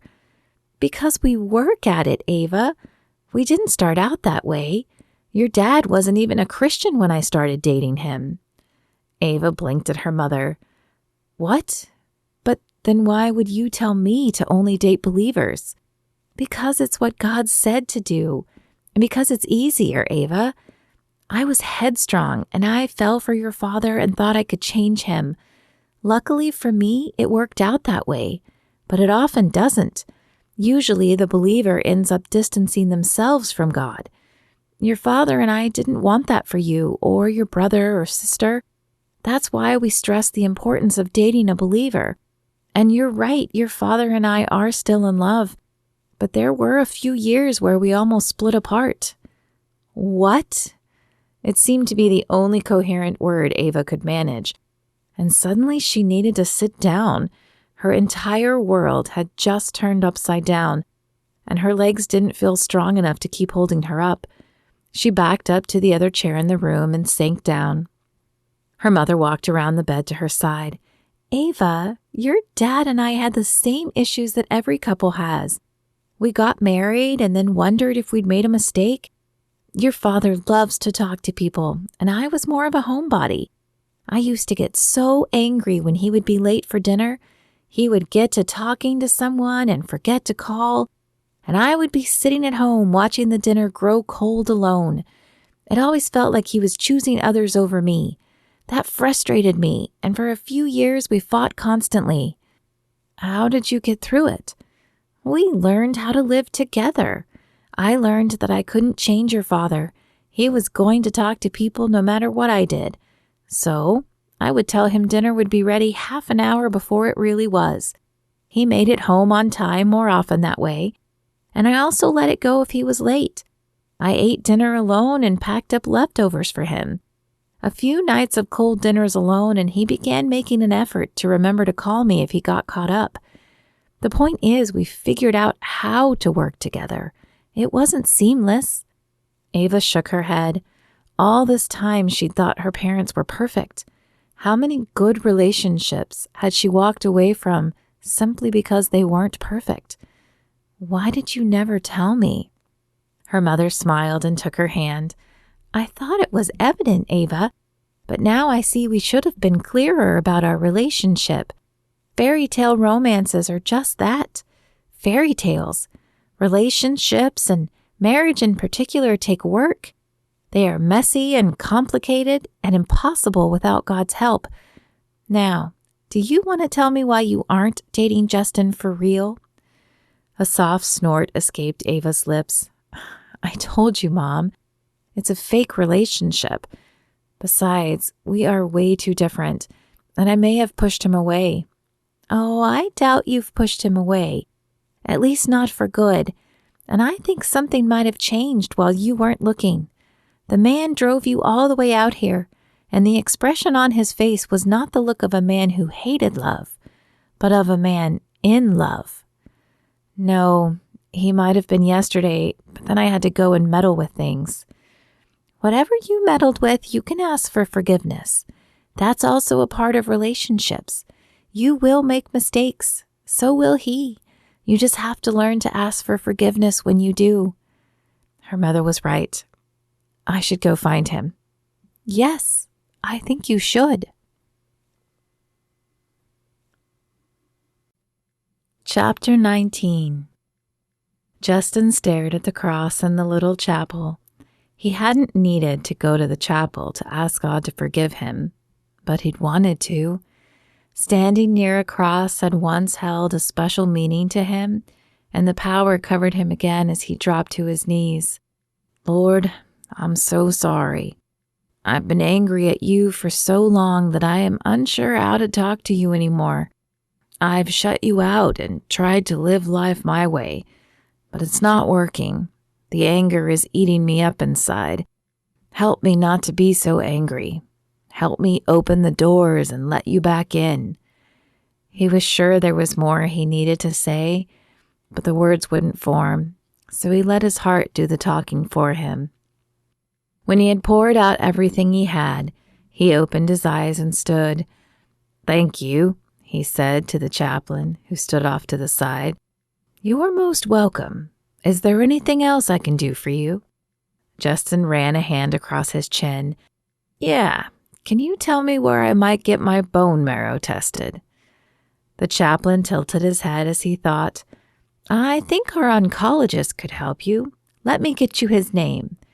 He disappeared through a doorway and returned a moment later with a white business card. Justin took the card and tucked it in his pocket. He would get tested, but before he did that, he needed to check on Ava and apologize to her. She was probably still with her father, but if not, she would wonder where he was. The waiting room was still empty when he opened the door, but a moment later, Ava appeared down the hallway. She smiled when she saw him, but it wasn't her normal smile. It was tentative, hesitant, and much tighter than normal. Did that mean bad news then? Hey, I'm glad you're still here, she said when she reached him. He grabbed her hands and squeezed. Of course I am. I wouldn't leave without telling you. How's your father? She shrugged and wiped the corner of her eye. Justin saw the wet sheen on her finger before she rubbed it away. He's still out, and he doesn't look like my dad at all, but I'm trying not to worry. He moved his hands to interlock his fingers with hers. That's good. I'm sure he will be okay. Heart attacks are scary, but they happen a lot, and trained doctors understand how to treat them. They are, she said slowly, and Justin felt the butt coming before it left her lips. But it made me realize how short life is. I know we said this wasn't forever, but I want to get married and have a family of my own. Justin opened his mouth to agree with her, but she continued, I had a great discussion with my mother, and I understand now that love isn't perfect, and I've been pushing people away for the wrong reasons, but it also made me realize the right reason. Though she paused, he didn't say what was on his mind, because it was clear she needed to get this out. Instead, he took her bait and asked, "What's the right reason?" "They need to have a relationship with God. My mom told me their marriage was actually rocky for a while, and it was only their faith in God that got them through it. So that's my line, and I won't cross it. I'm sorry for going to your brother, and I hope we've done enough to save your image, Justin, but I can't pretend to be your girlfriend any longer." Justin bit back his smile. She thought she had the upper hand, but she didn't know he'd had his own epiphany as well. "I forgive you for going to Garrett, and I hope you'll forgive me for my anger earlier. It was misplaced. I was putting my anger at Candy on you, and that wasn't fair. Now, about this relationship issue, how about we stop pretending, and you be my girlfriend for real?" She blinked at him. "Did you not hear what I just said? I care for you, Justin, more than I should, and I forgive you, but I want someone who will pray with me, attend church with me, and have devotionals with me. You told me you haven't spoken to God in years." "And I hadn't, but I just came from the chapel. Ava, being here reminded me of Carol dying. The last thing she did was make me promise not to give up on love. But I had. Being here forced me to realize how unhappy I've been. And while I was waiting for you, Margie approached me. Evidently, she volunteers here. She helped me see that part of that unhappiness was giving up on love, but the other part was giving up on God. So I asked him to forgive me and help me get over my anger, and I'm going to get my bone marrow tested to see if I can help Garrett." Her eyes widened. "You are?" He nodded. "It's the right thing to do, and you were right. I'd never forgive myself if I could have helped Garrett and didn't. I'm still hurt and angry at them both, but I'm willing to work on letting it go, and I'm hoping you'll help me with that." "Me?" "Yes, you. You've turned my world upside down since I met you, and now I can't imagine you not in it. You even got me to relax about my hair." She smiled as she ran a hand through it. "We've still got some work to do there." "What do you mean? I know it's crazy looking right now, and probably because I only used half a can today instead of the full can." She giggled and moved her hand to his neck. "That's a start. And can we talk about the jeans?" He glanced down at his pants. "What about my jeans?" "They have a permanent crease, Justin. Who irons blue jeans?" Her other hand joined the first around his neck, and he moved his arms to the small of her back. "You mean that's not a thing?" He lowered his head slightly, bridging the gap between their lips. "That is most definitely not a thing." Her eyes held his as her lips parted in invitation. "Then I guess it's a good thing I have you to help me." He pressed his lips against hers, savoring the softness of the kiss. The first kiss had surprised him. The second one had sent his body tingling, but this kiss was the best yet. He let the emotions run through his body, waking up areas that had lain dormant for years. His toes, the tips of his ears, every nerve ending tingled, and he allowed the light to sweep away the darkness he'd been living in for too long. "Ava, he's awake!" Her mother's voice ripped them apart and dissolved the electricity coursing through Ava's veins. As if guilty, they jumped apart. But her mother either didn't care or didn't notice. Ava's heart still pounded in her head as she followed her mother back to her father's room, and she forced herself to breathe slowly. She could feel Justin behind her, this masculine presence that sent her knees shaking, but she couldn't focus on that now. Her dad was awake, and she needed to focus on him. "Sorry if I scared you." Her father pulled the oxygen out of his nose as she reached his bedside. His voice was so quiet and so unlike his normal deep timbre that Ava wasn't sure he had actually spoken until his eyes found her. "Dad, She placed her hand on his arm. Are you okay? I guess that depends on how you define okay, he said slowly. My chest feels like someone dropped an anvil on it. The corner of his mouth twitched into a small smile. Better than feeling nothing, though, I guess. Dad, don't kid about stuff like that, Ava said. It's not funny. Relax, honey. I'll be fine. I don't know about that, Bruce, her mother spoke up. The doctors are talking about bypass surgery. I told you to stop smoking those cigars. I'm sure the cigars aren't all to blame, her father said. No, but they certainly don't help.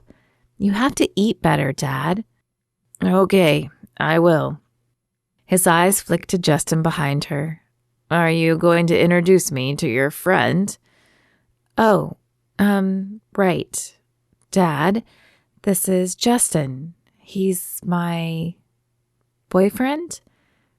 Is that supposed to be a question? He looked to Ava and then to Celine. It's complicated, sir, Justin said. But let's just say that we are sure now. I'll fill you in on it later, Celine said, placing a hand on his arm. For now, I think we should let you rest. We should probably be heading back anyway. I have a test to do and you have a book to finish. Ava nodded, but she didn't feel ready to leave. Even though her father was awake and talking, it didn't diminish her fear that something might happen to him afterwards. You go ahead. I'm going to stay with my dad. No, you aren't, her father said. I'm fine, and you have a book to finish. Let the man take you home. You can always come back later if you feel the need. Ava took a deep breath. She didn't want to leave her father, but she wasn't going to argue with him, especially not while he was in a hospital bed. The last thing she wanted to do was bring any more stress to his heart. In addition, she was behind on her book and needed to finish it. And Justin had been kind enough to drive her here. She couldn't keep him hostage here forever. After leaning in to give her father one more hug, she followed Justin back to his car, praying that everything would be okay with her father. Chapter 20. Justin grimaced as he shrugged back into his shirt. The bone marrow aspiration had been painful, and even after the numbing, he'd still felt a stinging sensation. Keep the site clean, but don't get it wet for 24 hours, the nurse said as she handed him his discharge papers. Okay, and will you let me know if I'm a match for Garrett? The nurse offered a small smile. Of course. As soon as we know, we'll call you back in. You are doing an amazing thing. Thanks. Justin grabbed his things, thanked the nurse, and headed for the exit sign. He tapped in Ava's number to see if she wanted to grab dinner, but before he hit send, a voice grabbed his attention. Justin? Justin lifted his eyes from his phone to find his brother staring at him. He'd hoped to avoid running into Garrett, but he'd known it might be a possibility. Hey, Garrett. What are you doing here? Justin shrugged, trying not to focus on how sick Garrett looked. His clothes hung on him, and his skin was an ashy color. Liz told me you needed more bone marrow. And she told me you said no. I had, and then an encounter with God and a lovely woman changed my mind. In fact, I believe you've met her. I'm still working on forgiving you, but I would never forgive myself if I could have helped and didn't. Garrett's eyes glistened, and he ran a hand across his chin. Thank you. And in case Ava didn't tell you, you were right about Candy. She left me a year ago when I first got sick. She said she couldn't handle playing nursemaid. Why didn't you say anything? I tried to, but you wouldn't listen. I should never have chosen a woman over my own brother. I'm so sorry, man. Justin saw that Garrett was barely holding it together, and compassion welled up inside him. Suddenly he saw his brother as he believed God saw him. He'd made a mistake, but Justin had too.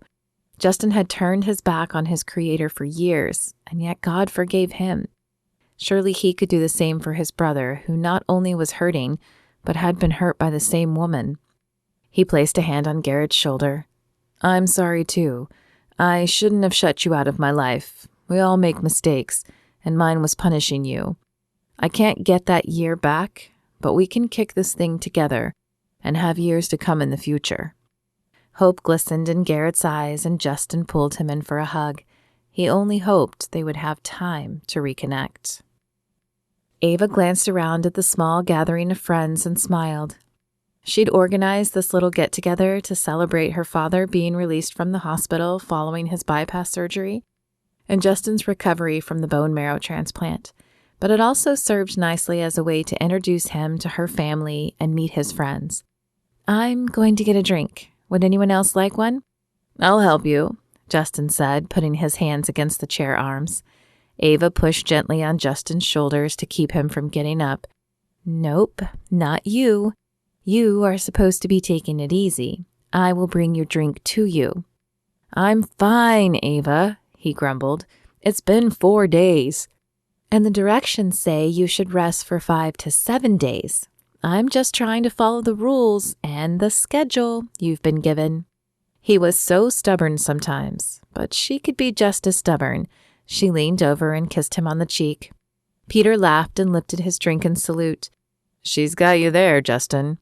Justin crossed his arms and leaned back in the chair. It's a recommendation, not a schedule. His scowl did nothing but enlarge her smile, as Ava knew he enjoyed being taken care of.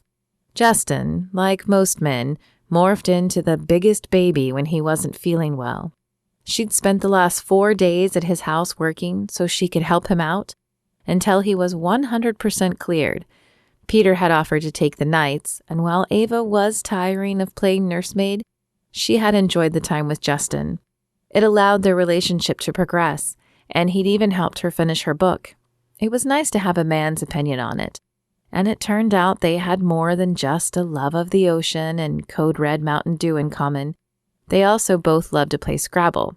She usually clobbered him, and solitaire. He always smoked her time. They both enjoyed walks, though those were on hiatus until Justin was cleared, and they both preferred cats over dogs. Ava would never have thought it possible, but Justin had changed so much since letting God back in his life that she could even see a long-term future with him. Sure, he still used a little too much hairspray, and he'd cringed the first time she handed him jeans with no creases, but those were small things. There you are, she said to Jen as she entered the kitchen. I've been looking for you. Jen looked up from the drink she was sipping. I came in to check my email, and do I have news for you? Ava crossed to the fridge and pulled out the punch to refill hers and Justin's cups. What news? The publishing company loves your new book. That's great. And they want to offer an advance on your next book. Jen squealed and turned the phone so Ava could see the screen as well. What? Ava's eyes scanned the email. I can't believe it. I can.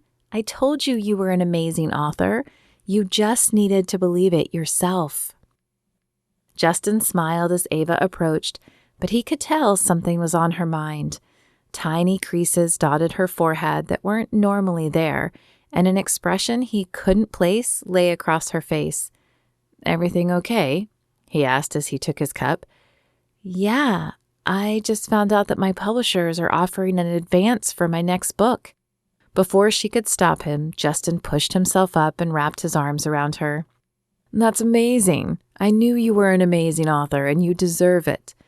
I just didn't expect it. I never thought I'd be given that kind of money as an advance. Ahem. Peter cleared his throat, and the attention in the room shifted to him. If we're sharing news, I have some of my own. I've been approached by MDR Studios to produce a new romantic sitcom, and I've said yes. Justin's jaw fell open. He had always thought he would be the one to leave the show first, but now Peter would be? What does that mean for Who Wants to Marry a Cowboy? Of course, what he really meant was, what does that mean for me? I was going to talk to you about that. There are 2 options for you. 1, you can continue the show, either as the producer or host or both. Justin wasn't sure he liked that option. Peter was the only reason he had stayed on as long as he had. Or 2, you can come be my lead actor. You have the power to offer me that role without even an audition? Justin's head was spinning. Acting had always been his dream, but hosting had been as close as he'd gotten. It was part of my conditions. I told them I wanted to have the decision on the lead actor and the lead writer. I was hoping maybe Ava would like to take a chance writing for the sitcom as well. What? Ava's mouth had fallen open and her wide eyes stared at Peter without blinking. I read your book, the newest one as well as your first. You're funny, and you would make a great scene writer. I'd be honored if you'd write for me, and you'd still have time to write your books on the side. I don't know what to say. Say yes, Justin said with a smile, because I'm going to. She looked from Justin to Peter to Jen. Okay, yes. This calls for a toast. Who's got champagne? Ava's father shouted over the cheers and congratulations. Not for you, Dad. You're still recovering, and I don't think champagne is on your new diet. You're such a stickler, he said, and Justin smiled as he looked around the room. How different his life had become in just a few short weeks.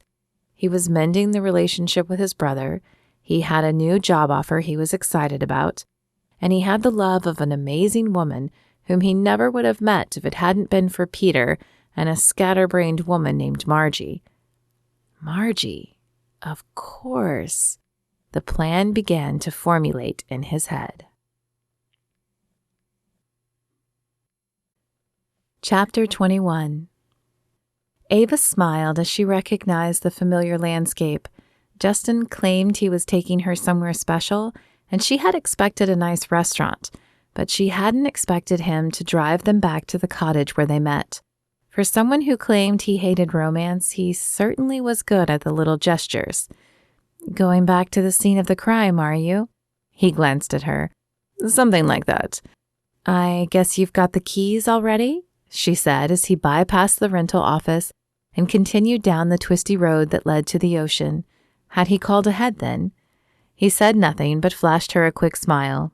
Okay, he would make her wait. She could do that.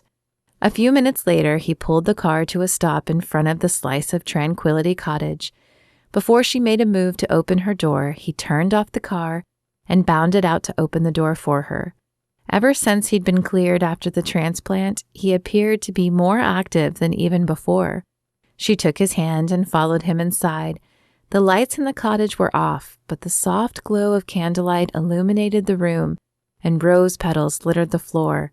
What was all this? He led the way to the kitchen where candles, flowers, and 2 bottles of Code Red Mountain Dew covered the table. Ava grinned up at him. Mountain Dew? Really? Well, it's what brought us together originally. I knew you were a romantic at heart, she said, wrapping her arm around his waist. I had a very good teacher, he returned, kissing her forehead. There's a box there for you. A box? Ava cocked her eyebrow at him, but stepped up to the table. Nestled in the middle of a bouquet of flowers lay a small black box. Was he proposing? She plucked the box out and turned to him with wide eyes. Open it, he said with a wide smile. Ava popped the lid open and gasped. Inside was a diamond ring. It appeared to be at least a carat by the size of it, and it sent rainbows of colors cascading in every direction. I know we haven't known each other that long, but I can't imagine you not in my life, Ava McDermott. Justin, She trailed off as her words died in her throat. You asked me once what those 2 couples on the show had that made them last. Ava nodded. She remembered the question from the day they'd met. It was their faith in God. I do believe all the couples on our show have been in love, but when they leave, they have nothing solid to build a life upon. Tyler and Lainey and the couple before them both had a foundation in God. That's why they lasted, and why we will too. You really believe that? Ava had thought of her perfect proposal often, and though this wasn't exactly what she had imagined, waves lapping the sunset-kissed beach, the man on his knee confessing his undying love, this was even better. perfect because it was so personal to them. I really do. I want to spend the rest of my life with the woman who makes me laugh, who challenges me, who spurs me to be a better man, and the woman I love with my whole heart. Ava wanted all that too, and she'd known for some time that she wouldn't want it with anyone but Justin. She was ready to marry him and start a family. She pulled the ring from the box, but before she could place it on her finger, he took it and slid it down her ring finger. I love you too, and I can't wait to marry you. As Justin leaned in to kiss her, Ava heard the sound of a camera flash. She pulled back, surprised to see Margie standing a few feet away with an old Polaroid camera. Margie? Yep, this one is going to look perfect on my wall, the woman said as she waved the small square back and forth. What's going on? Ava asked, looking from Justin to Margie. Justin grinned. It turns out our getting double booked here wasn't really a coincidence after all. What? Ava felt like the world had shifted all of a sudden into an alternate reality. Margie shrugged. I'm kind of a matchmaker. I don't understand. I pray about all the people who book with me, and if God tells me to, I double book them. He told me about you two. I have to say I wasn't sure when I saw the two of you. But like always, he was right. Ava laughed and shook her head. If anyone else had told her this story, she wouldn't have believed it. But somehow, with Margie, she could. So, I guess this means you have to come to the wedding now. Margie laughed and Justin pulled Ava in for that kiss that had been interrupted. Ava heard the camera click again, but she didn't mind. There was no place she would rather be. The epilogue. Ava smiled as the soft, salty breeze lifted her hair. She and Justin both agreed they wanted a beach wedding, and what better beach than the one they met on? The slice of Tranquility Cottage had served as their dressing rooms, allowing her, Kelsey, and Genevieve to get ready. Justin, Garrett, and Peter had gotten ready across the hall, and Margie played referee, making sure Justin didn't see Ava until it was time. Ava still wasn't sure if the woman was an angel or just displayed an angelic personality, but she decided it didn't matter. Now it was time, and Ava could hardly believe the transformation of the beach. Tiki lights gave the area a soft glow in the setting sun, and 100 white chairs filled the beach. Instead of a red carpet, red rose petals marked the aisle, leading up to where Justin stood with the pastor. You look beautiful, honey, her father said as he leaned in to give her a quick kiss on the cheek. Fully recovered from his bypass surgery, he appeared stronger than ever. Ava was so glad this day had come while he was still around to walk her down the aisle. The music started, and Genevieve and Peter began their walk down the aisle. Kelsey and Garrett went next, and Ava marveled at how healthy Garrett looked. At least 20 extra pounds sat on his frame, and his color had returned to a healthy glow instead of the sickly pallor that laid on his face the first day she met him. Are you ready? Her father asked as the music shifted. I feel like I've been ready for most of my life, Ava said with a smile. She put her free hand on her father's arm and began the march down the aisle. Who gives this woman away? The pastor asked when they reached the front. Her mother and I do.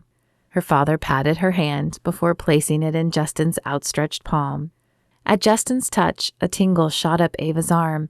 She would never have believed that first day that they would be getting married, but God worked in mysterious ways and with unusual people sometimes. Do you, Ava McDermott, take Justin Miller to be your husband till death do you part? The pastor asked. I do. Do you, Justin Miller, take Ava McDermott to be your wife till death do you part? I do, Justin said with a smile. Then by the power vested to me by the great state of California, I now pronounce you husband and wife. You may kiss your bride. The crowd behind them cheered as Justin leaned in and kissed Ava. Her first kiss as a married woman.